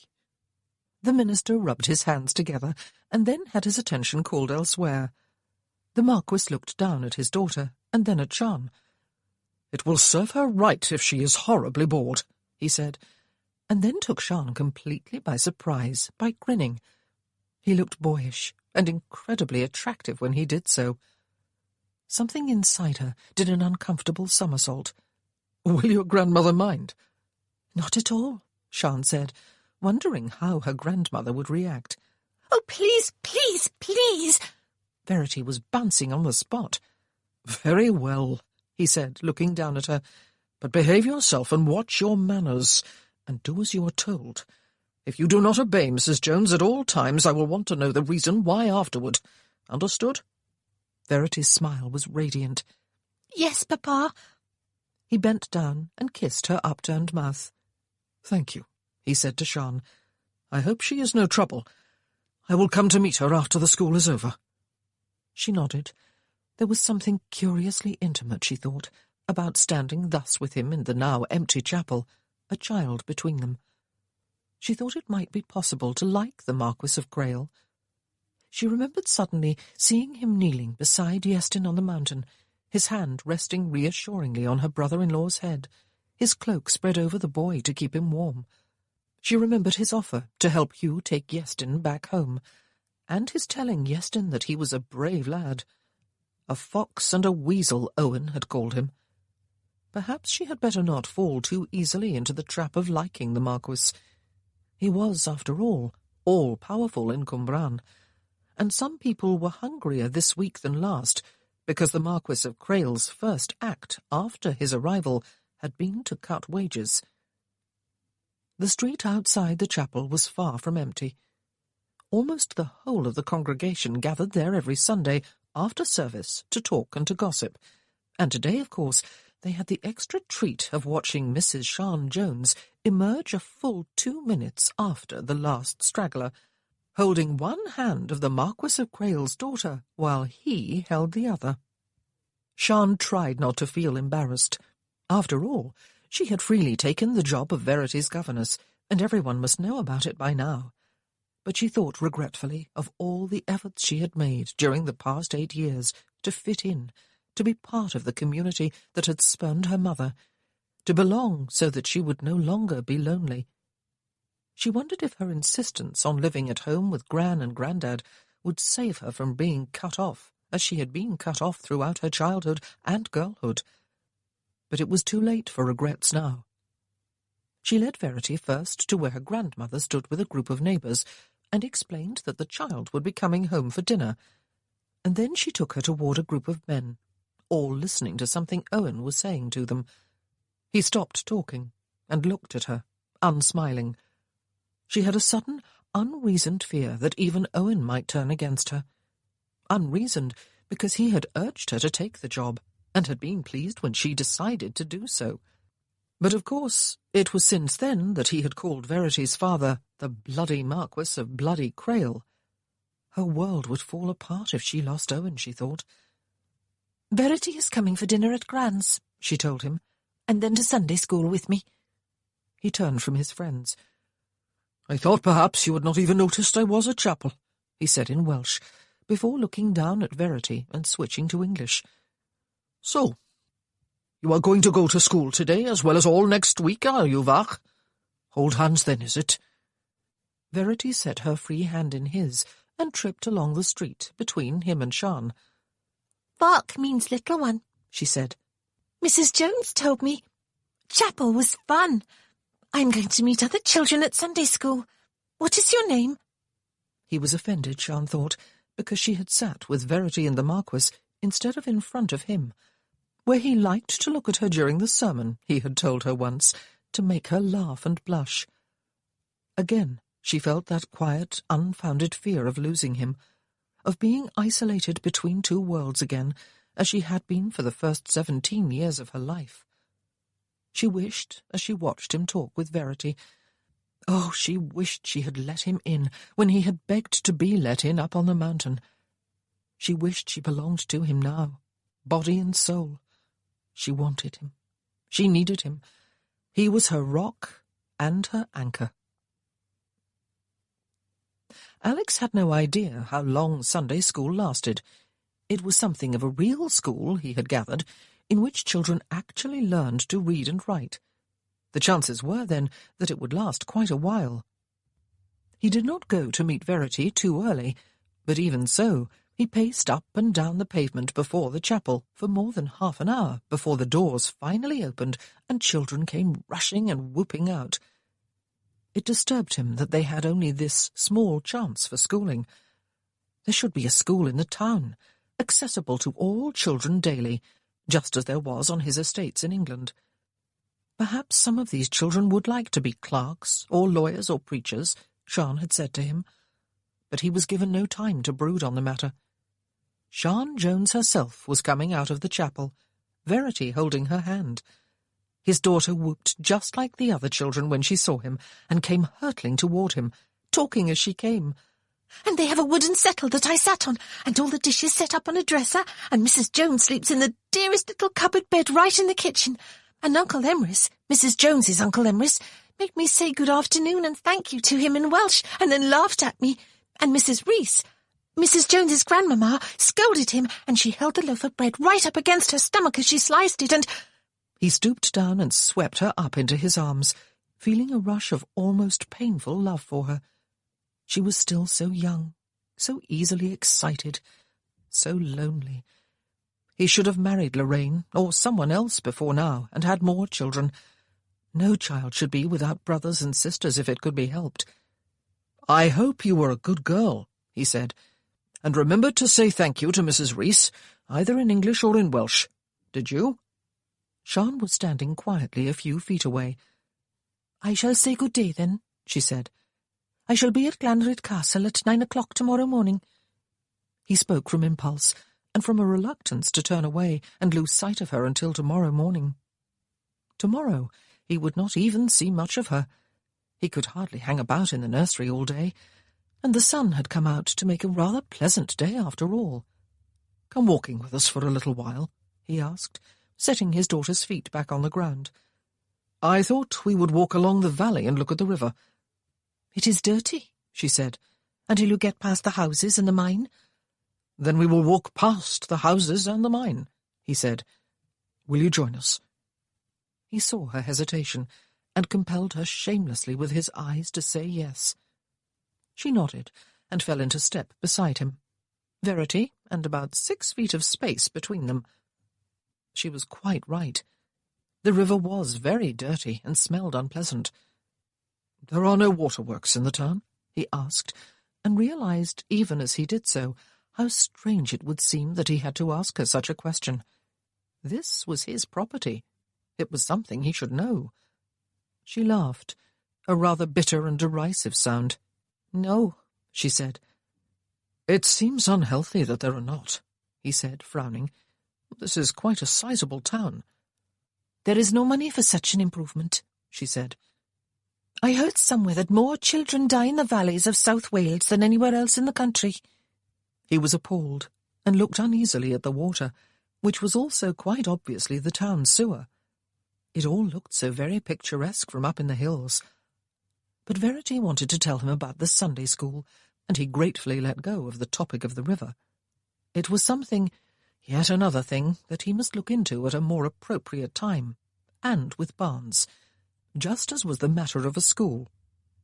"One of the worst things about mining," he said later, "is that the waste has to be dumped somewhere. Coal tips are not attractive features of a landscape, are they?" He looked with some distaste at the black hills of slag to one side of the buildings, and great wheel that denoted the entry to the coal mine. "Industry is not attractive," Sian said, "but it is a fact of modern life. We have to make the best of it. I hate to see my valley being gradually made black and ugly. It was so very beautiful. It is where our music and our dreams and our passion came from, and now it is being—" "Raped," he suggested. She looked even lovelier when she blushed. "It does seem an appropriate word," she said. "Will we just destroy the beauty of our world? I wonder." Verity had run on ahead, and finally the town with its terraced houses and the mine were past, and it was as if they were walking in a different world. The river water seemed already cleaner, and the grass all about them was green. Alex drew in a deep breath, and the air seemed to be free of the smoke that belched eternally from the chimneys of the ironworks. "Industry is so new," he said. "We have not yet learned to adjust to a way of life so totally different from that lived by our ancestors for hundreds and even thousands of years." "The valley was all like this a mere 100 years ago," she said, gesturing ahead and to either side of them. "Sometimes I think I was born in the wrong age. But we cannot choose, can we?" Verity had gathered some sticks and was throwing them as far out into the water as she could. She looked happy and absorbed in her game. She looked as if she had forgotten their presence. "To me," he said, "all this is more of a shock than it is to you. I have lived all my life on a country estate, where everything is run much as it has been run for generations. I know it and understand it, and feel competent to run it both well and wisely. Industry was little more than a word to me, until I decided to pay a visit here. I feel rather as if I have been transported to a different planet, or even universe. Do be careful not to trip over that root." She circled around the root and stepped closer to him as a result. He offered his arm without thought, and she took it. It was only her touch that made him aware of what he had done.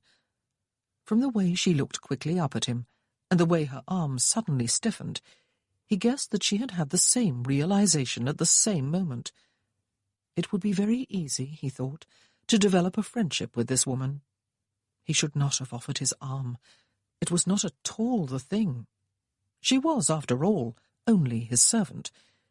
He had a vivid memory of her, as she had looked when she had almost butted him in the stomach down in the mine.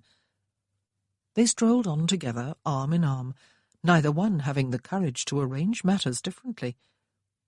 "I feel totally out of my depth," he said. "I know and understand only what I have been able to learn since my arrival. There is so very much that I still do not know, and do not even realize I am ignorant of. Like the lack of waterworks, for example. I had not even thought to ask.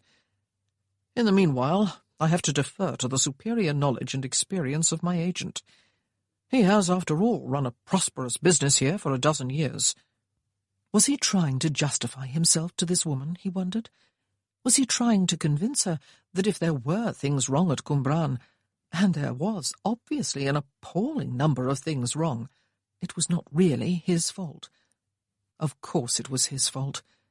He had been the owner of this property for 2 years, and had done nothing to shoulder the responsibility that ownership always brought along with it.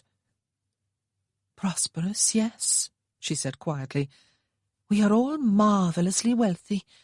One of us even owns a home with 72 rooms. It was a remark that deserved a blistering set-down, except that he could not deliver it. He had spoken to her as an equal. He had never before bared a part of his soul to a servant. Could he blame her for responding in kind? "Verity," he called ahead to his daughter, "it is time to turn back. We are already late for tea." He used the excuse of turning around to disengage his arm from Sian's. "Wealth brings with it responsibility, Sian," he said.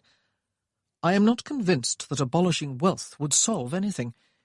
Would it bring equality and justice to the world?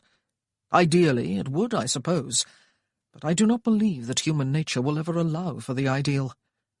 I have always taken my responsibilities seriously, except his responsibilities to Cwmbran."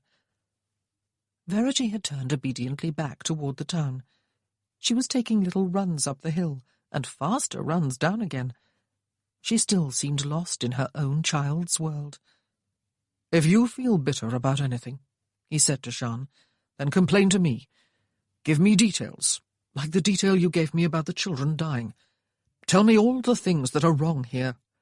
I cannot even think of putting right what is wrong if I do not know about it. I asked your lover if he would be willing to attend a meeting with some other representatives of the people here to talk about improving life and conditions, but he was playing stupid at the time. Am I so much the enemy that I am not to be given a chance?" She was gazing at the ground before her feet, he noticed, her face shuttered, and very beautiful. Oh, they were from different worlds. It was pointless to try to build bridges. He did not know why he was trying, except that he had kissed her twice, and thought about her almost constantly, and dreamed of kissing her again. He thought she was about to answer, but Verity came hurtling down the hill at just the wrong point and collided with Sian, who bumped sideways into him. He had to spread both arms and brace his feet to save all three of them from landing in a heap on the grass. Verity was shrieking with laughter, and Sian was laughing too, as was he. "That might have been quite spectacular," he said, "had we been a few feet closer to the river. No more, please, Verity. Mrs. Jones, will you come and take tea with us?"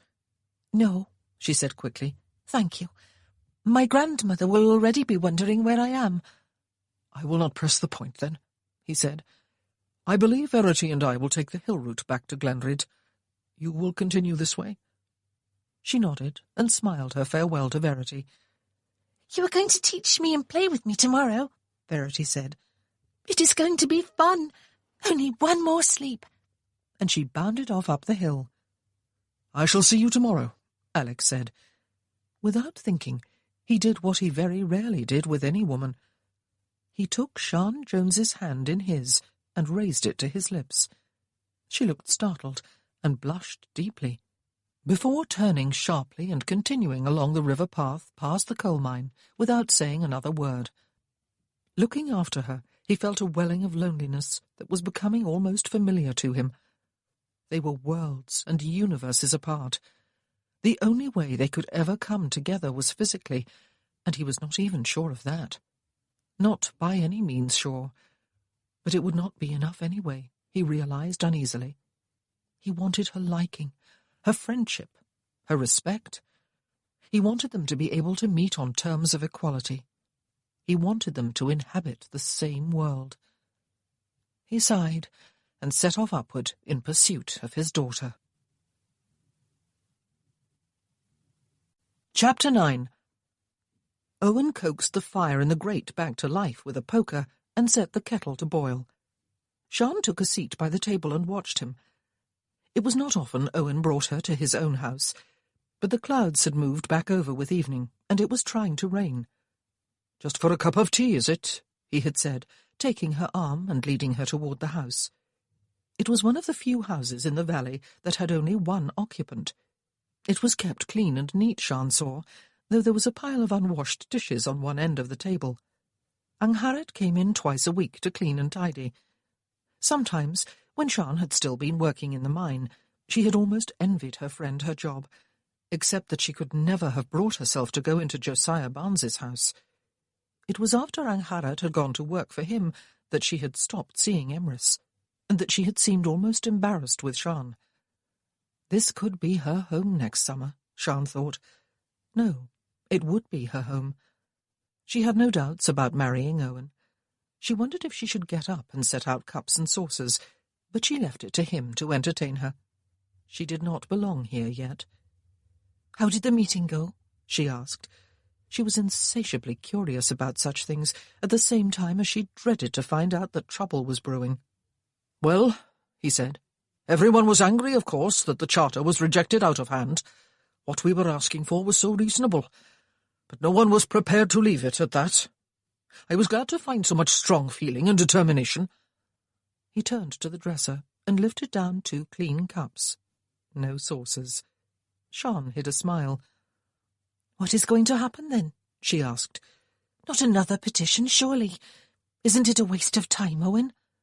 "There will be something," he said. "Some big demonstration, probably. Some show of solidarity. Signatures on a page sometimes do not mean a great deal to men without imagination. Perhaps it will mean more to see the men behind the signatures." Sian's heart sank. Here, she said. Demonstrations in Cwmbran. He shook his head and sat on a chair at the table. That would be meaningless, he said. It would be on too small a scale. It has to be something bigger, Sian. Some big march by all the men of all the valleys on one place. Newport, probably. John Frost is from Newport. John Frost? He is the leading chartist here in Wales, he said. He is the only one trying to organise everyone. We will give him our support. We will inform him that he can count on us. We are going to invite him here to speak to us. Here? She said. Just to the men who were at the meeting this afternoon, Owen. You don't mean another mass meeting on the mountain, do you? Everyone has the right to listen to what Frost has to say, he said. If everyone is to be expected to march when the time comes, then everyone must have a chance to listen and decide. Everyone will have to be persuaded. The kettle was boiling. He got up to make a pot of tea. Oh, Owen, Sian said. Is it wise? There could be trouble over it. The Marquis of Crail knows about the last meeting. He has decided to do nothing about it, but he will not be so indulgent the next time. He has said that the government will be expecting trouble and will not stand for it. Owen sat down at the table again, leaving the tea to steep in the pot. He looked at her steadily. He has spoken to you about it? He asked. By way of a warning, not a threat, she said. I believe he is genuinely concerned, Owen. He wants to work on a more local level and find out what needs doing here to improve life and conditions. Perhaps it would be better that way. Perhaps something really would get done. Owen laughed, though he did not sound amused.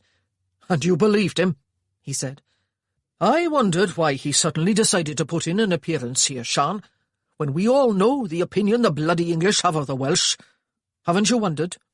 Haven't you worked it out for yourself by now? He is a part of the government. He is a member of the House of Lords, isn't he?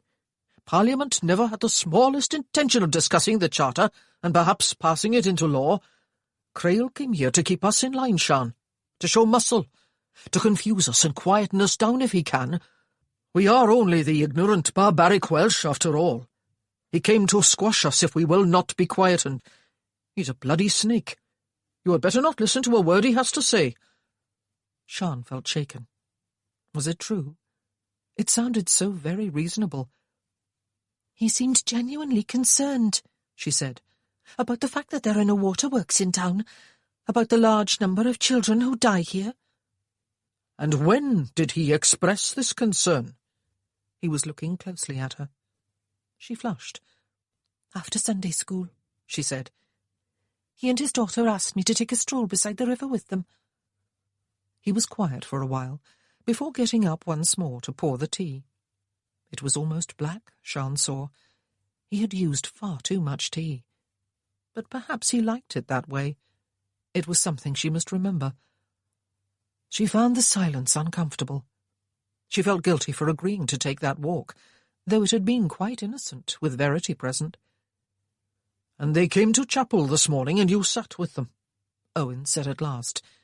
There will be people who saw you walking with them. I was not trying to hide, she said. Was there something wrong in doing so, Owen? I had to fend off several remarks this afternoon, he said. All of them jokes, Sian. Certainly nothing to take offence over. No one would have dared. But all the jokes concerned a handsome Englishman and the loveliest Welsh woman in Cwmbran. Owen, she said, it was with Lady Verity Hyatt I sat this morning, and with her I walked this afternoon. I am going to be her governess. Of course I am going to be in company with her a great deal. She knew she was not speaking the strict truth. It was with the Marquis she had walked this afternoon. Verity had amused herself. Just be careful, he said quietly. Sometimes, Sian, it is possible to get a bad reputation even when you are innocent, and people will remember who you are. She was on her feet in an instant, white with anger. What is that supposed to mean? She hissed at him, hands on hips. How dare you, Owen? How dare you? He got up too, his chair scraping on the bare floor. He took her wrist in one large hand. Calm down, he said. Hushvach, or Mrs. Davies next door will hear and think I am beating you. People will remember who I am, she said, her eyes flashing at him. The daughter of a whore, Owen. Is that it? Like mother, like daughter? They will expect me to whore with him. The Marquis of Crail. Owen made a sound of frustration and pulled her into his arms. She found them about her like iron bands when she tried to pull free. Spitfire, he said. I am only warning you of what could happen if you are seen too often in his company, as well as his daughters. You know what people can be like with their nasty gossiping tongues. I trust you. Do you? Anger was gone from her suddenly, to be replaced by guilt, as she remembered that the Marquis of Crail had kissed her twice, and that the second time she had participated fully in what had developed into something more than a kiss. Cariad. His arms had loosened and were cradling her. I have had an idea. I have put it from me before because things are unsettled this year, and I wanted them all to be behind us before we came together. But I think it would be wise for us to have the wedding this year after all. Next month, perhaps. And then no one will dare even joke about you and Crail. For a few moments, Sian felt weak with longing. This year? Next month? She could be living here next month as Mrs. Owen Parry. She would have her own home, as she never had before. She would be the wife of one of the most skilled and respected workers in Cumbran. Perhaps within another month or two she would be expecting a child. She would belong fully and finally. She would be able to reverse the process she had begun when she had accepted her new job. Owen would not want her to work outside the home once she was his wife. Owen, she whispered. He kissed her firmly, almost fiercely. I don't want you there, he said. I thought I did when it meant getting you out of the mine, and when I thought it would mean someone in that house to keep an ear open for what might be going on. But seeing you with him in chapel this morning, Fach, made me realize that I don't want my woman within a mile of him. We will marry, will we? And you will come here to keep house for me and to warm my bed, and to have my little ones. She turned her head to rest her cheek against his shoulder and closed her eyes. She wanted to be rescued. She wanted it more than anything. She had felt the pull of her attraction to the Marquis of Crail in chapel during the morning, and on the walk beside the river during the afternoon. She could still feel a strange somersaulting of her insides when she remembered walking close beside him, her arm linked through his, Verity playing ahead of them, just as if she had begun to like him. She had begun to believe that he really was concerned about the people of Cumbran. She was so very gullible, if Owen's interpretation of events was correct. She needed rescuing. She wanted to be rescued. She willed her body and her emotions to feel the solid safety of Owen's arms and body. I want little ones, she said. You cannot know how it hurt, Owen, when my David was stillborn. His arms tightened comfortingly. We will have sturdy sons like their father, and beautiful daughters like their mother, he said. I will talk to the Reverend Llewellyn. Next month is it, Cariad? She quelled an unreasonable panic and nodded against his shoulder. She had felt no panic when agreeing to marry Gwyn, and yet she wanted Owen more than she had wanted Gwyn. She needed him more. He nudged her head from his shoulder and kissed her again. He was smiling and looking happy.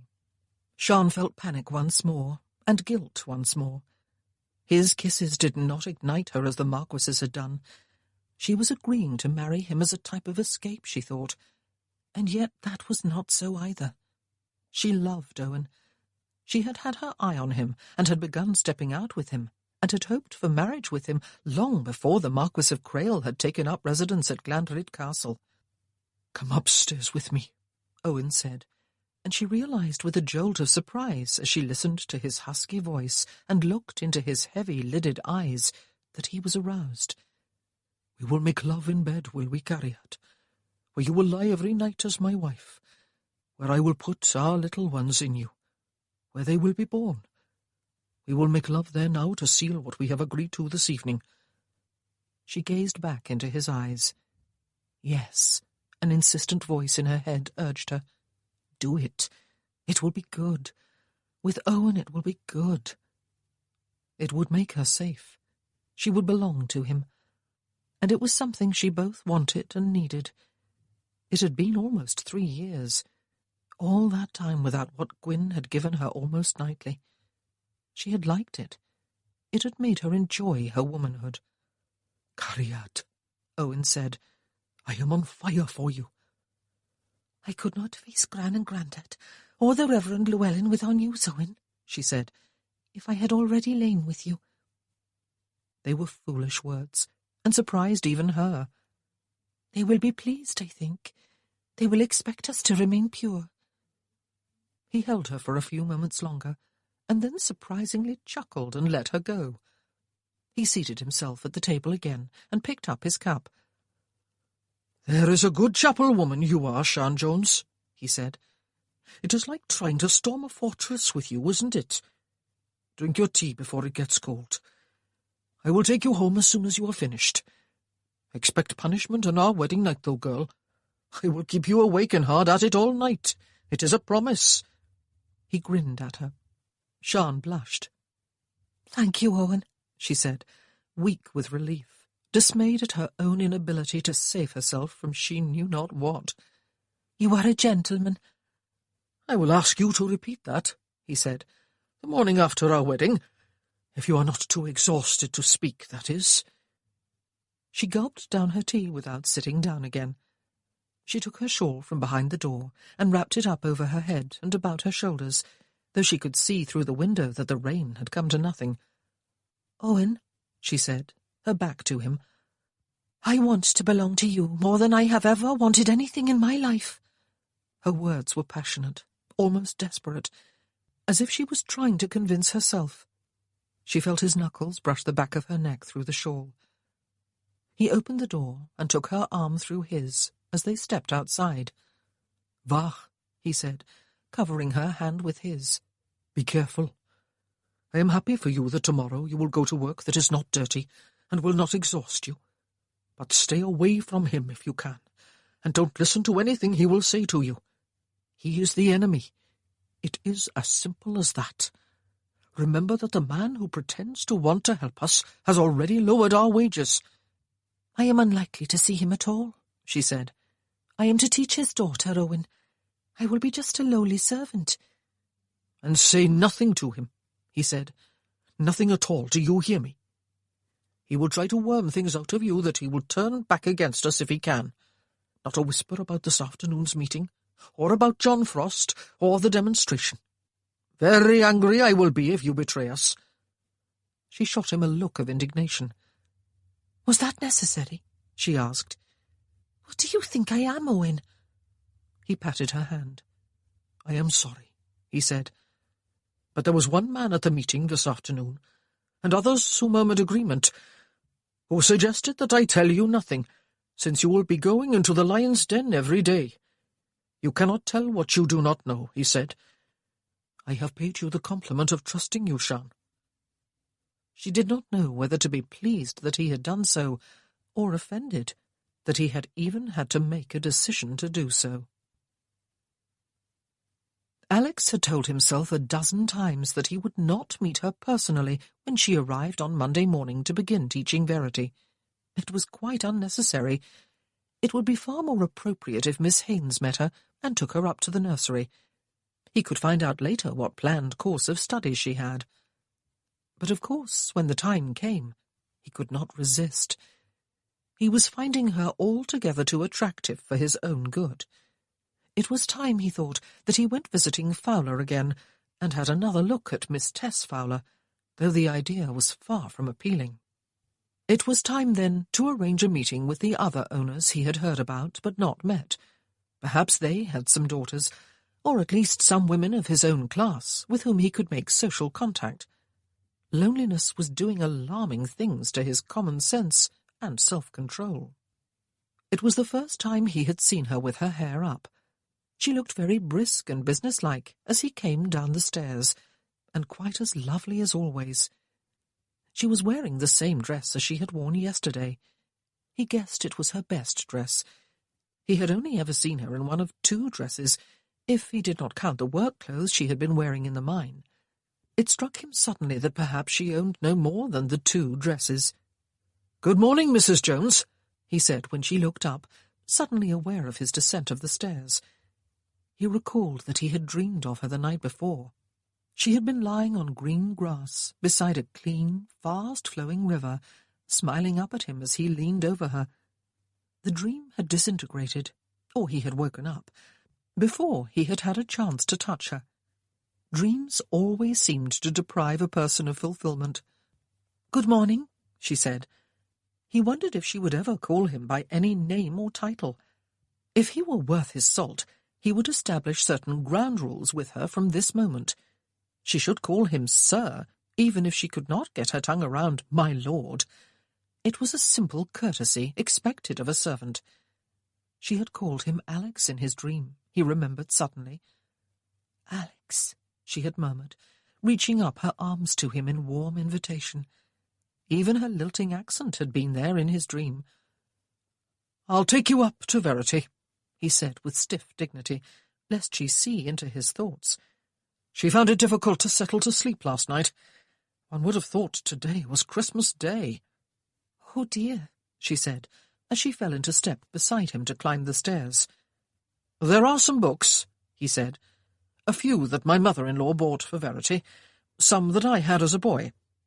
Perhaps during the day you can assess your needs as far as more books and other supplies are concerned.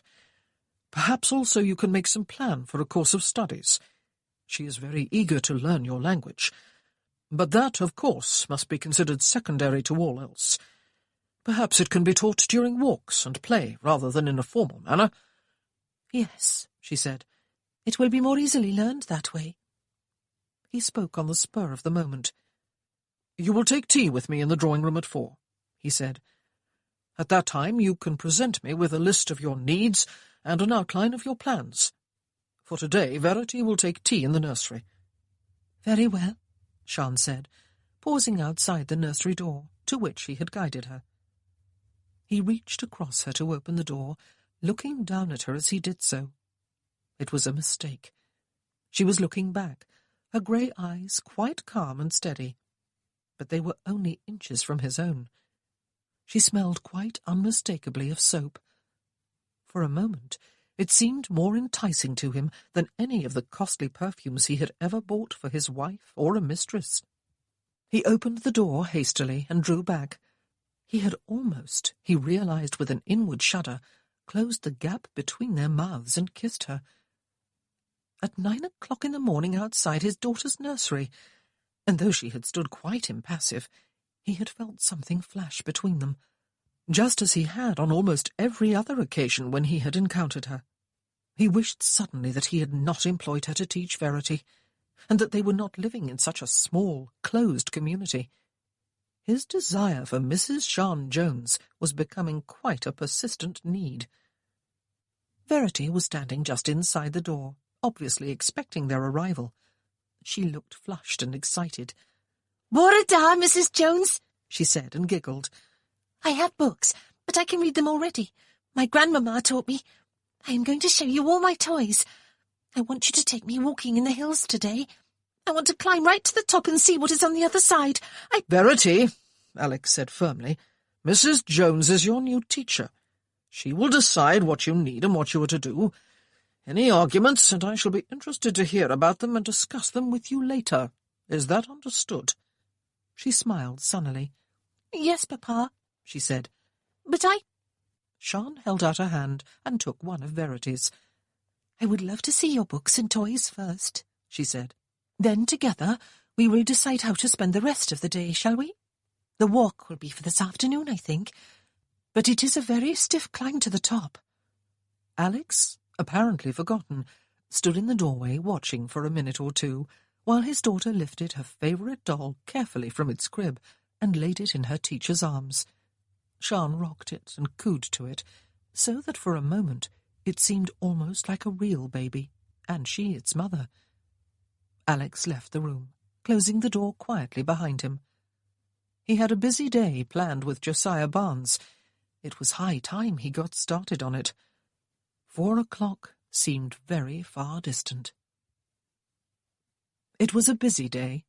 They did not settle to any definite studies, But Sian used the time to discover what was available by way of books and supplies, to find out what her new pupil knew already and where her greatest needs as well as her greatest interests lay.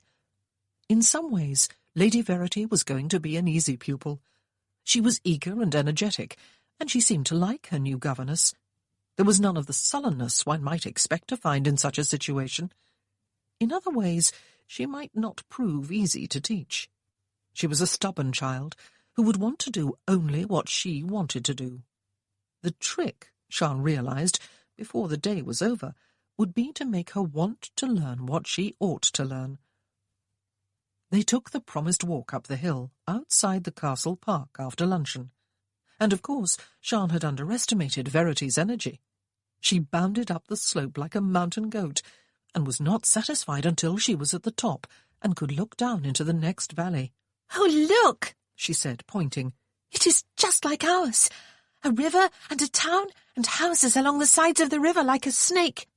She wrinkled her nose. "And smoke." "Yes," Sian sighed. "The beauty of our valleys could be destroyed in another 10 or 20 years. "You sound sad." Verity slipped a hand into hers. "Are they your valleys?" "Yes," Sian smiled. "They are the valleys and hills of Wales, quiet and beautiful, and useless to anyone except the Welsh for hundreds and hundreds of years. But now people all over the world need our coal and our iron ore and our finished iron, and so we are famous. But perhaps we have lost something too." Verity was quiet. "But that is too sober a thought," Sian said. "That town down there will soon be the scene of an Eisteddfod, a festival of music and poetry. Poets and choirs and soloists and harpists will come from Cwm Bran and Pen-y-bont and all the other valleys to compete. It will be great fun." "You will be going?" Verity asked. "I would not miss it for the world," Sian said. "And I will be singing a solo. More important, the choir you heard from outside the chapel will be competing. My grandfather and my brothers-in-law sing in it, and Mr. Parry, whom you met yesterday, and several friends. They very rarely get beaten. All the people from Cwm Bran will walk over the mountain to hear them win again, and to cheer them on." "Walk?" Verity said. "You will not go in carriages?" "There are too many of us," Sian said, "and the way over the mountain is far more direct than the road that goes around." "I am going to come with you," Verity said. Sian wished then that she had said nothing.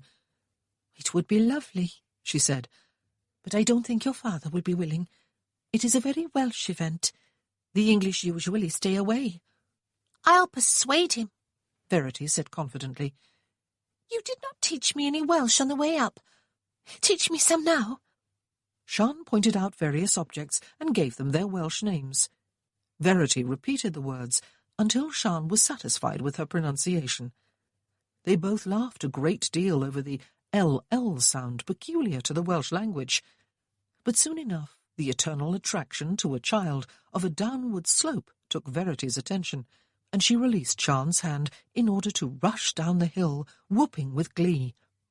Apart from the costly clothes, Sian thought, watching her, there was very little difference between this child of the aristocracy and the children of the town, except that this child was lonely. Sian knew all about a lonely childhood.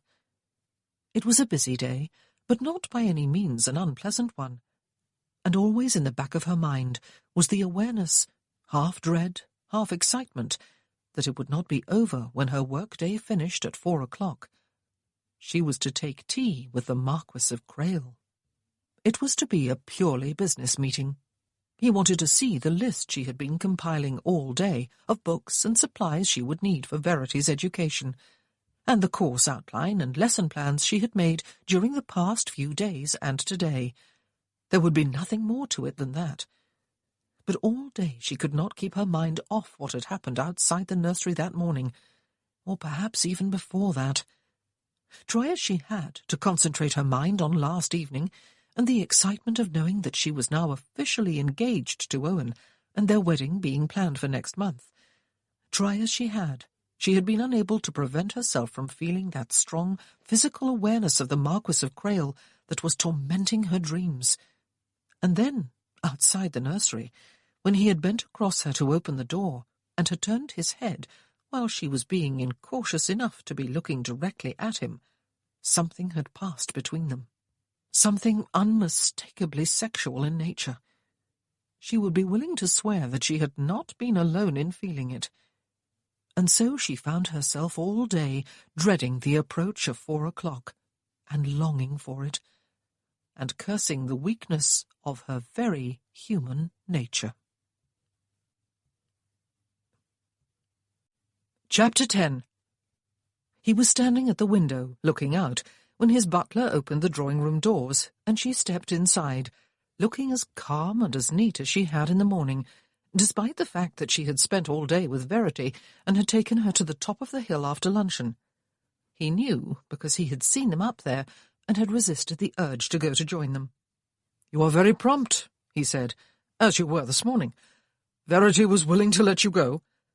"I believe she enjoyed the day," Sian said. "She kissed me when I left just now." She flushed and bit her lip. "I was touched." "She is an affectionate child," he said, "and has no mother to kiss. My wife died when Verity was 6 months old. I suppose she will look upon you as some sort of mother figure, provided you continue to make school seem like great fun to her. I gather that is what happened today. Do have a seat. Tea will be here directly." She took the seat he indicated and sat on the edge of it, very straight-backed. The tea tray was brought in almost immediately, and he signalled the servant to place it before her. He wondered if she was accustomed to drawing-room etiquette, but she poured their tea with a hand that looked only slightly unsteady. He crossed the room to take his cup and saucer from her. "I shall arrange for you to spend a little time with Miss Haynes tomorrow," he said, "to be measured for some suitable work clothes. I shall have her order them." He was up against Welsh pride again, he realized immediately. Her lips tightened, and her eyes flashed. "Thank you," she said, "but I will choose and buy my own clothes as I can afford them." Some things had to be set straight. "I must make it clear to you, Mrs. Jones," he said, "that I have always considered it my responsibility to clothe the servants who work in any of my homes. I believe you fall into that category." Perhaps, he thought, seating himself, he would feel better, more in command of himself, now that he had put her in her place. He had done it in the icy tone of voice he always used when his authority most needed to be exerted. She was staring down into her cup, her face pale and set, all injured dignity. He resisted the quite inappropriate urge to laugh. "I saw that Verity had her walk up the hill," he said. "She dragged you to the top?" "Of course," she said. "What is the point of climbing a hill unless one goes to the very top?" Having established the master-servant relationship between them, he ought not to spoil matters, he knew, but he could not resist. She was looking so very prim and injured and beautiful. "I believe," he said, watching her face closely, "you have shown me at least one answer to that question on more than one occasion." Her cup rattled against her saucer, and colour rushed to her cheeks. "It is a favourite spot for lovers?" he asked. "It is the only place to find some privacy when two people are stepping out," she said. "Stepping out?" He smiled as she looked up at him at last. A quaint expression. Do couples who are stepping out not keep running into others doing the same thing? "If they keep to the lower hills," she said. "Sometimes it is pleasant to meet other couples."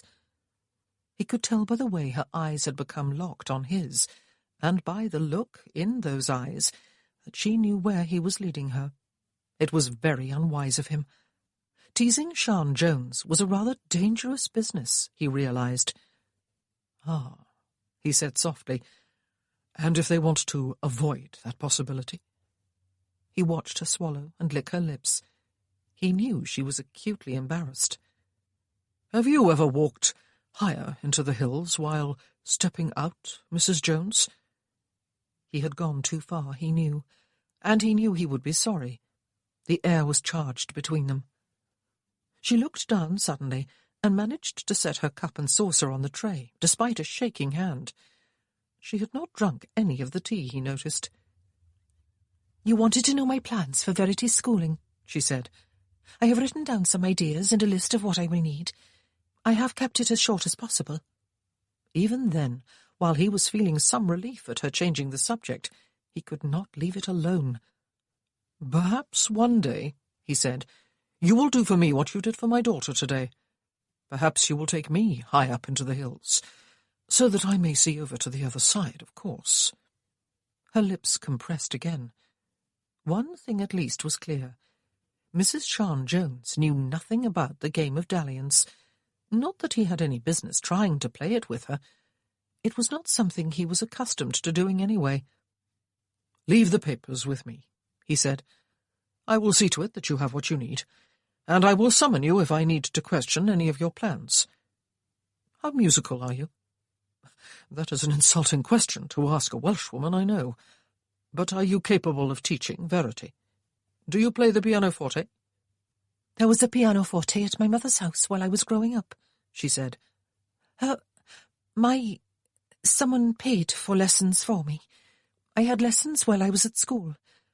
Since my mother died, I have not had access to a pianoforte, only to the chapel organ. There is quite a difference." "Let us see how rusty you are," he said, getting to his feet and reaching out a hand for hers. There was a grand pianoforte in the drawing-room, which looked rather magnificent to him, though he had never learned to play himself. She looked at his hand, as if reluctant to set her own in it. But she did so. It was slim and dainty, and he could feel the calluses on the palm. It was a powerful reminder of the fact that this woman was from a different world from his own, that she was his employee, and had been for some time, as a coal cart puller in the mine. Who had paid for her music lessons, he wondered?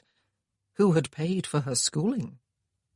"I am out of practice," she said, gazing at the pianoforte. But she looked almost wistful. "I have no music." "There is some inside the stool," he said, "though I imagine it is all very old. Do you know nothing from memory?" She bit her lip. He wondered who exactly she was, and what had caused the crash downward to a life she had not been brought up to. He wondered how painful it was to her to be reminded like this. "Only a few Welsh folk songs," she said. "Nothing that would interest you." "You know my taste in music, then?" he asked her. "Let me hear one of these songs, Mrs. Jones." She hesitated before seating herself on the stool and looking along the keyboard as if it was something quite strange to her experience. He hoped she was not so totally out of practice that she would humiliate herself. He had heard her sing with the congregation in the chapel. He knew that music was dear to her. "This song is called Aderyn Pier," she said, setting her fingers on the keys. "It is about a bird." At first he thought that she really was going to bungle it. Her fingers stumbled over the opening bars. But then a simple melody emerged, and she seemed to be calmed by it. He stood behind her and watched her bowed head and her hands. He wondered how long it would be before the calluses on her palms disappeared. She loved music, he thought. It was there in her touch and in the posture of her body. But she had lost her pianoforte as a girl. "You are rusty," he said when she had finished. "Very rusty. But you have a delicate touch and a feel for melody. I am going to shorten your workday by half an hour, so that you may spend an hour a day in here, starting tomorrow. I will give you 1 month before requiring that you teach Verity what you know. Agreed?" She did not turn around. She bowed her head a little lower. "Alone?" she asked, almost in a whisper. "I don't believe I would derive a great deal of enjoyment from listening to you stumble your way through scales and finger exercises," he said, knowing very well that for an hour each afternoon the drawing-room was going to act like a magnet on him. "Does that song have words?" "Yes," she said. "Welsh ones." "Let me hear them, then," he said. "I know that your voice is not as rusty as your fingers." He thought for a while that she would refuse, but then she began to play again, making no more than one mistake in the introductory bars. He did not know if she made any after she began to sing. He had ears only for her voice. It was a sweet soprano voice, which sang with such depths of feeling that he found himself with an unfamiliar aching in his chest, and realized that he was on the verge of tears. Had she not said the song was about a bird? He was close to crying about a bird. But he closed his eyes tightly and was washed away on that flood of longing that he had experienced only ever in this particular part of the world, that longing to which she had put a Welsh name. Hiraeth. Yes, Hiraeth. "Well," he said, aware at last of silence, "you have made my pianoforte seem almost redundant, Sian. It is a haunting melody. Do all Welsh tunes make one want to cry?" "We make music straight from the heart," she said, getting to her feet. "We are an emotional people." She turned. He guessed that she had not realized he was standing so close. "A romantic people," he said. "A passionate people. Do you share those traits, Sian?" One step forward. Half a step, and they would be touching. Yes, of course you do." He lifted one hand to touch his fingertips to her cheek. "It is there in your voice when you sing, and in your body when you kiss." If she had said something or moved, perhaps he would have been saved, he thought afterward. But she did neither. Her large, calm, grey eyes focused on his, and so his arm slid about her shoulders, and the other about her waist, and he lowered his head and opened his mouth over hers, and took instant heat. Manual labour had hardened the muscles of her shapely woman's body, and had made her wonderfully different from any of the other women he had ever held close or bedded. She was magnificent and infinitely desirable. He teased her lips with his tongue until they trembled apart, and eased his way past her teeth and deep into her mouth. Her body came arching against his. He could feel her fingers winding tightly into his hair. She moaned and turned hot in his arms. He hardened into full desire. But there was one part of his mind that stayed aware of the fact that they were standing in his drawing-room, with the door unlocked, and that it was possible, though unlikely, that some servant, or even Verity, could come inside at any moment.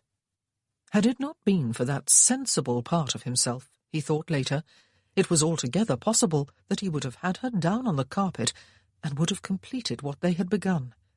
He was almost sure she would not have stopped him. Just as perhaps she would not have stopped him on the mountain the night the Scotch cattle had come.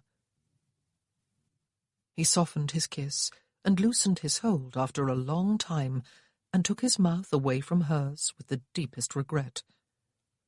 "This is getting to be a habit," he said. Yes. He could tell that she had not yet pulled herself mentally free of their embrace. "What are we going to do about it?" he asked. He watched awareness begin to come back to her eyes. "Are we going to keep fighting it?" he asked. "We are not doing a very good job of that, are we? Or are we going to give in to it?" Full awareness was back. "Give in to it?" Her eyes widened. "I'll not be your mistress." Colour flooded into her cheeks. "Won't you?" he said, sorry and relieved at the same time. "I suppose we will have to keep fighting it, then. You are a very beautiful woman, Sian Jones. More than that, you are wondrously attractive and desirable. I would make it well worth your while." Those last words seemed to speak themselves. But she was quite firmly back in command of herself and pushed away from him. Anger, he could see, had come to her rescue as nothing had come to his, except that little corner of common sense that had kept him from tumbling her a few minutes ago. "I'll be no man's little bit of afternoon fun," she said. "I'll bear no man's bastard children. I'll be no kept woman, even if you were to offer me all the comforts in the world and all the material advantages my children could need." Like an expensive private school in England, and pianoforte lessons, and an instrument to practice on. He understood in a sudden flash. His uncle? Was she his uncle's byblow? The thought turned him cold. Was she his cousin? "No," he said. "Such affairs are unequal things, are they not? All pleasure and convenience for the man, all danger and humiliation for the woman, and ostracism from a deeply religious community like this, I do not doubt. We will fight it, then, Sean. You are my daughter's governess. I am your employer. I am the Marquis of Crail. You are an ironworker's granddaughter. Yes, we will fight it. I should not come here again, she said. I should not have come here in the first place. I knew the danger. Ah, yes, she was an honest woman. She had known just as he had, and yet neither of them had done the obvious thing to avoid the danger. And how could he let her go now? Verity wanted and needed her, and she needed this job. And he needed to see her occasionally. He needed to know that she was able to return somewhat to the kind of life he suspected she had lived while growing up, as some wealthy man's illegitimate daughter. He did not think he was wrong about that. "But you will come," he said. "Verity has been so very excited at the prospect of having a young woman here, whose time will be devoted just to her. She needs a woman's touch, and some schooling. And I need to see you." "Yes, I will come," she said, almost in a whisper. She sounded bitter. "But not for this again. I don't want any more of this." "Shall we both promise to fight it?" he asked. "This attraction that apparently neither of us really welcomes." She looked at him speculatively. He wondered if she really believed him. "Yes," she said, "it must be fought.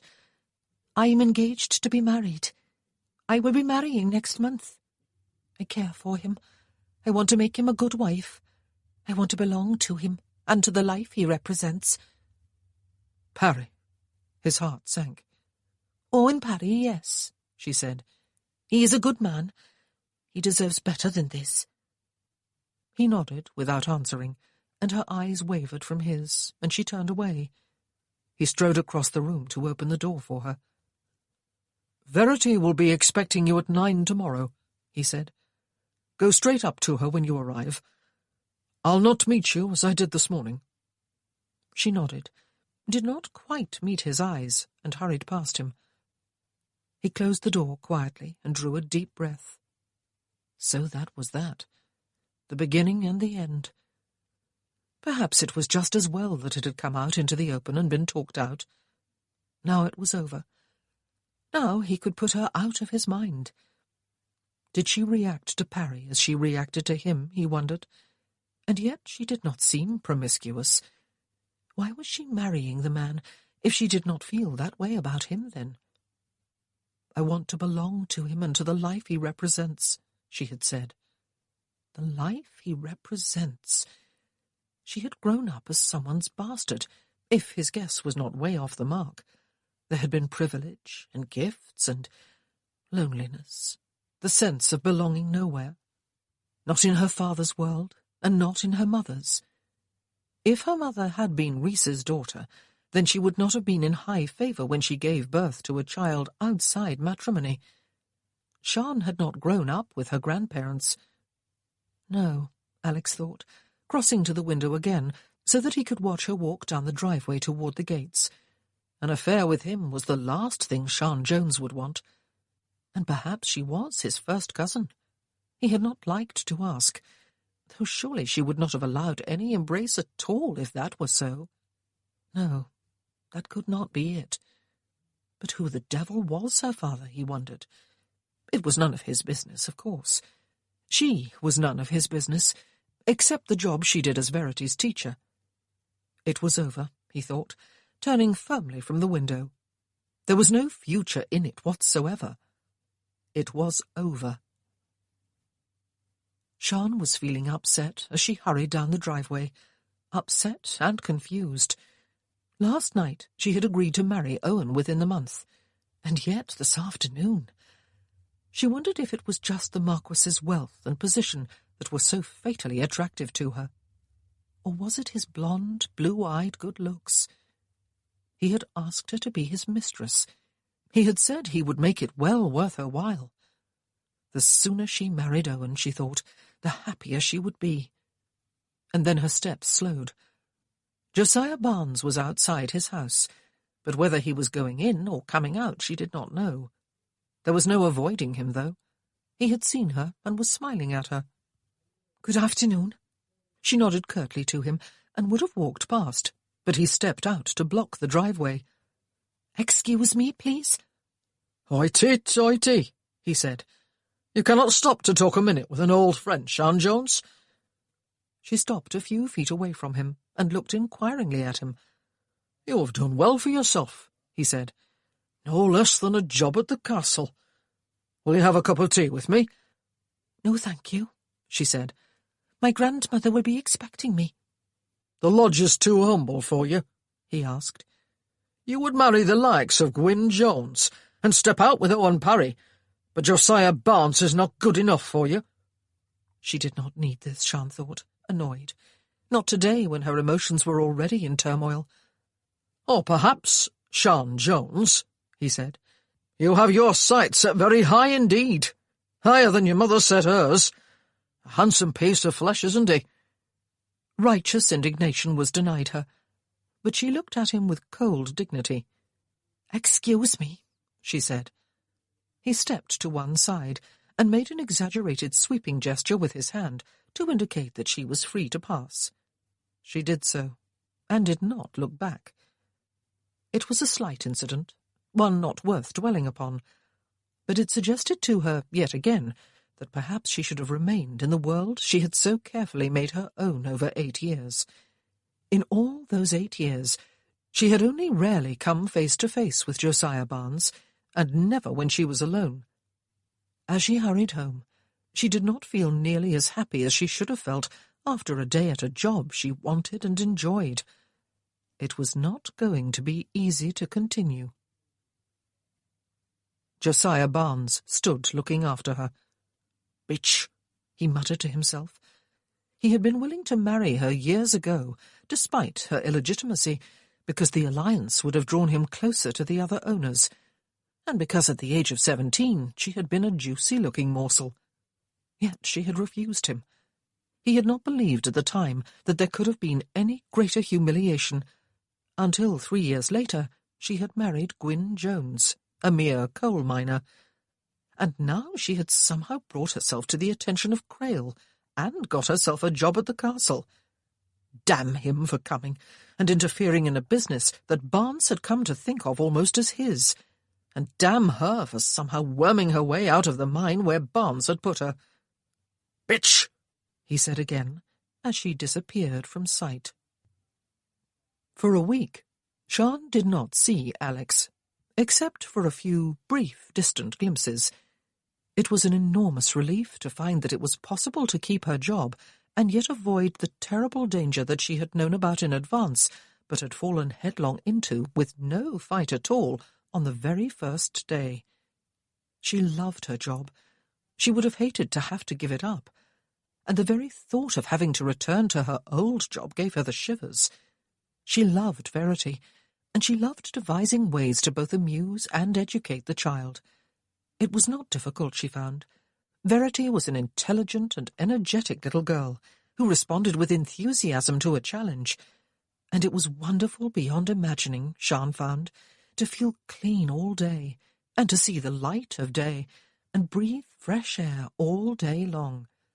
It was wonderful during the evenings to be able to relax without that dreadful feeling of physical exhaustion and aching muscles that had been a way of life to her for so long. Miss Haines had sent away for 2 dresses and 2 skirts and blouses for Shan to wear at work. Once she had accepted the fact that it was not charity that was being offered, but a requirement for the servants in the employ of the Marquis, she delighted in the prospect of having so many clothes, and of being able to keep her best dress for Sundays and special occasions. As wonderful as anything else was the chance to play on the pianoforte in the drawing-room for a whole hour each day. For a day or 2 she had approached the room apprehensively, and had sat there tautly for her hour, waiting for the door to open. But he was never there, and never came. She was glad, she told herself. More than glad. She seemed to have no self-control where the Marquis of Crail was concerned, and despised herself heartily for having fallen into the trap of being flattered by the attentions of a wealthy and handsome nobleman. Her cheeks often burned at those remembered words, "I would make it well worth your while." In a month's time she would be married. It had all been arranged with the Reverend Llewellyn, who had had a long talk with them about their marital obligations, and with Sian's grandmother, who would be almost solely responsible for organising the usual celebrations that accompanied a wedding. Owen had no mother or grandmother to help, but the neighbours would all pitch in with enthusiasm, as they always did, helping with the baking and coming to help clean Gran's house the day before the wedding. That was where the party would be based, but it would inevitably spill out onto the street, as wedding parties always did, since the house would not hold 1/4 of the people who would come to help celebrate. Weddings were always exuberant community festivals. It was a happy week. Sian almost forgot any causes of unhappiness. Almost. She found Mary crying as she pegged out clothes on the line one afternoon. Their father-in-law had coughed badly all night, and Yeston had got him some medicine in the morning, using the money that was to have bought him the material for a new shirt to replace the one the Scotch cattle had torn almost beyond repair. And there was an advance at the truck shop that would take almost all of next week's wages. They would be living on borrowed money again next week. "But I must not complain, Sian," she said, drying her eyes. "There is wicked I am when we are not starving, and all the children are healthy. There is Blodwen Williams back in the mine this week, because her man was hurt bad, and there is the little one to feed as well as themselves, and her 5 months gone with another child. What a terrible world it is we live in." Yes, it was a terrible reminder of how a handsome exterior and charming manners could gull her into thinking him a good man, Sian thought. And she was doubly ashamed of the way she had twice given in to a physical attraction toward him. And she was ashamed of herself for believing, during their Sunday afternoon walk, that perhaps he really did care about the people who were dependent upon him. Owen was quite right. He had his feet far more firmly on the ground than she ever would. He was right about the Marquis of Crail. A man who cared would not have lowered wages that, even as they were, would hardly stretch over a week's necessities. When she was paid at the end of the first week, Sian gave half to her grandmother and took some of the rest to Mary. Mary took it after tears and protests. "Only for the little ones, mind, Sian, because you insist. Not for me and Hugh, or for Mum and Dada. Just for the little ones." But Hugh came storming into her grandfather's house no more than an hour after Sian had returned there, furious, and slapped the money down on the kitchen table. "You will not shame me by giving money to Mary," he said to Sian, ignoring her grandmother and Emrys. "I will support my wife and my babies, and my mamma and Dada too, with Yestin's help, Sian. Try this again and I'll slap you a good one." Sian felt as if she already had been slapped. "I am part of your family too, Hugh," she said, "though I came back to live here because there was more room. I was married to your brother. Don't shut me out. Let me help when I can." "Tainted money," he said, bringing the side of his fist down on the table beside the money, so that Emrys, sitting quietly by the fireplace, raised his eyebrows and pursed his lips. Sian looked at the money. "Tainted," she said. "Because it comes from the Marquis of Crail. Where do you think your money comes from, Hugh?" "Who knows," Hugh said, "how your money has been earned, Sian?" "For shame, Hugh Jones," Sian's grandmother said, speaking for the first time. "Someone," Emrys said quietly, "is asking to be spitting teeth for the next week. I will hear an apology, Hugh, before you leave this house." The anger went out of Hugh's face. "It made me that mad," he said, "to see the money in Mary's pocket and know that I cannot support her properly myself. I should not have said that, Sian. It is what I have heard from some this week, but I have offered to blacken a few eyes or smash a few teeth over it, just as Emrys did just now. You should not have taken that job. It will give rise to gossip, and just as it will be." "I suppose," Emrys said, "that is an apology. You can refer to me, anyone who has anything to say about my niece, Hugh. Better me than Owen. Owen would kill him. I will only maim." His mother tutted, but said nothing. Sian picked up the money and held it out. "Take it, Hugh, please," she begged. "For the children. They are my niece and nephews. They are Gwyn's niece and nephews." He looked at the money for a long time before taking it. "You have a good heart, Sian," he said grudgingly. "Sorry to barge in, Mrs. Reese. I was that mad." Oh, yes. There were a few reminders during that week that life was not all happiness. But mostly it was. There was a new job to be enjoyed, and the Eisteddfod to look forward to, and a wedding, and a new life as a married woman to look ahead to. Sian was not sure if Owen would be willing for her to continue as Verity's governess after they were married. She rather hoped so, but perhaps she would not be able to for very long anyway. By this time next year, perhaps she would have a child. It was a warming and an exciting thought. She was in the nursery with Verity one afternoon, about a week after her job had begun. They had been unable to go outside because it was raining. They were painting instead, a favourite activity of Verity's, because Sian did not seem to mind the mess as her nurse had always done. It would be time to clear away soon, Sian thought, glancing at the clock. It was almost time to go downstairs for her hour of practising on the pianoforte. It was an hour of the day she loved. It was an hour for her and no one else. But a servant forced a change of plans by arriving in the schoolroom with the direction that Mrs. Jones was to bring Lady Verity down to the drawing-room as soon as possible and stay there with her for tea with his lordship and his guests. Sian sighed inwardly as she hurried to clear away brushes and paint-pots with Verity, and then whisked the child to her room in order to help her change her dress and wash her hands and comb her hair. There would be no practice after all today. How very dreary. There was another whole day to live through before she could touch that most glorious of all pianofortes she had ever seen. Perhaps she had misunderstood, she thought, as she descended the stairs to the drawing-room, Verity's hand in hers. Surely she would not be expected to stay to tea. She would merely accompany Verity into the room and then make her escape. It would be quite pleasant to be home an hour earlier than usual. Despite herself, she found her heart pounding as they approached the doors to the drawing-room, and a servant opened them from the outside. She would see him again. For a few moments, she would be in the same room as he. It was a thought and a feeling she tried to quell by thinking hard about Owen.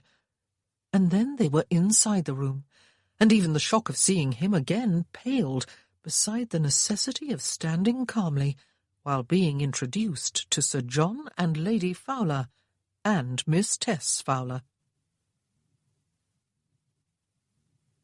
Chapter 11. It was the most acutely embarrassing moment of her life, she was sure. It was several years since she had set eyes on Sir John Fowler. Strangely enough, she had never come face to face with either his wife or his daughter. She had only ever seen them from a distance. Tess had been a child the last time Sian saw her. Sian could remember her mother crying the day news of Tess's birth was brought, 7 years after the birth of her own daughter. Perhaps she had thought that that was one thing she had been able to do for him that his lawful wife could not. "I would like you to meet Verity's new governess," the Marquis was saying now, after his daughter had made her curtsy to his visitors. "Mrs. Sian Jones. She is quite a gem. Educated in England, able to give instruction in music as well as in everything else, and also in Welsh, which is important to me, as I explained to you before." Sian fixed her eyes on him. She was not even sure if the ladies knew her, though surely they knew of her existence. Sir John had visited her mother twice every week. "May I present Sir John and Lady Fowler to you, Mrs. Jones?" the Marquis said, "and Miss Tess Fowler. Sir John owns the Pennepont Works, but then I dare say you know that already." "Yes." Her lips felt stiff, and did not easily obey her will. She looked at Sir John and inclined her head to him. "How do you do?" She could not look at the ladies, though she could tell by their very stillness that they did indeed know. Mrs. Jones?" Sir John had got to his feet on their entry and bowed to her now. He looked rather pale, Sian thought. He seemed thinner than she remembered him.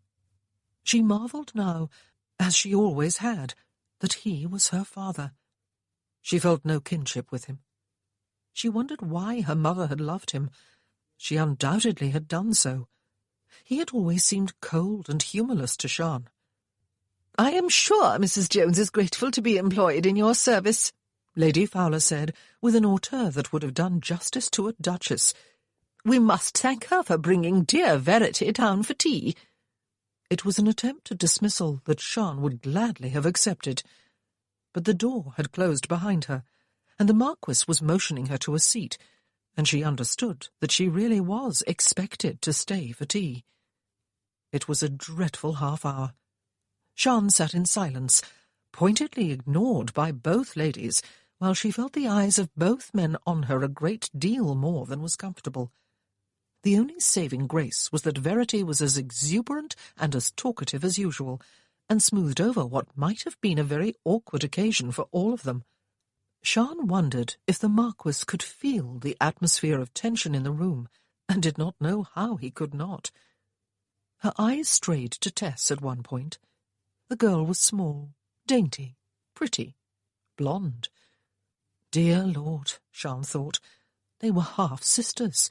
It seemed impossible to believe. And then she glanced at Sir John, and found his eyes on her. Their last bitter encounter came back to her mind. If she would not marry Josiah Barnes, he had told her, and it was a better match than she could ever have hoped for, then he would wash his hands of her. Not only would she not marry Barnes, she had answered, but she would not touch a penny of Sir John's money for the rest of her life. No, not if the alternative was to starve. Two headstrong people battering their wills against each other. Perhaps, after all, she had inherited something from him.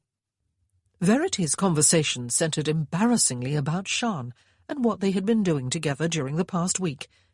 "And I went to Sunday school with Mrs. Jones. I met lots of boys and girls, and they all spoke Welsh, but I didn't mind because I am going to learn it too. I already know lots of words, don't I, Mrs. Jones? And Mrs. Jones is going to sing in the Eisteddfod. There, I got it right. I think she is going to win this year, though she only came second last year. But she has the best voice I have heard, and I'm going to get Papa to let me go with her over the mountain, because it is the most fun of anything the whole year, she says. Don't you, Mrs. Jones?" "Dear me," Lady Fowler said, interrupting this excited monologue. "I am sure your papa will allow no such thing, Verity dear. Such amusements are very well for your papa's Welsh workers, but they are hardly the thing for a young English lady." "I have never mingled with Papa's labourers," Tess added. "It would be lowering, dear Verity. You have to remember that your Papa is their master, and that they all look up to you as the lady of the manor." Sian was aware that her shoulders had straightened, and her chin had lifted only when she caught the Marquis's eye. He was looking steadily and unsmilingly back at her, though Tess was simpering at him for his approval. "Mrs. Jones does indeed have a lovely voice," he said. He had said very little for half an hour. "But then, being Welsh, she has an unfair advantage over the rest of us poor mortals. Will you sing for us, Mum? The one about the bird?" Verity clapped her hands. If the floor would only open up, Sian thought, she would gladly drop through it. Had he not sensed her extreme discomfort, or the intense, spiteful dislike of his lady guests? She looked up at him as he got to his feet and held out a hand for hers.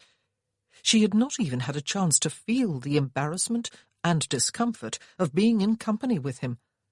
Only a little more than a week ago in this very room. "We should be leaving soon, John," Lady Fowler said.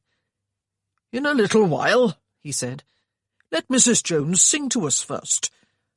Sian set her hand in the Marquis's and allowed him to escort her to the pianoforte. At least this week, she thought, she could play with greater confidence. But she would rather be anywhere else on earth than where she actually was. She set her fingers on the keys and began to play the opening bars of Aderin Pir. The Marquis stood quietly behind her for a while, after she began to sing, and then went back across the room to join his guests. She thought he had come back again, but when she looked up from the keyboard, it was to find Sir John Fowler standing close to the pianoforte. "Well done," he said when she was finished. "Will you sing another?" "Yes, please, Mrs. Jones," the Marquis said. Sian looked at her hands and realized she had no choice. Saying no would cause more of a stir than complying with the request. "Llwyn on," she said, naming the other competition piece that she was to sing at the Eisteddfod. "The Ash Grove. It sounds lovelier with a harp accompaniment, but the pianoforte will do." Lady Fowler began to talk rather loudly when she was only part way through the song Sian heard. She continued anyway. Sir John was still standing to one side of the instrument when she finished.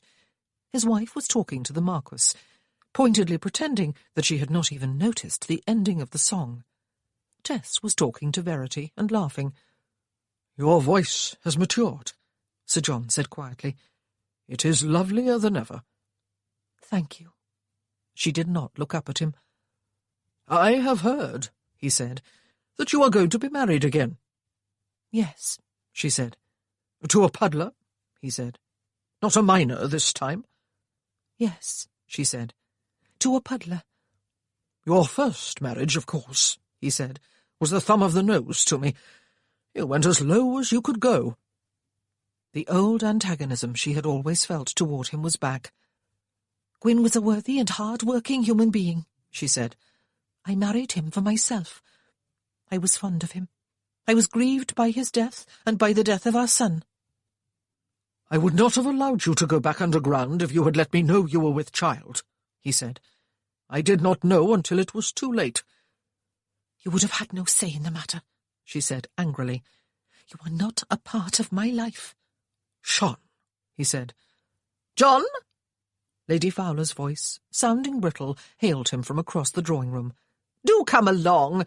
We have already stayed far too long for good manners. The Marquis will think we have grown rustic indeed. Do come out to the carriage with us, Verity dear, and wave us on our way." She acted as if Sian was not even in the room. Sir John bowed silently to her, before turning away and joining his wife and daughter at the other side of the room. "Wait here, please, Mrs. Jones," the Marquis said, as he left with his guests and Verity. She sat on the pianoforte stool, staring downward at the keyboard, feeling numb and very close to tears. He was her father. Her father! He had not even known that he was to be a grandfather, because she had not wanted him to know, because he was the last person she would have thought of informing, because it should have been his business to find out what was going on in her life. But he had not cared. Not a word when she had married Gwyn. Not a word when he had been killed. Not a word when her baby, his grandson, had been born dead. Sian reached out a finger and dusted off an already spotless key. She did not look up when the drawing-room door opened, and then closed quietly again. He had invited her down to tea, purely to convince Lady Fowler and Tess that he really had hired a competent governess for Verity, and that his daughter was happy with his choice. They had been hinting, since their arrival, that Tess was still willing to come 2 or 3 times a week to instruct Verity, not for remuneration, of course. They had both been hasty to insist that it would be a labour of love, and not by any means in the nature of employment. Perhaps, too, he admitted to himself, he had sent up the invitation because it gave him an excuse to see her again, after more than a week of keeping himself very strictly away from her. He had even refused to take Verity back to the chapel on Sunday. He felt almost starved for a sight of her, and for the distinctive sound of her voice with its musical lilt. He should not have given in to temptation at all, of course, but then he had the other reason for sending for her. He certainly had not intended to arouse any sort of situation to cause anyone discomfort. It was quite unexceptionable to have his daughter's governess accompany her to tea. No one could be expected to take umbrage over having to take tea with a social inferior under such circumstances. Perhaps things were different in Wales, he thought at first. So much was different in Wales. Perhaps there the social lines were observed more strictly.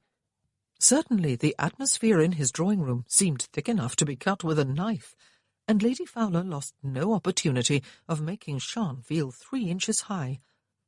Alex blessed his daughter for being her usual garrulous self, and for seeming totally unaware that anything was amiss. And something definitely was. It was not just that he was in a different country and did not understand its ways. He thought he understood after he had tried to cover up for a particularly cutting rudeness of Lady Fowler's by suggesting that Sian sing to them. He noticed how Fowler got up and crossed the room to listen to her. He noticed how he talked quietly to her after she had finished singing. Even from across the room he could see the tightness and anger in her face, though he could not hear anything that was said. Lady Fowler and Tess were too loudly busy ignoring her very existence. She was a beautiful woman, an unusually attractive woman. He knew that to his own cost. She was attractive to Fowler too. Perhaps there had once been something between them. Perhaps there still was. The thought made Alex clamp his teeth together with unreasoned fury. And perhaps now he was molesting her, though he was speaking quietly to her. Perhaps he was making suggestions. And then another thought struck Alex. Of course, but of course, it would explain everything. The whole ghastly atmosphere that had pervaded tea, so that he was not certain if he had eaten food or cardboard. But it seemed an unbelievable idea. Looking at the two of them over at the pianoforte, it seemed unbelievable. Looking at Tess, it seemed impossible. When the Fowlers were taking their leave, he took Verity by the hand to lead her outside to see them on their way. He asked Sian to stay where she was. It was perhaps not a wise thing to have done, he thought, as he took his daughter back upstairs to the nursery and left her in the charge of her nurse. Sian had been looking upset, but he was hardly the one to comfort her, and the rest was none of his business. It was going to be dangerous to be alone with her. He stepped into the drawing-room and closed the door quietly behind himself. She was still seated at the pianoforte. She did not look up. "The second song was lovely," he said. "It was familiar. The Ash Grove, did you say? What did you call it? It began with that most unpronounceable of Welsh sounds." "Llwyn on," she said. "It sounds lovelier with a harp accompaniment." "That is what you will be singing at the festival?" he asked.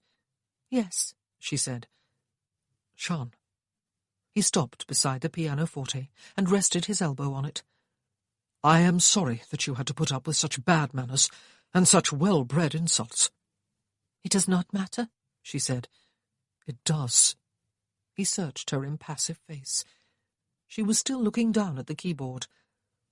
"He was saying something to upset you. Was he insulting you?" "No," she said. He could not leave it alone. He could not mind his own business. He could not stay out of her life. "What is he to you?" he asked quietly. She rubbed one finger over a key without depressing it, and then looked up at him, her eyes huge and blank. "He fathered me," she said. The way she expressed the relationship said volumes. "Ah." He nodded. "Then I was not mistaken. He turned you off when your mother died?" "He turned me off," she said. "I turned myself off. We never could like each other.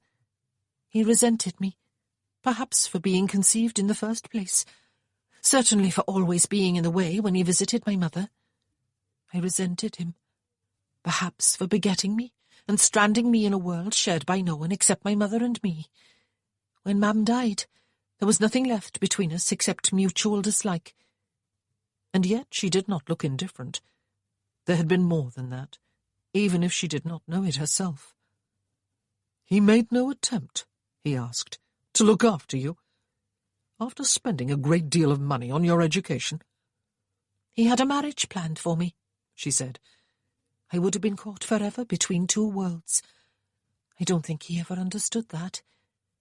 Provided one is safe and well cared for, one must be happy." He has no imagination. Alex had an uncomfortable memory of offering to make it worth her while to become his mistress, of offering to strand her forever between two worlds. "Whom did he want you to marry?" he asked. She smiled fleetingly, though there was no amusement in the expression. "Josiah Barnes," she said. He felt a little as if someone had punched him in the stomach. No imagination, she had said.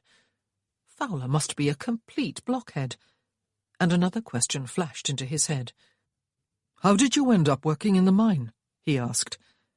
"Your grandfather and your uncle, I understand, are both at the ironworks. I have also learned since coming here that working in the mine gives a person a lower status than working at the ironworks. You had the worst job of all for a woman." "I preferred it," she said, "to the alternative." "Did Barnes give you the job?" he asked. "He said there was nothing else available," she said. "It was take it or leave it. I took it." "Your grandfather was unable to support you?" he asked. She looked at him steadily. "I had lived a life of privilege," she said. "To anyone who had not lived it, it would have seemed that I had a far better life than most of my peers. I had something to prove. To my family, to the people of Cwmbran, and to myself." He gazed at her, trying to imagine what it must have been like. What if he suddenly had to leave the life he had always lived in order to work in that coal mine, harnessed to a heavy coal cart in dust and darkness all day? He thought it altogether possible that his spirit would be broken in no time at all. Yet Sian Jones had done more than survive. She looked back at him with pride and dignity. "It was not as bad as it may sound," she said. "You cannot imagine, perhaps, how I had yearned all my life to belong to my mother's people. She used to tell me stories about them and about her life as a girl. I longed for it. Here." She spread her hand over her left breast. "You would not be able to understand. Most people would not. The longing to be a part of something, no matter what the cost." "Hiraeth," he said softly. She laughed unexpectedly, and then sobered again. "Not quite," she said, "but something like that." "The cost was a few years of your life in the mine," he said. "Yes." Her eyes grew luminous. "And my Dafydd?" "Your husband?" he asked.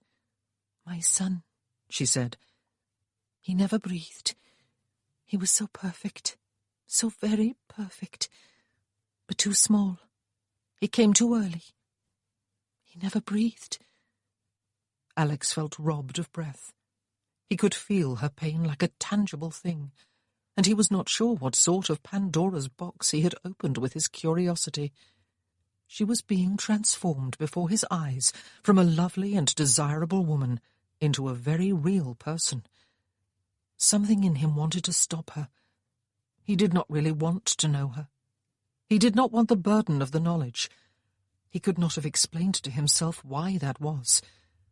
Perhaps because knowledge might transform his feelings from simple desire to something else, and feeling something else for her would only complicate his life impossibly. But it was too late to stop her, or his own need to know. "He told me," she said, "that he would not have allowed me to go back down the mine if he had known I was going to have a baby. But he had never made any inquiries at all. He had never shown any interest. He had missed something essential. She was looking down at the keyboard again, and was scrubbing at one of the keys. "You worked," he asked, "when you were pregnant?" "Gwyn died," she said. When she looked up at him suddenly, her eyes were brimming with tears. "We needed the money. His dada was already home with a coughing sickness, and Iestyn was still too young to be earning much. Gran and Grandad stormed at me, and Uncle Emrys too. But I went. I had to prove that I was one of them. But I think it was the working that brought on my time too soon. He was dead. He never even had a chance to live. He was dead." God. He watched a tear spill over from each eye and roll down her cheeks. He felt frozen to the spot. He could not even reach for her and hold her. The loneliness of her memories and her grief was too intense. "Why were you allowed to work if you were pregnant?" he asked after a while. He was whispering, he realized. "There is no rule against it," she said. "Sometimes it is necessary." "Lord God, is it still happening?" he asked. "Do you know of any woman right now who is with child and pulling one of those carts?" "Yes." She scrubbed at one tear with the back of her hand. "Blodwyn Williams. Her husband is injured, and they have a little one to feed." Alex felt as if all his insides had turned to ice. He stared down at her bowed head. "Who would not have allowed you back down the mine if he had known?" he asked. "Him," she said. "Sir John Fowler. He said it just a little while ago, standing where you are now. As if he cared. Just as if he cared." "Perhaps he did," he said. "There was not a word," she said, "after I had gone to live with Grandad, and when I went to work in the mine. Not a word when I married Gwyn, or when he was killed, or when Dafydd was born dead. His own grandson he was, my little one. Not a word, or in the years since, nothing until today. Yet he said he would have stopped me going back down the mine if he had known. Does he expect me to believe that he cares?" "Perhaps, Sian," Alex said. "He really wanted to provide for you the best he could. He could not take you into his own home. He had a wife and daughter there. He planned a marriage for you. To a man with little imagination, it would have seemed a good marriage. Barnes has a steady job and a good income. He has considerable power. Perhaps your father was hurt when you rejected his plans and returned to your mother's people." "Hurt?" She laughed a little. "Hurt?" "I am sorry," he said, "that I unwittingly brought you into this situation today. I had no idea." "Well," she got to her feet at last, "you had no way of knowing. I will be going home. It is late." "And I am sorry about the child," he said. "I believe it must be about the most devastating thing that can happen to a woman. I am sorry, Sian." "It was a long time ago," she said. "Perhaps I am going to be married next month." Perhaps she would have Parry's child 9 months after next month. "Yes," he said softly, reminded again of what he had tried not to think of. "It is what I want," she said. "It is what will make me happy." She sounded defensive, as if she thought he was going to argue with her or question her motives. "I am glad for you," he said, feeling anything but glad, feeling somehow bereft, feeling lonely. "If he can make you happy, Sian, I am glad for you." "He will make me happy," she said. "I am happy. I love him." He nodded and straightened up from his position against the pianoforte. He realized that she was finding it difficult to walk from the room, not sure if she had been dismissed or not. "Come," he said. "I'll see you out." But he stopped her with a hand on her elbow before opening the drawing-room door. "Sian," he said, "the singing really was beautiful. I had to call on all my powers of self-restraint not to throttle Lady Fowler when she so rudely talked above your singing." She turned her head to smile at him, amusement in her face this time. She looked not only beautiful, but pretty too when she smiled like that. "I believe," he said, "you cannot fail to take first place at your festival this year." "But you have not heard the opposition," she said. "I don't need to," he said. "I am highly partial. There could not be another contestant with a lovelier voice, or one who sings with such feeling that I find myself fighting tears." She actually laughed. "Perhaps," she said, "I should try to have you appointed adjudicator. Sole adjudicator." He chuckled and opened the door. He had felt the need to do something to rid her of the stricken look she had worn since walking into the drawing-room and seeing Fowler there. "I will try what bribery and corruption will do instead," he said. "Not that they will be needed." I want to come and hear you sing and see you win, Sean. The words were unintentional, but he realized that he meant them. The laughter died from her face, though there was still a glow of warmth in her eyes. Everything would be in Welsh, she said. You would be horribly bored. Then you must be my interpreter, he said. Besides, the language of music is universal. And besides, again, Verity has her heart set on going. And who am I, a mere father, to fight the will of a 6-year-old child? You would have to take your carriage the long way around the heads of the valleys, she said. You would never be able to walk over the mountain with the rest of us. You are used to soft living. He stopped at the outer door, which a servant was holding open. If ever I heard a challenge, he said, that is it. If I do find the climb beyond my strength, perhaps you and Verity will take a hand each and drag me to the top. You can roll me down the other side. Laughter was back in her eyes and spilled over into sound. She turned away to leave the house. Good afternoon, Mrs. Jones, he said. He stood in the doorway for a while, watching her walk down the driveway to the gates. His smile faded. There. He had fallen into temptation again. He had committed himself to going with his people, and with her people, to their festival. He must learn its Welsh name. He would ask Verity. He had shared laughter with her, Alex thought, and pain. She was becoming precious to him. He recoiled in some alarm from the word his mind had chosen. Chapter 12. The street outside the chapel was so crammed with people that it made a body wonder there was enough air to go around, or so Mrs. Bainham was proclaiming loudly to anyone who would listen. Most people seemed more intent on talking than listening, and on laughing. Children were darting about among legs and skirts, playing hide-and-seek. Mothers were calling shrilly for them to come back and behave themselves.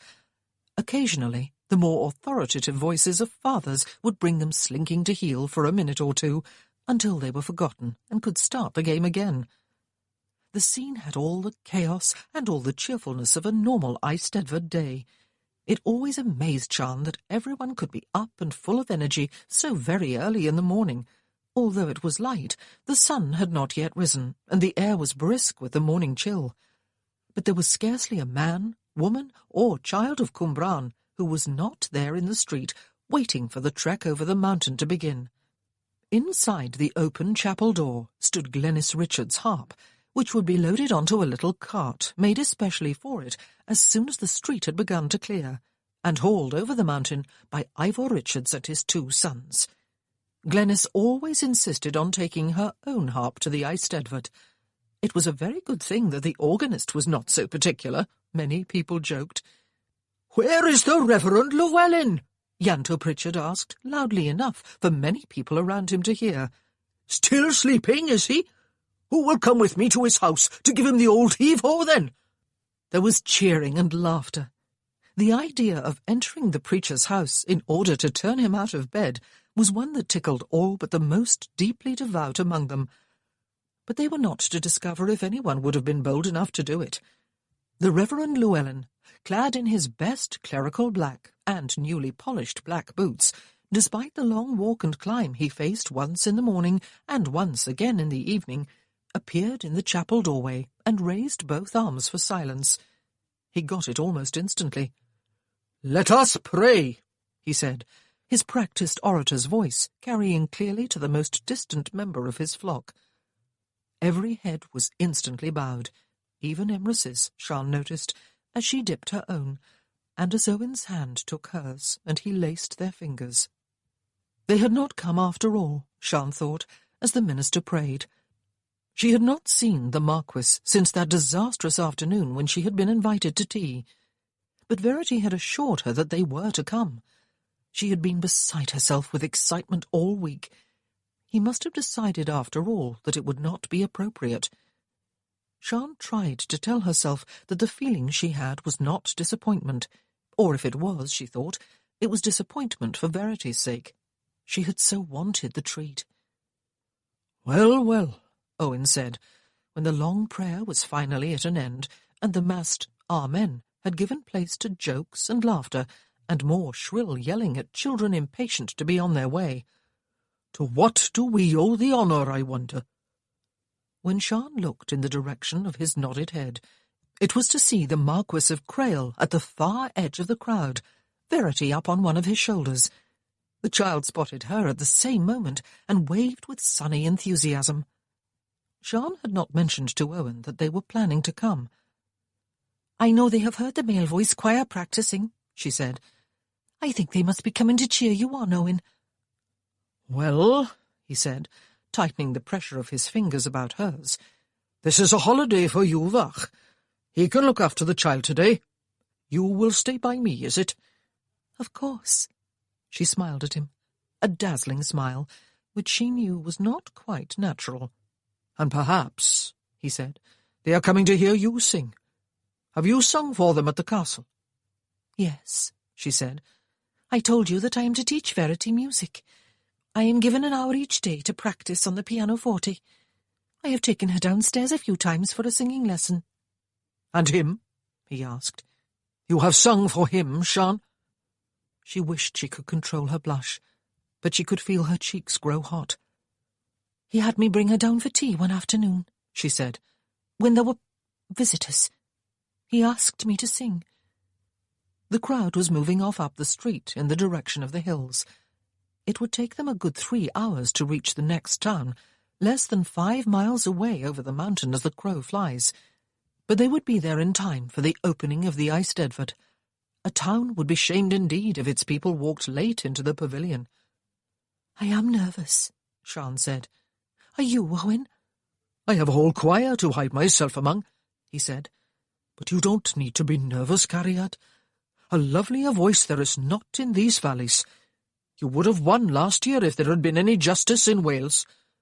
Sian laughed, and remembered doing the same with the Marquis of Crail the last time she saw him, when he had threatened to use bribery and corruption on the judges of the soprano solo competition, and when he had offered to let her and Verity roll him down the hill. Despite herself, she searched for him in the crowd, and found that he was quite close by. "Wretched boys!" Ivor Richards was proclaiming fiercely from the chapel doorway, while Glenys stood beside him, wringing her hands. "Run away to hide they have, because there is work to do. A good hiding I will give them both when I get my hands on them." "I will not use that harp they have over by there," Glenys wailed. "It will not fit my fingers, and I will shame myself and all of Cwmbran by making errors." "Hush, woman," Ivor said, his look thunderous. Owen laughed, but even as he released Sian's hand to lend his help, he was forestalled. "What seems to be the problem?" the Marquis asked. "It is this bloody harp that is the problem," Ivor said, too exasperated to be cowed by the identity of the man who questioned him, but switching to English nonetheless. "Don't ask me why they can't manufacture something that makes the same sound but can be tucked nice and tidy under the arm. And Glenys would play only this one, as if every harp that was ever made was not exactly the same. So over the mountain it has to be carried, all 5 tons of it.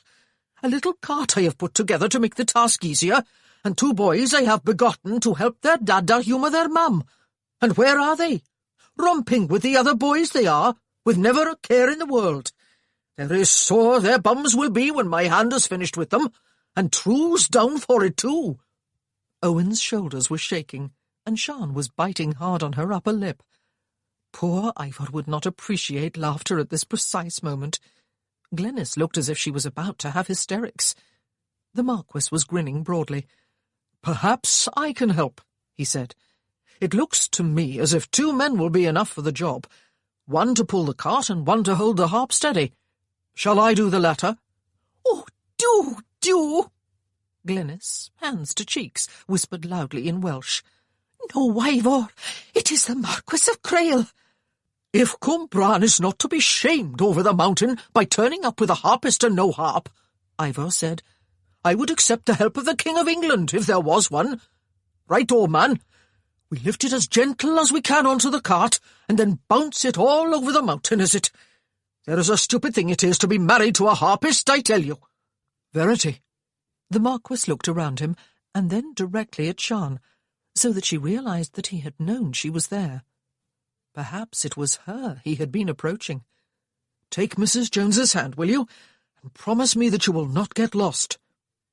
And so, when they started up the mountain, she and Owen, Verity was between them, holding a hand of each and prattling excitedly. Owen looked ruefully at Sean and raised his eyebrows. Before they reached the top of the mountain, Alex was in his shirt sleeves, his coat hanging over the harp, and he was enjoying himself immensely. He had spent a few weeks wandering about the works by day, and even visiting a few of the people of Cwmbran, in an attempt to get to know them and their concerns.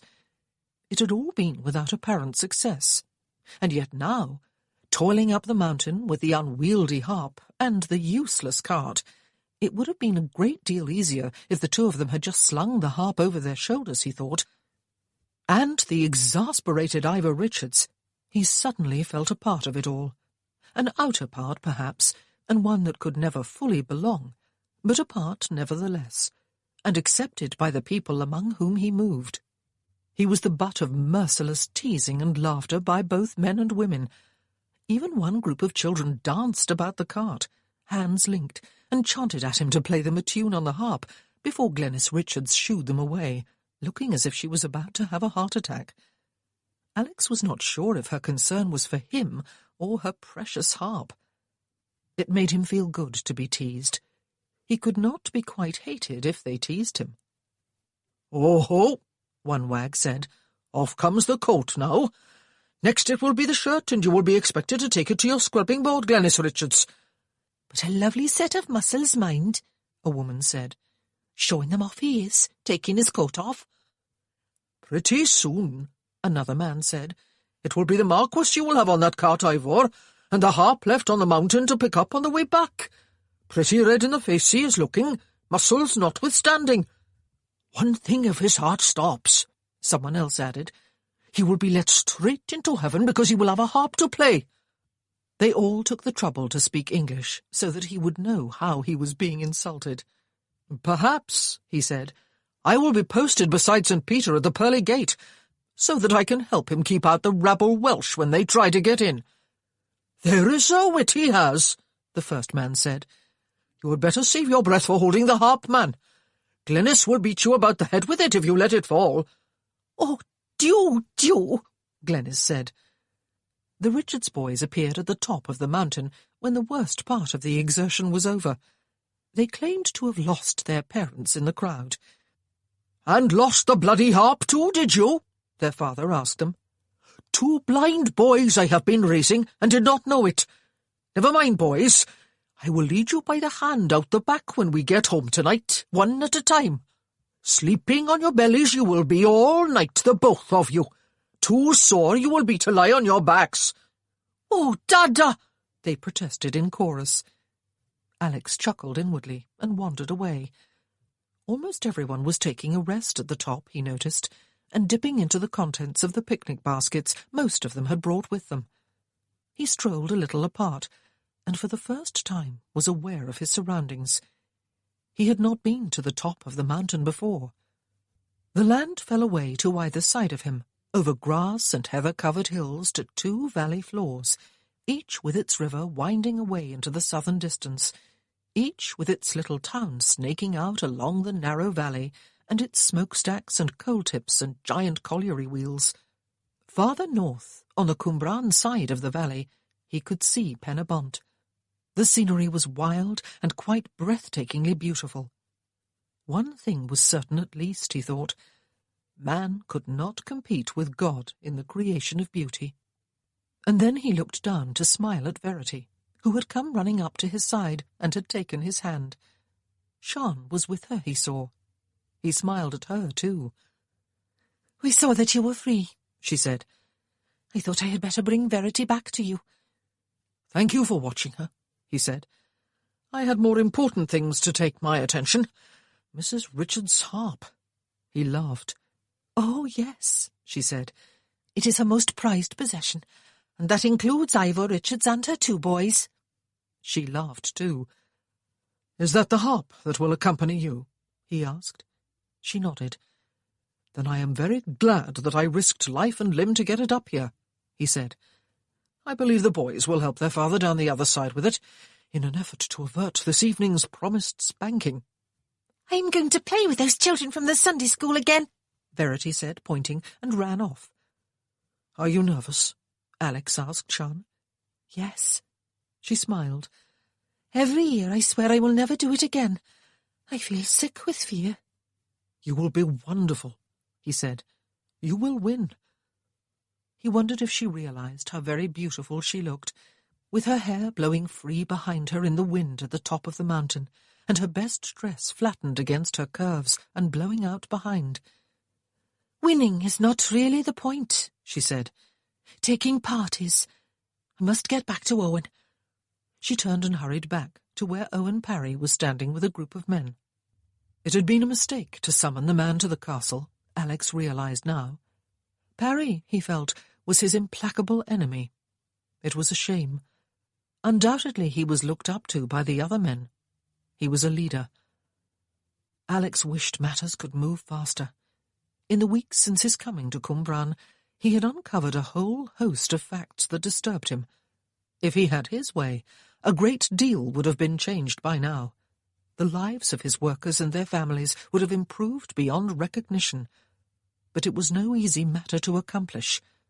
Barnes balked on every issue, and on each he had a reasonable argument for delay or even abandonment. The most powerful argument was that things were done the same at all the works. Nothing could be changed unilaterally, or chaos would result. Then there must be a meeting for all the owners, Alex had said, at last in exasperation. He would put his ideas to everyone. Surely everyone would want to bring about changes when they knew the facts. Sometimes being in one place for years was a disadvantage. It could make one unaware of what was going on under one's very nose. He would be able to contribute his fresh insight to the group. Barnes was organising a meeting to take place at Glanryd Castle next week. Then things would change, Alex thought. Then men like Owen Parry would realise that he was not, after all, the enemy. Then the people of Cwmbran would lose interest in the Chartist movement, which was apparently moving into a new and potentially threatening phase. His sources had informed Alex that leaders all over the country were now trying to organise mass riots, and one rumour had it that it was South Wales that had been chosen to lead the way. But this was not the day to worry about such matters. This was a day to be enjoyed, and he was enjoying it, he thought, strolling back along the top as everyone began the descent, their rest period over. Despite everything, he was growing fond of this isolated and lovely part of the world. He was enjoying himself, despite the fact that Sian Jones's hand was in Owen Parry's, and Parry bent his head to kiss her briefly. Alex pursed his lips. He would swear that the kiss was for his benefit. Parry was putting the stamp of his possession on Verity's governess. Although Emrys Rhys was 35 years old, he was still a handsome man. His straight, dark hair was still untainted with grey, and was still as thick as it had ever been. He was still lean and hard-muscled. He still drew admiring glances from the women of the other valleys, and soon had one of them clinging to his arm and laughing and chatting with him. Angharad felt a pang of regret that she could not somehow combine his best qualities with those of Josiah Barnes, Emrys's good looks and virile strength, and Mr. Barnes's power and money and house. Angharad wanted to scratch the eyes out of the other woman, who was not even pretty in her estimation. She could not understand what Emrys saw in her, and yet she did not care either, she told herself. Pretty soon now, Mr. Barnes was going to realise just how comfortable she made his home, and he was going to realise that it would be far more pleasant to have her in his bed all night, every night, than for just brief snatches of time in the afternoons. Let Emrys have his woman, whoever she was. Angharad did not care. And yet, in the pavilion, when all the Cwmbran people were seating themselves in a block together, the better to cheer their own, Angharad took the empty chair beside Emrys quite by accident.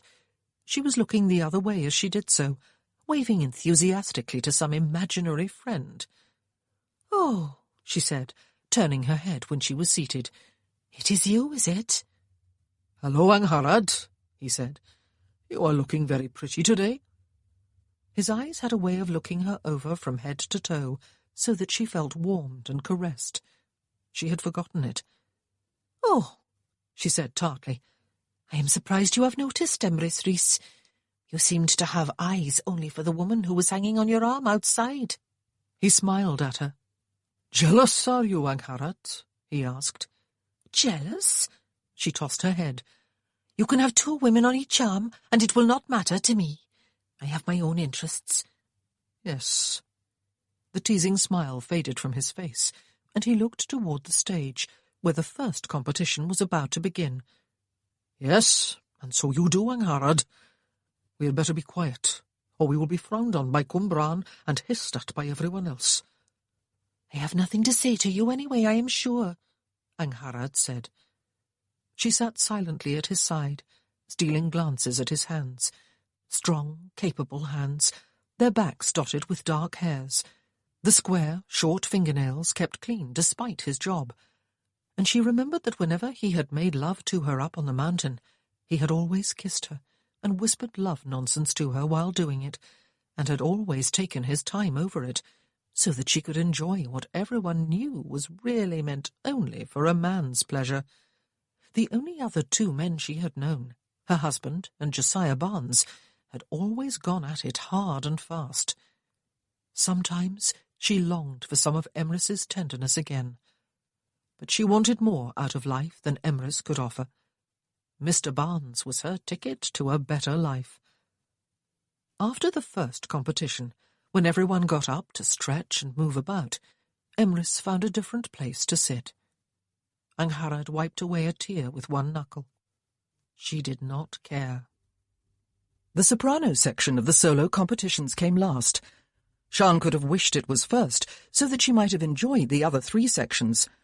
And by the time her turn came, the weight of responsibility was heavy on her shoulders. Cumbran had taken second in both the tenor and baritone solos, and an ignominious 4th in the contralto solo, because Dilys Jenkins folded under the pressure of competition and breathed in all the wrong places. Sian, cold and clammy and sick with dread, lost her fear, as she usually did, once she was standing on the stage, looking down at the audience, and once she heard the familiar opening bars of Llwyn on Glenys's harp. She forgot everything except responding with her voice to the beauty of the music and the poignancy of the words. Always the most wonderful moment came at the end, when the large audience applauded politely, and the Cumbran segment of the pavilion erupted in cheers and whistles and stampings. Sian always knew that it was for themselves and their own pride that they cheered more than for her individual performance, but that was the very fact that was precious about it. She never felt more a part of the community than she did at such a moment. And this year, that sense of belonging was to be multiplied tenfold. For the first time, the judges placed her first, and the Cumbran part of the pavilion went wild. Before, they had all spilled outside, while the stage was being set up for the next competition. Sian marvelled that she had an unbroken bone left in her body. She had been hugged and kissed by almost everyone she knew, and even by a few that she hardly knew at all. She had, it seemed, done Cumbran proud. Owen swept her up outside the pavilion and twirled her about, before kissing her hard. And then Emrys and Hugh and Yeaston and several other men she knew from the mine converged on her and lifted her up bodily until she was riding, laughing and clinging on the shoulders of 2 of them. "There is proud I am of you, Vach," Emrys said, when her feet were finally on the ground again. He held her in a bear hug for a few moments and kissed her loudly on one cheek. "I am going all around now, bragging that my niece is the winner of the soprano solo." "Sian," Yeaston smiled at her and hugged her, "you sang like an angel." Hugh kissed her heartily on the lips. "Gwyn would be proud of you today, Sian," he said. "I am proud of you, girl." And then it was Mari's turn, and Sian's grandparents'. Her grandmother had tears in her eyes. "Sian," she said, hugging her granddaughter, "you came by it honestly, Vach. Margaret had a lovely voice. It did my heart good to hear you in there." It would be hard to remember a happier moment, Sian thought. Mrs. Jones! Mrs. Jones! Someone was tugging at her skirt. I knew you would win. I just knew it. I told you, didn't I? The other ladies didn't sing nearly as well as you. I'm going to tell everyone that you are my teacher. Sian bent down to hug Verity. Thank you, she said. I am so very happy. Mrs. Jones, many congratulations. It was a well-deserved win. She smiled radiantly at the Marquis of Crail as he took both her hands in his, squeezed them tightly, and raised them one at a time to his lips. Thank you. She swayed toward him and lifted her face to his, as she had done to a few dozen people before him, both men and women. He kissed her, briefly and fully on the lips. It felt rather like being doused with water, or more appropriately, perhaps, with fire. She realized what she had done, what she had invited, what she had forced him into, only when it was a few seconds too late to do differently. And having realized it, it was too late also to proceed in the only way that might have given the incident its least significance. She gripped his hands convulsively, felt herself blush from her toenails to the roots of her hair, and let her smile fall away to oblivion. And then he released his hands from her hold and turned away. Fortunately, there were a few other people crowding up to hug her and congratulate her. The male voice choir competition, as usual, was both the climax and the highlight of the day. And as usual, Cwmbran defeated their closest and bitterest rival by a few points. Won by their tenor soloist in Yearning, the adjudicator explained. And so it was the tenor who was hoisted to shoulders and borne in triumph out of town and to the foot of the mountain on the way home in the late twilight. 3 firsts for Cwmbran: Sian Jones, little Lloyd Pritchard in the children's recitation, and the male voice choir. It had been a happy day, a day to make one proud. Darkness fell as they toiled up the mountain, the children far more subdued than they had been that morning. A few of them rode their father's shoulders. But it was not a deep darkness, the sky being clear and star-studded. The moon would be up before they reached the top, someone predicted. Well, Vach. Owen's arm was about Sian's waist. I get to escort the heroine of the day, do I? She laughed. Your choir won too, Owen, she said. I felt goosebumps when you sang. I am glad you won, he said. You should have won last year, too. It did feel good, I must admit, she said. Everyone was very kind afterward. He was silent for a while. Crail is lucky I did not ram his teeth down his throat, he said. Could you not have avoided that grand display he made, Sian? She had hoped that by some miracle Owen had not been watching. His congratulations, she said. But everyone was congratulating me, Owen, and hugging and kissing me. On both hands and the lips, he said. People will be talking, Sian. I don't like it. You are my woman, and pretty soon I am going to have to start using my fists to stop the gossiping. But you are not doing much to help. Don't spoil the day, she said, but it was already spoiled. No one is talking. There is nothing to talk about. He was happy for me. I think there can be scarcely a man in Cwmbran who did not kiss me after the winner was announced. And what do you mean by saying I am not doing much to help? I am beginning to look like a fool, he said, who cannot control my own woman.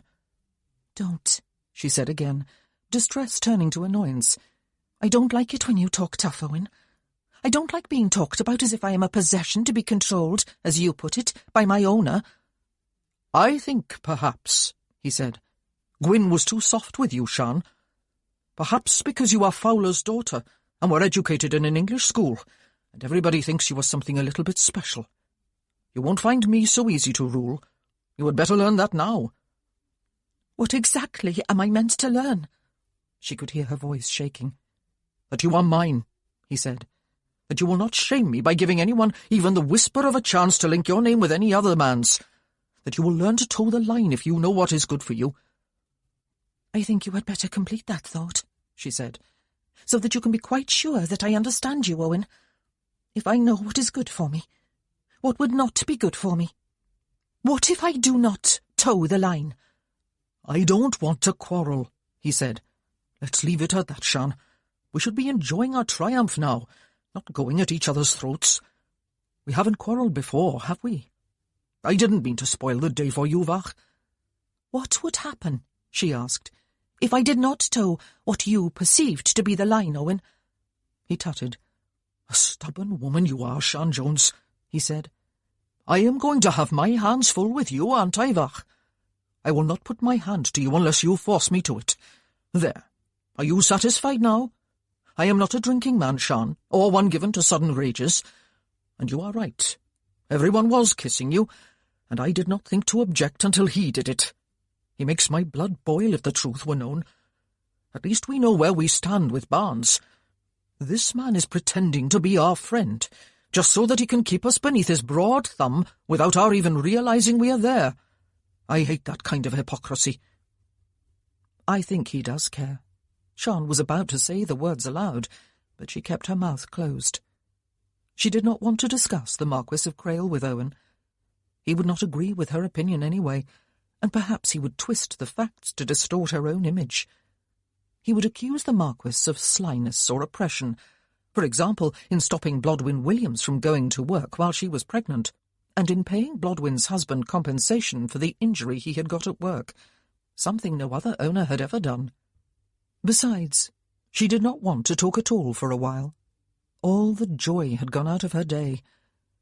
I will not put my hand to you unless you force me to it. She could not think of anything she would find more degrading than to be beaten by Owen, or any man. And yet, if she forced him into it, or if he perceived that she had forced him, he would do it. She would have no recourse. He would be her husband in less than a month's time. He would have the right to discipline her in any way he saw fit. Everyone was stopping on top of the mountain, as they had done in the morning, though not for a picnic this time. They were stopping for the traditional Gaman Vagani, the community singing that was always the wind-up to Eisteddfod Day. Glenys's harp would be set up, and everyone would sing in the moonlight until tiredness and good sense sent them trickling down the mountain in twos and threes and family groups toward their beds and sleep. It was the part of the day Sian had looked forward to since her win. Now it was all spoiled. Now she wished she could just continue on down the hill. She disengaged herself from Owen's arm and went to sit with some of the women. Chapter 13. Alex was sitting apart from everyone else, and out of sight of them too, behind an outcropping of rock.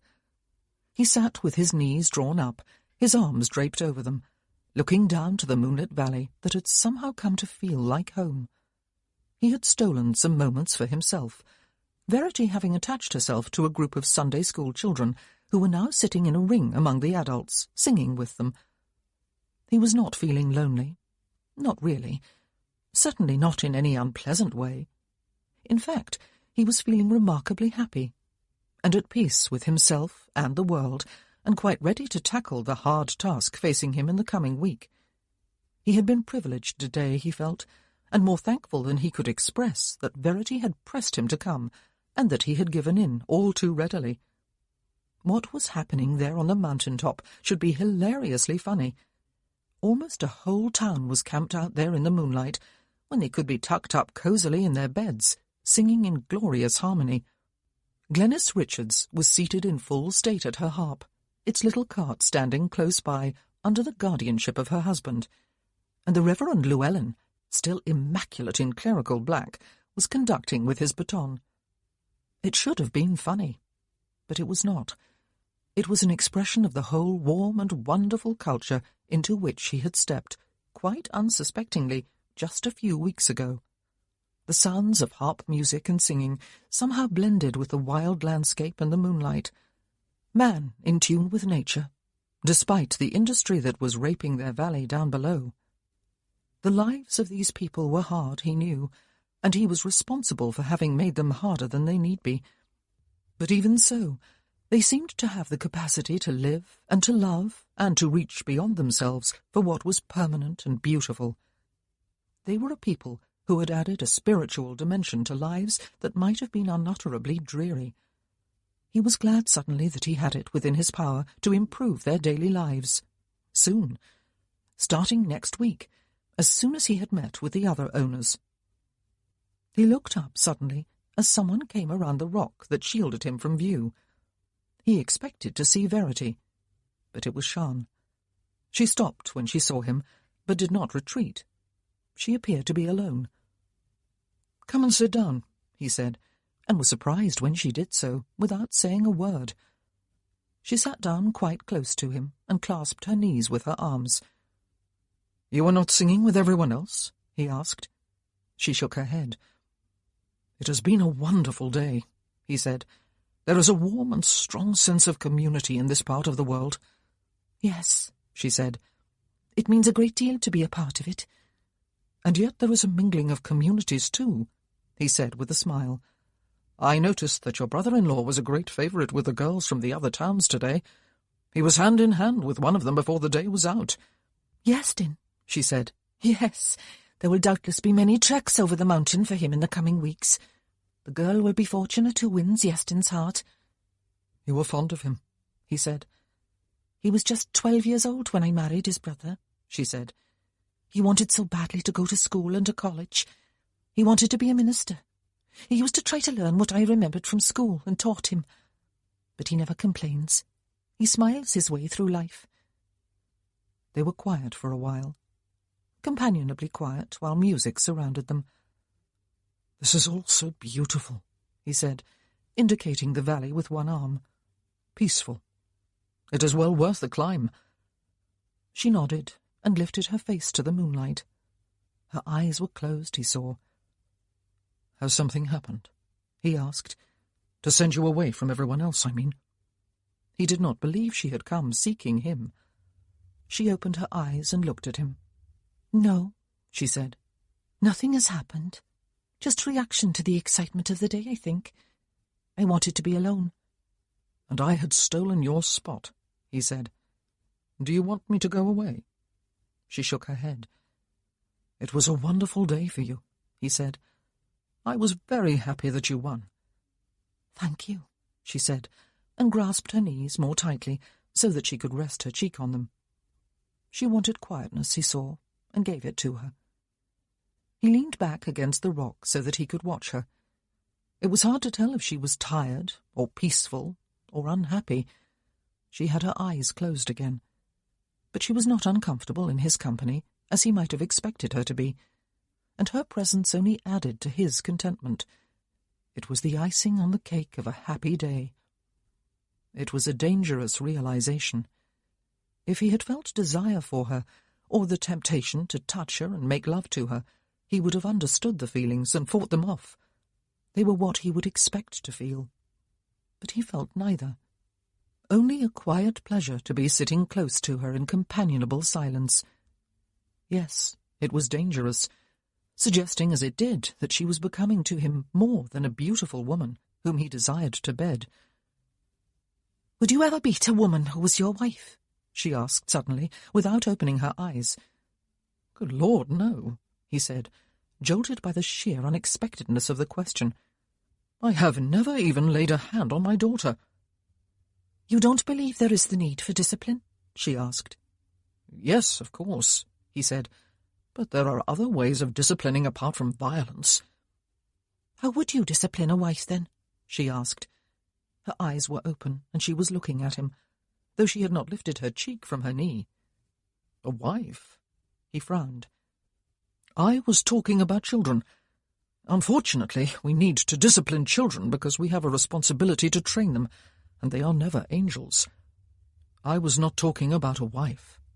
A wife is a man's equal." "But what if she does not toe the line?" she asked.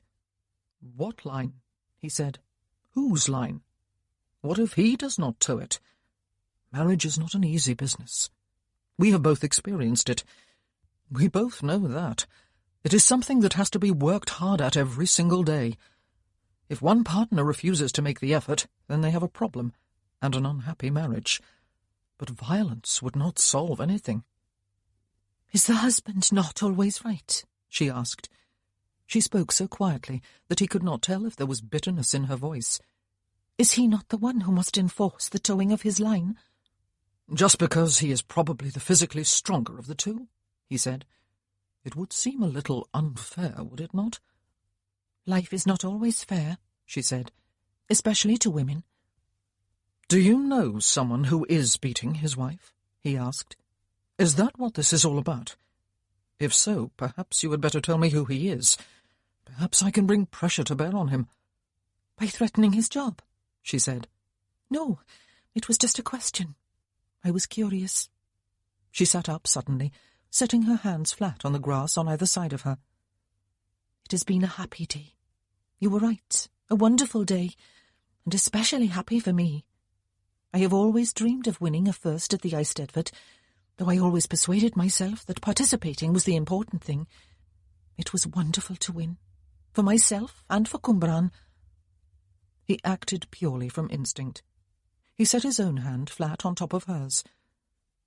"But you are not quite happy," he said. She turned her head to look at him. "Yes, I am," she said quickly. "A little tired, suffering from some reaction, but happy. I will be very happy when I wake up tomorrow and remember." He wondered where Owen Parry was. The two of them were to be married soon, and there was a mountain-top to lose themselves on, and moonlight in which to kiss, and a triumph to be celebrated. Why was she alone, and not altogether happy? "I am happy," she said very softly. "Just being here, quiet like this, after all the excitement. This is the happiest time of the day." He guessed that she acted with as little thought as he had when he had set his hand on top of hers. She turned her hand beneath his, leaving it spread, so that their palms and their fingers touched. She seemed to remain unconscious of what she had done. They stayed silent for a long while, until she sighed, a sound of contentment. "I wish it could go on forever," she said. "Don't you sometimes wish certain moments could be frozen in time?" "Yes," he said. "But they can't." She sighed again. "I had better go and find Owen. He will be wondering where I am. It is time to go home, I think." "Yes." He did not move. She looked down at their hands as if she was seeing them for the first time. He lifted his away from hers. "Good night, Sean." "Good night." Her voice stumbled over the absence of a name. "Alexander," he said. "It is my name. Alex." She looked into his face for a while before getting to her feet and brushing at her skirt. "Good night," she said softly, as she turned away. He stayed where he was for a while, though he knew that soon he was going to have to go looking for Verity. He would doubtless have to carry her down the mountain. She had never been up so late. Yes, very dangerous, he thought. He too had wanted the moment to be frozen in time. Just sitting together like that, in near silence, their hands touching. Nothing more. He had not desired her tonight. This night and these surroundings were too magical for passion. It was a night for companionship and tenderness. He had wanted it to go on forever. He could not put a name to his feelings for her, he thought, or perhaps it was just that he would not put a name to them. Angharad had not really enjoyed the day. She was not with anyone in particular, and though no one shunned her, she felt lonely none the less. She had let her friendships lapse lately, she realized. A miner from Penabont had tried to flirt with her, and one or two other men would have done so with a little encouragement, but she had not been interested. Emrys had had another woman on his arm all afternoon, and had done a great deal of laughing with her. The climb up the mountain in the evening was tedious. She was tired, Angharad thought. She wanted her bed. She wondered what it would be like to have a carriage to take her home, and a grand house all of her own to be taken to, and a man who loved her waiting for her there. Not that love really mattered, of course. Love never got a person anywhere in this life. Angharad stumbled awkwardly on a large boulder in the darkness and turned over on her ankle. Mrs. Bevan and Mrs. Davies clucked over her in some concern as she stopped to rub it, but it was a strong masculine hand that took her elbow in a firm clasp to steady her. "Oh," she said, looking up at Emrys Rees. "It's all right. It's not hurt bad." The other ladies moved tactfully onward. "But it's not easy to see where you are stepping in the darkness," he said. "Hold to my arm, Angharad." "Are you missing the woman who was holding it this afternoon?" she asked him tartly. "She was very pretty, I am sure." "Very," he said. "You are jealous." Angharad injected a world of scorn into the single syllable. Her ankle was not very sore, and it was not very dark, but they climbed slowly upward and fell far behind everyone else. They could hear Glennis's harp, and the singing was starting when they drew level with a small, sheltered hollow, almost a cave, well below the summit. Angharad did not resist when Emrys drew her into it and backed her against the rock face. They had not spoken a word in 10 minutes. They did not speak now. She lifted her face to him as her arms came about his neck, and he wrapped his about her waist. He kissed her long and deep.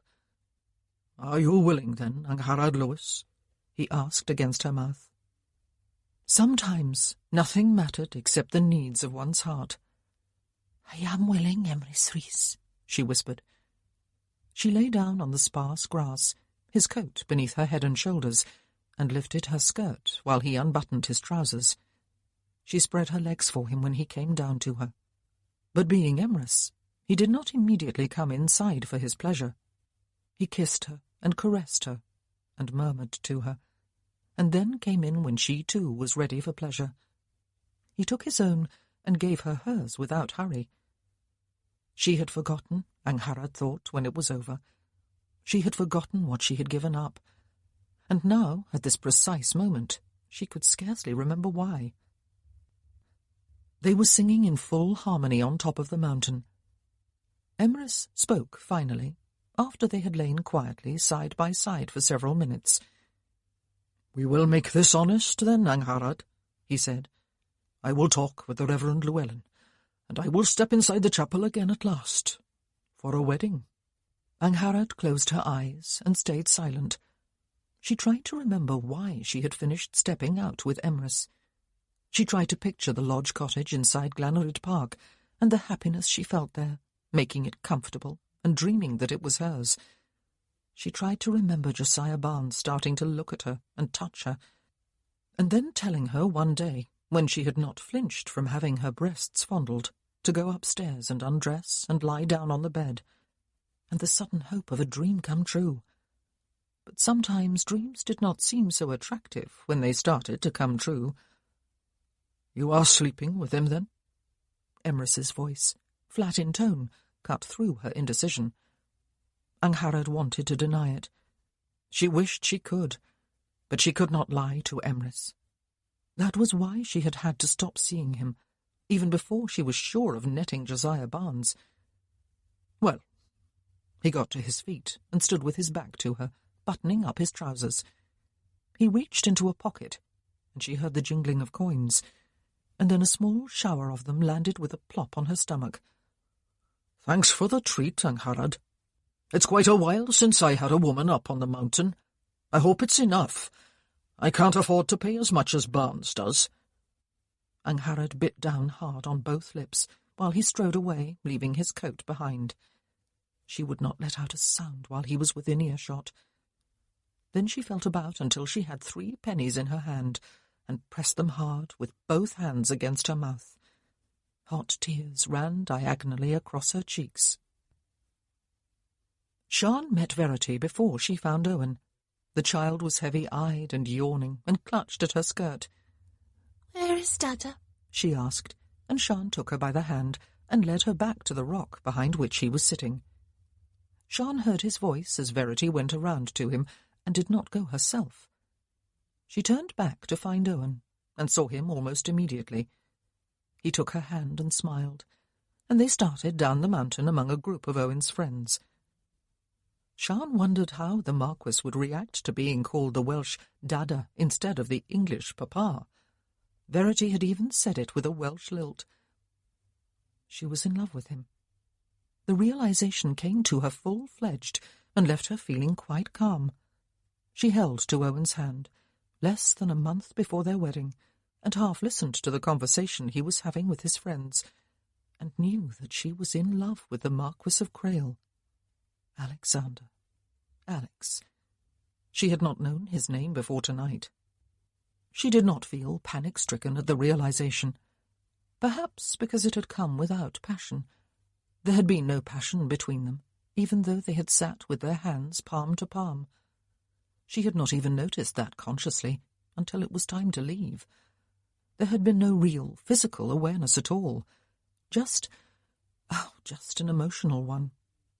It had been wonderful, truly the happiest part of the day, comforting and soothing. She really had wished that it could last forever. She should be feeling upset and alarmed, she knew. How could she be planning marriage with one man and yet be in love with another? But it was unreal, that other. He was an English marquis, a man of rank and fortune. He was the owner of Cwmbran. There was no possibility of a future with him. That very impossibility kept her calm. She would be alarmed tomorrow, she thought. But tonight was magical. Tonight was for unreality. A man and his wife are equals, he had said. A marriage had to be worked on day by day. It would be unfair for a husband to enforce his will on his wife merely because he was the stronger of the two.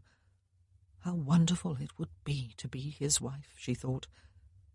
But thought had to stop there. She could not allow it to stray farther. One thing was for sure. She did not believe any of the things Owen had accused him of. He was a good and a gentle man, and given time, he would lift the oppression of years from the workers of Cwmbran. He had already stopped Blodwen Williams from going underground and doing heavy work while she was with child. He had done it out of kindness, not guile. She loved him. Owen's arm came about her waist. "We will go across the hill here and down to the houses," he said, "instead of going down into the town." "Oh-ho!" one of his friends said. "Watch him, Shan. A devil on the mountain is Owen." She laughed as a chorus of teasing calls followed them across the hill. They were almost down. This was the route of their usual evening walk. "You went away by yourself up on top?" Owen said. "You were upset, Shan. We quarrelled, didn't we?" "It was nothing," she said. "It was," he said, "and it was all my fault. Jealous I was. But I know I have no cause. I was the one to urge you to go there to teach his daughter, and as soon as you did I grew jealous. I am eating humble pie, you see. Forgive me." Now at last she felt guilt. "Oh, of course, Owen," she said. "Let's forget it." "And I spoiled the day of your triumph," he said. "I was proud, Carriat. Proud to know that it was my future wife standing up there on the stage, singing to put everyone else to shame." "Owen," she dipped her head sideways to his shoulder, "you did not spoil the day." They walked on in silence. "Tired?" he asked at last. She said, but she could not accept the comfort of the truce. "Owen, you would not really ever beat me, would you?" "Don't be daft," he said. "Of course I wouldn't. You would never give me cause. You are a good woman." Leave it, she told herself. He felt comfortable and safe. He was of the real world. He was her reality. A reality she wanted, and one that would be fully hers very soon. Leave it. "But if I did give you cause," she said. He stopped walking to turn her into his arms. He was chuckling. "Then over my knee it would be with you," he said. "And a good hiding to make sure you never gave me cause again. Silly talk, this. Kiss me, woman." He lowered his head to nuzzle her neck below one ear. She put her arms about his neck and clung to him. He had been laughing, joking, not serious. She should not even have asked. He was Owen. She had known him for years. She had never seen him being even discourteous to a woman. He had been courting her for many months. He had always been gentle with her. Even when she had unwittingly led him on, and he had expected that she would let him make love to her, he had stopped when she had said no. Yes, it was silly talk. Silly thoughts. "Owen," She kissed him back when his mouth came to hers. Owen, time is moving so slowly. I wish our wedding day would come already. I wish we were going home together now. One word from you, he said, and we will go higher up Nauvach and soothe ourselves for the wait. But it is not what you mean, is it? No, she said sadly. Well, home to your grands then, he said. The days will pass, Cariad, and then we will make up for lost time, is it? Yes. She let him kiss her again, and kissed him back before he took her home. This was reality, and she wanted to cling to it. The unreality had been left behind, and also the calm acceptance she had given it. It must be left there, in the past, on top of the mountain, something that never really was, and never could be. She would never give Owen cause, she thought, and so he would never be put to the test. She would never give him cause. 6 owners came to Glanrid Castle during an afternoon of the following week and met there with Alex and Josiah Barnes. Alex had called the meeting with the purpose of persuading his peers to raise wages back to their former level and of explaining to them the changes he wished them to join him in making so that the lives of their workers would improve. Everything had seemed so obvious and straightforward to him before the meeting began that he had not expected opposition, beyond the natural reluctance most people feel to changing what has been common practice for years. But opposition was stiff. Indeed, the other owners had misunderstood the invitation, and had taken for granted that the Marquis of Crail wished them to come to a common agreement on what they were all separately beginning to realize, that wages must be cut another 10% in the coming week. The market for iron had still not begun to recover, and a loss of profit was soon going to put them all in serious danger of bankruptcy. They were all agreed, even Josiah Barnes. Alex listened, aghast. These people cannot live on 10% less, he said. Most of them are having a hard enough time making ends meet now. My purpose in inviting you all here was to suggest very strongly that we put wages up 10%. They all stared at him, rather as if he had 2 heads, Alex thought. Do you know anything at all about the running of a business, Crail? Mr. Humphrey asked. It was, of course, the best question with which to silence Alex. No, he did not know much at all, almost nothing. Only what he had learned in his weeks at Cwmbran. Business, he said, is not an impersonal, inanimate thing. Business is run by people. I have spent the last several weeks finding out as much as I can about the people who work for me and the lives they lead. I have watched them at work, and I have visited them at home. I have called at the truck shop. They cannot live on less than they have now. Most of them do not have the intelligence to manage their money properly, Sir Henry Pakenham said. Is that our fault, Crail? It is not a charity we run, it is a business. There are always other people willing to work for less, Sir John Fowler said. The Irish would be only too glad to take these jobs. If the companies collapse because too much has been paid out in wages, Barnes added, then there will be no work for anyone. Mr. Humphrey provided the winning argument. Perhaps you can afford to operate at a loss, Crail, he said. We all know that you draw enormous incomes from your estates in England. The rest of us are not so fortunate. This is our livelihood. It was a losing battle, he thought, Alex knew, even as he argued and tried to devise other ways of protecting profits, besides reducing wages. But it seemed that there was only one other way, laying off some of the workers. That was even less acceptable to him as a solution. He had to admit to himself, finally, that there was nothing he could do to prevent the further drop in wages, and he could not act unilaterally. He reluctantly agreed with the idea that solidarity among the owners was necessary. But it was a nightmare situation, one in which his head and his heart were at war, and could come to no agreement with each other. He was going to have to study the books with great care over the coming days, he thought, instead of concentrating on the human aspect of the business as he had done so far. He needed fully to understand the concepts of profit and loss as they applied to this industry. He needed to know quite clearly exactly how profitable or unprofitable the Cwmbran works were. If he then disagreed with the other owners, he would call them back and throw at them a whole new arsenal of arguments. And if that failed, then he might consider breaking the solidarity after all, in order to deal justly with his own people. But it was not a decision he felt informed enough to make now. Perhaps, after all, they were right, and as much the victim of circumstances as their workers were. "I will have to authorize you to reduce wages next week, then, Barnes," he said. "But I do so with a heavy heart." The other owners appeared to breathe a collective sigh of relief. They seemed unconcerned with the state of his heart, Alex thought. They probably wished him in Hades. Doubtless everything had run far more smoothly when Barnes had had the sole responsibility for running the Cwmbran works.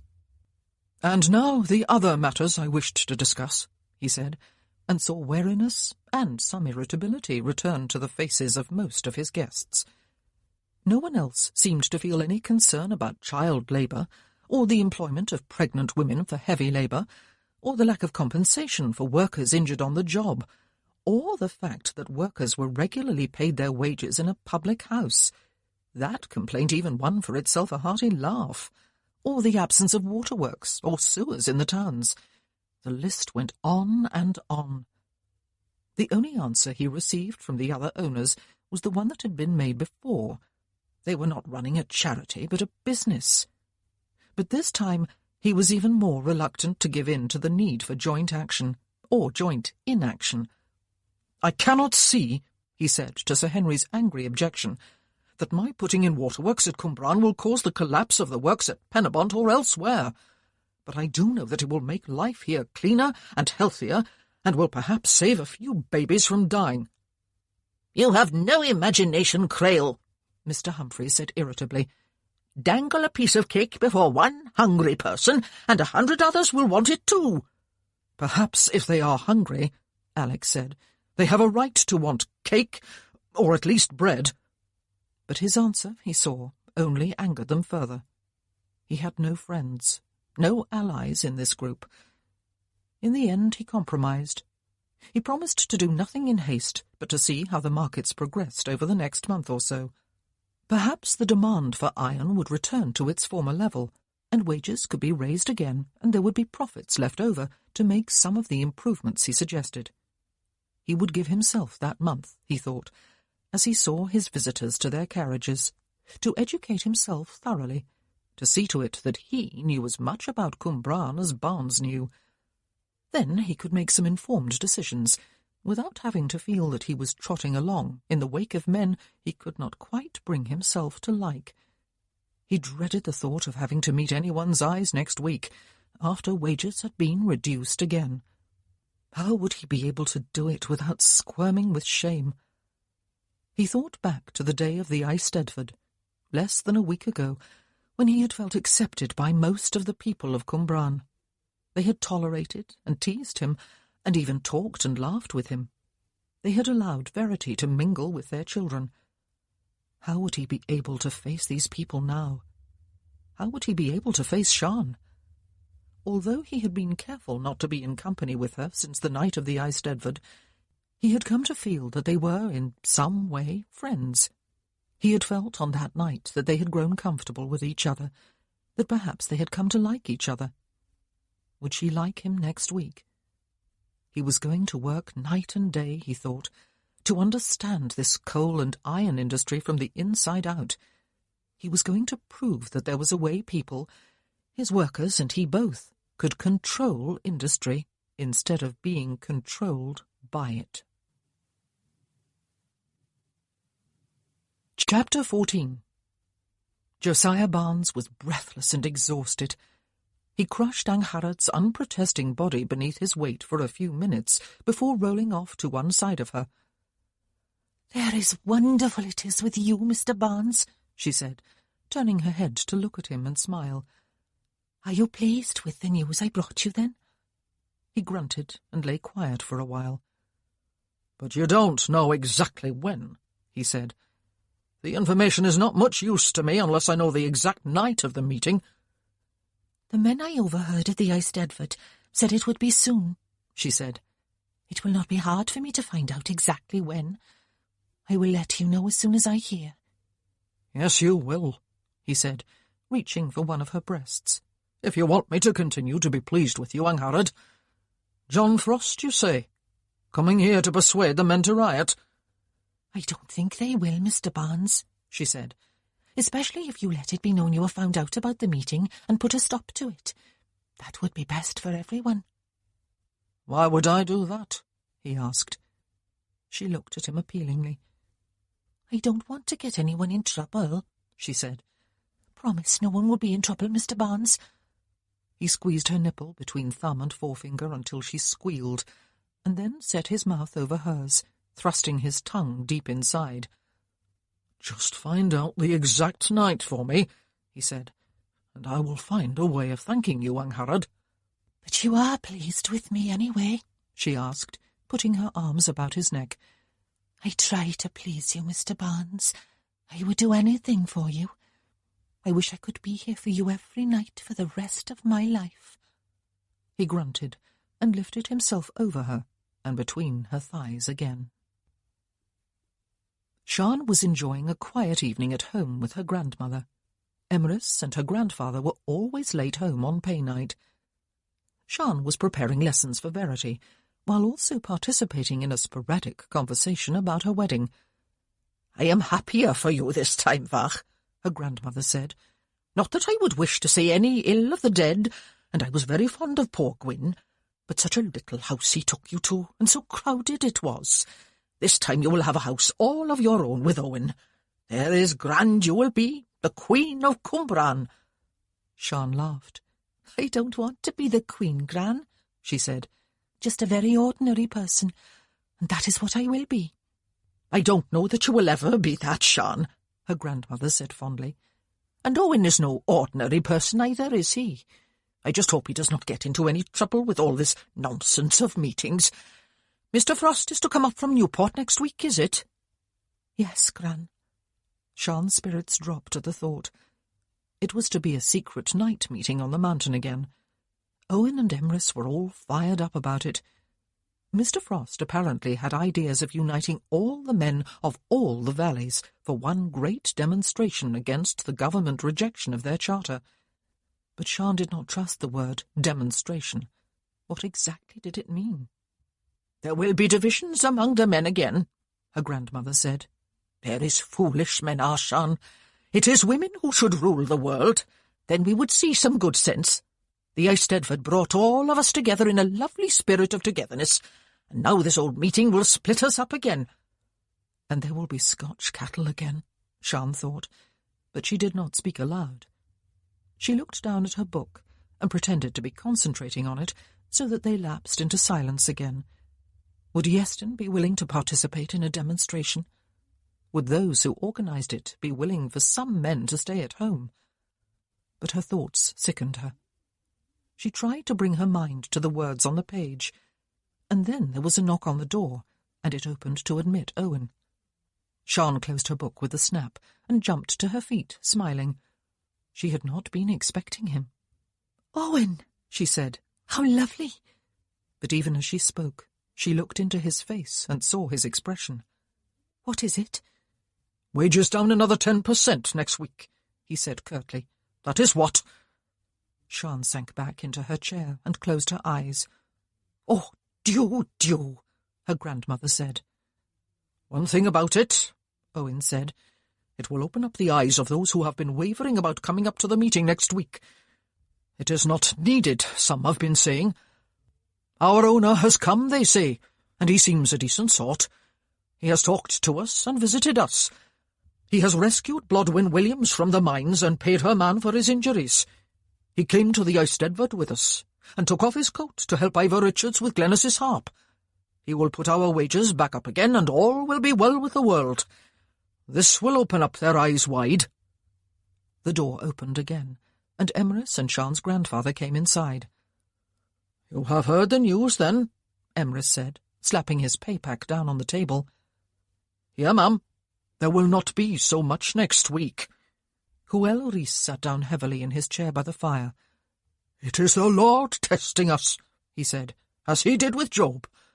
I would like to give the Lord 2 black eyes, Emrys said, and kick his backside up the mountain and down the other side.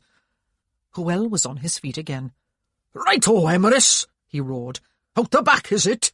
It is not enough that you show disrespect to your mam, but you must blaspheme against the Lord too. I will show you what for now, without further ado. I bloody well would not take all this lying down, Dada, Emrys said, eyes blazing. If John Frost will not organise a protest against the government, then I will. And I am sorry, Mam and Sian. I do mean no disrespect, but my blood is on the boil. Glad I am that I have no wife and little ones, but plenty of men do. John Frost will have a plan, Owen said quietly. Sit down, Hywel. This is no time to be turning against one another, when we should be uniting against the true enemy. A mass protest it will be, and a strike too, like as not. I will speak out for a strike. A strike? Oh no, Owen Parry, Gwyneth Rees said, her palms to her cheeks. The little ones will starve, and there will be no winning anything. The little ones will starve on 80% wages, Mrs. Rees, Owen said. And who knows that there will not be another cut in a few weeks' time? Are we to stand by and let the owners treat us as if we are just cogs in their machines, not flesh and blood human beings? Sian had not said a word. She had sat with her eyes tightly closed, trying to will it all to be a bad dream. He had betrayed her, utterly betrayed her. She had begun to believe in him, despite all Owen had said to the contrary.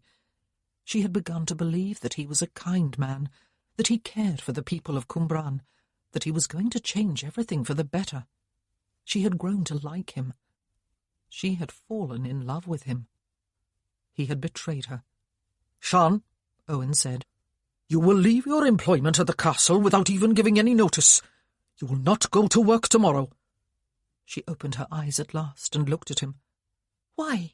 She asked. I will not have you working directly for that for Crail any longer, he said. You will stay home here. If your grandfather cannot support you for the next few weeks, then I will contribute to your keep. My wages will be enough to support you after we are married, even with the reduction. Tomorrow you will stay home here. Yes, you must, Sian, Emrys said. And we do not need your money, Owen. We will look after our own women, and Sian is ours until she weds you. It will be for the best, Vach, Gwyneth said. I have never liked the thought of your going up there to that house. Had no one said anything, Sian thought later, perhaps she would have decided for herself that she could not possibly go back to Glanryd Castle.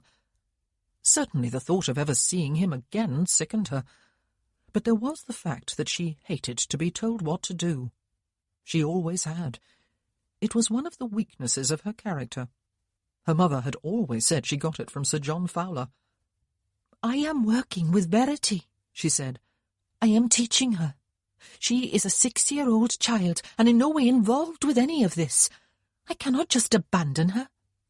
But the point is, Owen said, that you are working for him, Sian, that you are going up to the castle each day, and that you wear the clothes he provided for you. We are all working for him, she said. There is a difference. He pulled out a kitchen chair from beneath the table and straddled it back to front. It does not look good, you going there to work. There will be those who will say now that you are turning against your own people, and making sure you do not have to suffer with them. It was something she feared more than anything. They would be wrong, she said. I will give my pay to Gran, and if she gives any back to me, I will give it to Mary to feed the children, or to any other woman who has hungry little ones. Hugh would see his babies dead first, Emrys said, and you too, Sian. There will be talk if you do not give up your job, Owen said. About what? Sian jumped to her feet. About what, Owen? It always returns to this, doesn't it? And yet you were the one who wanted me to take the job in the first place. The chair scraped across the floor as Owen got up too. I will not have my woman in the same house with Crail day in and day out, he said, and people wondering what goes on between the two of you there. Oh, Dieu, Gwyneth said. There is wicked people are, if they are wondering any such thing, Owen. Emrys was rolling up his shirt sleeves. "I think it is time you came out the back with me, Owen," he said. "Sian is not your wife yet, and even if she were, I would not have you talk to her like that in this house." "Tempers are short," Hywel said. "It is part of the test. We all turn on one another and prove that we do not have what it takes to be ennobled by suffering. Emrys, it is bedtime. Owen, we will say good night to you. Sian, you must make up your own mind about what you will do and then live with your conscience. But just remember that no woman in this family is compelled to work outside the home." Emrys stamped his way upstairs without another word. Owen and Sian stared at each other while anger waned. "Come out to the gate with me," he said, "and say good night. Good night, Mrs. Rees. Hywel." Sian preceded him silently to the back gate and hugged her arms with her hands. It was chilly and damp, and she had not brought her shawl. "Cariad," Owen said, framing her face with his hands. "I love you, but you have a stubborn streak that is going to give me the devil of a bit of trouble. When we marry, you will be promising before the Reverend Llewellyn, and as many of the people of Cwmbran as can squeeze inside the chapel, that you will obey me. It is a promise that I will make sure you keep, even though I love you." She had made the same promise to Gwyn, but it had never been an issue between them. It would between her and Owen. It would always be an issue. They were two strong-minded individuals who did not always see eye to eye. "I will obey you, Owen, once we are married," she said, not at all sure that she would be able to keep either this promise or the far more solemn vow she would make at their wedding. "But not before." His voice was soft. "I realize now," she said, "that you will not allow me to continue to teach Verity once we are married. Let me have these last few weeks with her, then, while her father finds someone else. She is a dear child and is a joy to teach, and she is very lonely." "You are making a mistake, Sian," he said. "The mood of the men is about to turn ugly. There will be us on the one side, and the Marquis of Crail and Barnes on the other, and you in the middle. You will not be looked upon kindly. I will not look kindly upon you myself." She swallowed painfully. "Perhaps," she whispered, "you want to change your mind about marrying me." He searched her eyes. "Do you?" he asked. There was panic in the thought. She shook her head. "I love you," he said, "but don't expect a complacent husband like Gwyn was. If you must be stubborn, get it out of your system within the next few weeks, Sian, or it will go hard with you." There it was again, the threat. If she did not obey, there would be punishment. But perhaps the very marriage vow presupposed that. She would have to learn to be obedient during those times when they were opposed. Perhaps the occasions would not be numerous. She nodded and moved her head forward for his kiss. Alex was crossing the hall when Sian arrived for work the next morning. For a long time he had been careful not to run into her. He had seen her only in brief visits to the nursery, or from the windows when she had Verity out in the park, or when they were taking longer walks out on the hills. The day of the Eisteddfod had been the exception to all that, but then that was not something he had planned. She had come and sat with him while everyone was singing on the mountain-top, and he had neither turned her away nor gone away himself. The fact that he met her now, quite by accident, in the hall, told him that perhaps it was not really so accidental after all. He had not slept all night, and had slept only fitfully for nights before that, wondering what the reaction would be to the announcement of next week's drop in wages. He had wondered what her reaction would be. He got his answer, loud and clear. "Good morning," he said, stopping in the middle of the hall and clasping his hands behind him. She looked up at him, startled, flushed deeply, jerked her head away again, and hurried past him and up the stairs. Her back, he saw, staring after her, was straighter than ever. He felt an unreasonable flash of anger. How dare she ignore him? How dare she cut him so pointedly? She was his servant, but she had provided him with the answer he had lain awake worrying about. He had trouble on his hands, and so far, though he had spent long days toiling over books, striving not only to make sense of them, but also to feel that he was thoroughly in command of their contents, he had found no evidence to support the idea that the business would collapse if wages were not reduced. His profits would be down, considerably, but not far enough to put him in danger of financial ruin, even if they were his sole source of income. And yet he dared not act on his findings yet. There was so much more to learn, so much more to know. He could not risk so many livelihoods on the strength of half-digested facts, especially when so many other men of experience, including his own highly competent agent, were strongly united in disagreement with him. He summoned his housekeeper after half an hour in his study had convinced him that he could not concentrate on the books this morning. "Go up to the nursery, please," he told her, "and ask Mrs. Jones if she will take luncheon with me today. Give instructions in the kitchen accordingly." But he stopped her when she turned away with a nod. "No, better yet, Miss Haynes, tell Mrs. Jones that she is to take luncheon with me to report on my daughter's progress." He did not want her, he thought, his jaw tightening, refusing his invitation and making him the laughing-stock with his other servants. He did not even know quite why he had decided to have luncheon with her anyway. Or perhaps he did. He felt the need to justify himself to her. Though how he could do that, when he could not even justify himself to himself, he did not know. He was not to be allowed to settle to his morning of study. A short while later, Josiah Barnes was announced and ushered into his study. There was to be a midnight meeting up on the mountain in 4 nights' time, he told Alex. Chartists again. Apparently John Frost, the ringleader and big troublemaker from Newport, was coming to address the men. "With your permission," Barnes said, "I will have it squashed. I know who the leaders are. There are 3 or 4 of them, though Owen Parry is the main one. I will have them dismissed from their jobs and threatened with arrest if the meeting goes on, and the others will all take fright and fall into line." "No," Alex said. "There will be no dismissals and no arrests. The men will be allowed to have their meeting. It is supposed to be a free country we are living in." "Begging your pardon, sir," Barnes said, frowning, "but this is most irregular.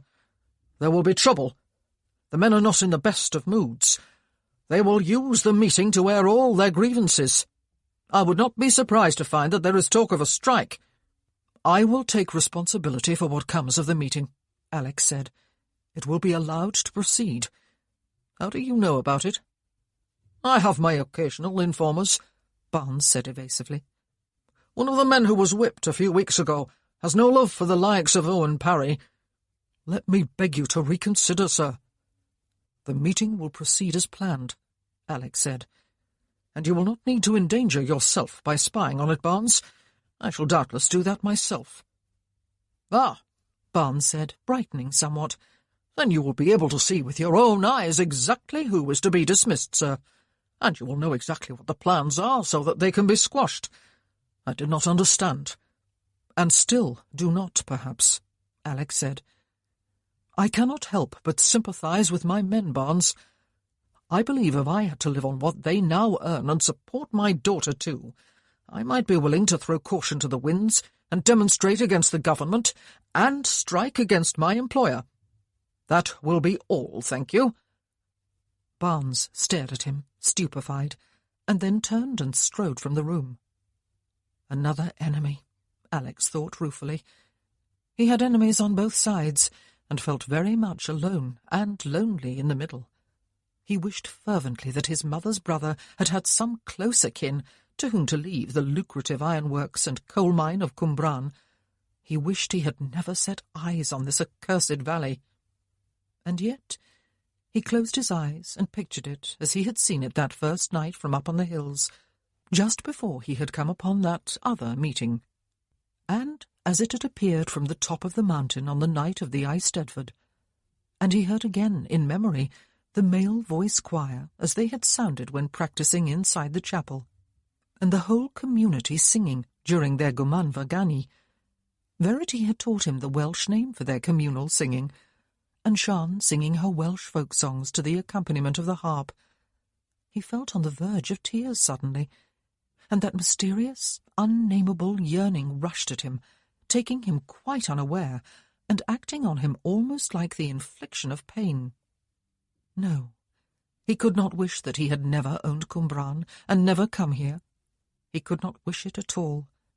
He was a part of it, whether he liked it or not, and it was a part of him. He loved it, and he loved its people. He loved Sian. He had never verbalized that realization in his mind until this moment. Josiah Barnes, striding along the driveway toward his own house, was white with fury. For 12 years he had run the works and made them profitable. He had worked on an equal footing with Fowler and Pakenham and the other owners. He had won their respect, and that of the workers of Cwmbran, through sheer hard work. And now this fool had come along to ruin everything with his bleeding heart and his damned conscience, and his dangerous respect for what he saw as the rights of his men. Did he not realize he was headed for ruin, and that he would drag Josiah Barnes down with him? Barnes had had control of the situation. He had the likes of Owen Parry exactly where he wanted him. The man would be dismissed, and unable to find work anywhere else in the valleys, and the masses would take fright at the fate of their leader. All would be quiet again. Parry of all people! Barnes had been elated with the sweetness of his knowledge and power. Parry was to marry Sian Jones within a few weeks. The marriage plans would come to nothing if the man was dismissed. Or if she did marry him regardless, then she would starve with him. Yet that fool had put a stop to it all. Somehow Barnes's fury focused more on Sian as the day wore on than on either the Marquis or Owen Parry. There is no fury like that of a woman scorned, the old adage says.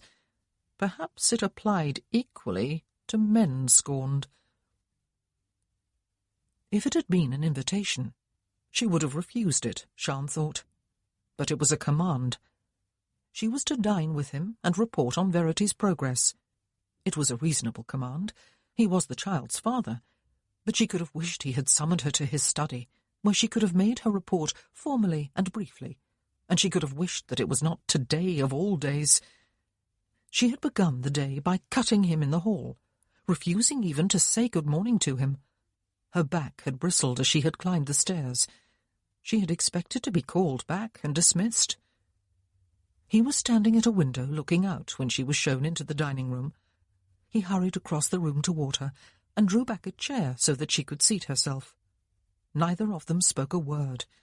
She did not look directly at him. He took his place beside her at the head of the table and signalled to the servants to bring on the soup.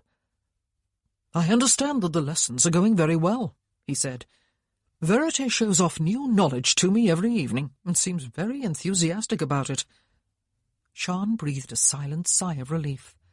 She had not been invited under false pretences, then. He really did intend to discuss Verity's progress. "The secret is," she said, "to make it all seem like the playing of games, so that she does not realize that she is learning." "The secret is," he said, "to give her attention and approval and affection. She is thriving under your regime." Sian fought against the glow of warmth his approval brought. "She is particularly interested in music," she said. "I believe she has some talent at the pianoforte.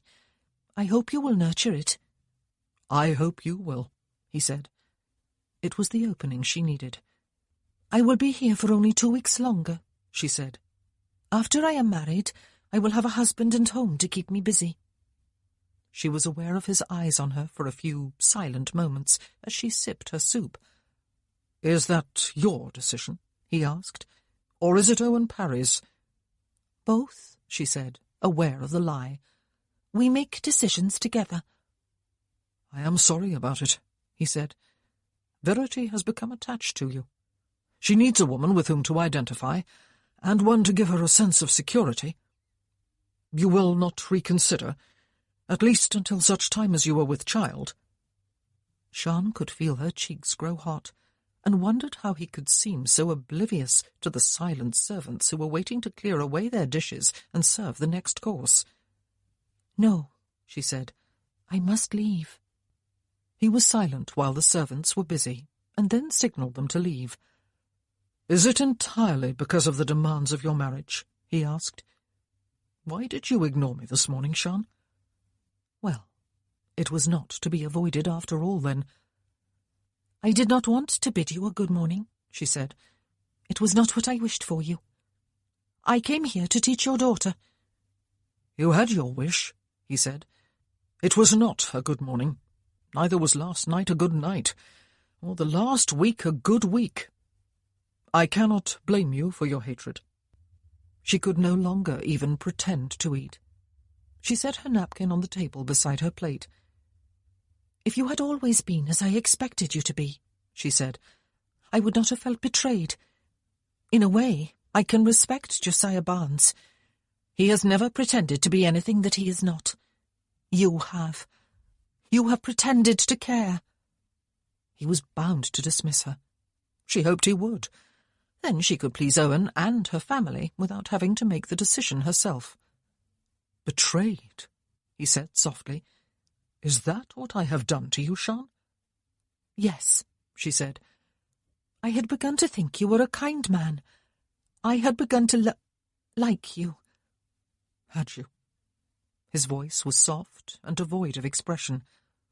"That was a mistake. Men like me cannot afford to be governed by kindness, Sean. There is too much responsibility on our shoulders. But I cannot expect you to understand, and I will not plead for your sympathy." "And I will not plead for yours." She looked him directly in the eye, and almost flinched away from his pale, drawn face. "I will let the facts speak for themselves, if you will allow them to speak, and do not shut yourself up in your castle and shut them out." "What facts?" he asked. "It is always the children who start dying first," she said. He recoiled, rather as if she had slapped his face. "Is that not rather melodramatic?" he asked. "No." She got to her feet, pushing her chair back with the backs of her knees. "If you will excuse me, I cannot eat any more, and even if I could, I would not want to eat with you." She waited for the inevitable words of dismissal. "Sean!" He got to his feet too, flinging his napkin down on the table. He drew breath to say more, but merely released it instead. "No, there is nothing to say, is there? Go back to Verity, then. I'll have food sent up to you. Thank you for being so kind to her, despite my perfidy." "She is an innocent child," she said, "and in no way responsible for her father's sins, just as I was not for mine." She hurried from the room, wondering if the day would come when Verity hated her father as much as she, Sean, hated hers, and would yearn as much for his love, would yearn as much to forgive him. But then their situations were not really comparable, hers and Verity's. Verity was not an illegitimate child, and he clearly loved his daughter as her own father had not loved her. Was that what she wanted? Did she yearn for Sir John's love? Did she yearn to forgive him? The idea was unfamiliar to her. She made a conscious effort to smooth out her frown before opening the door into the nursery.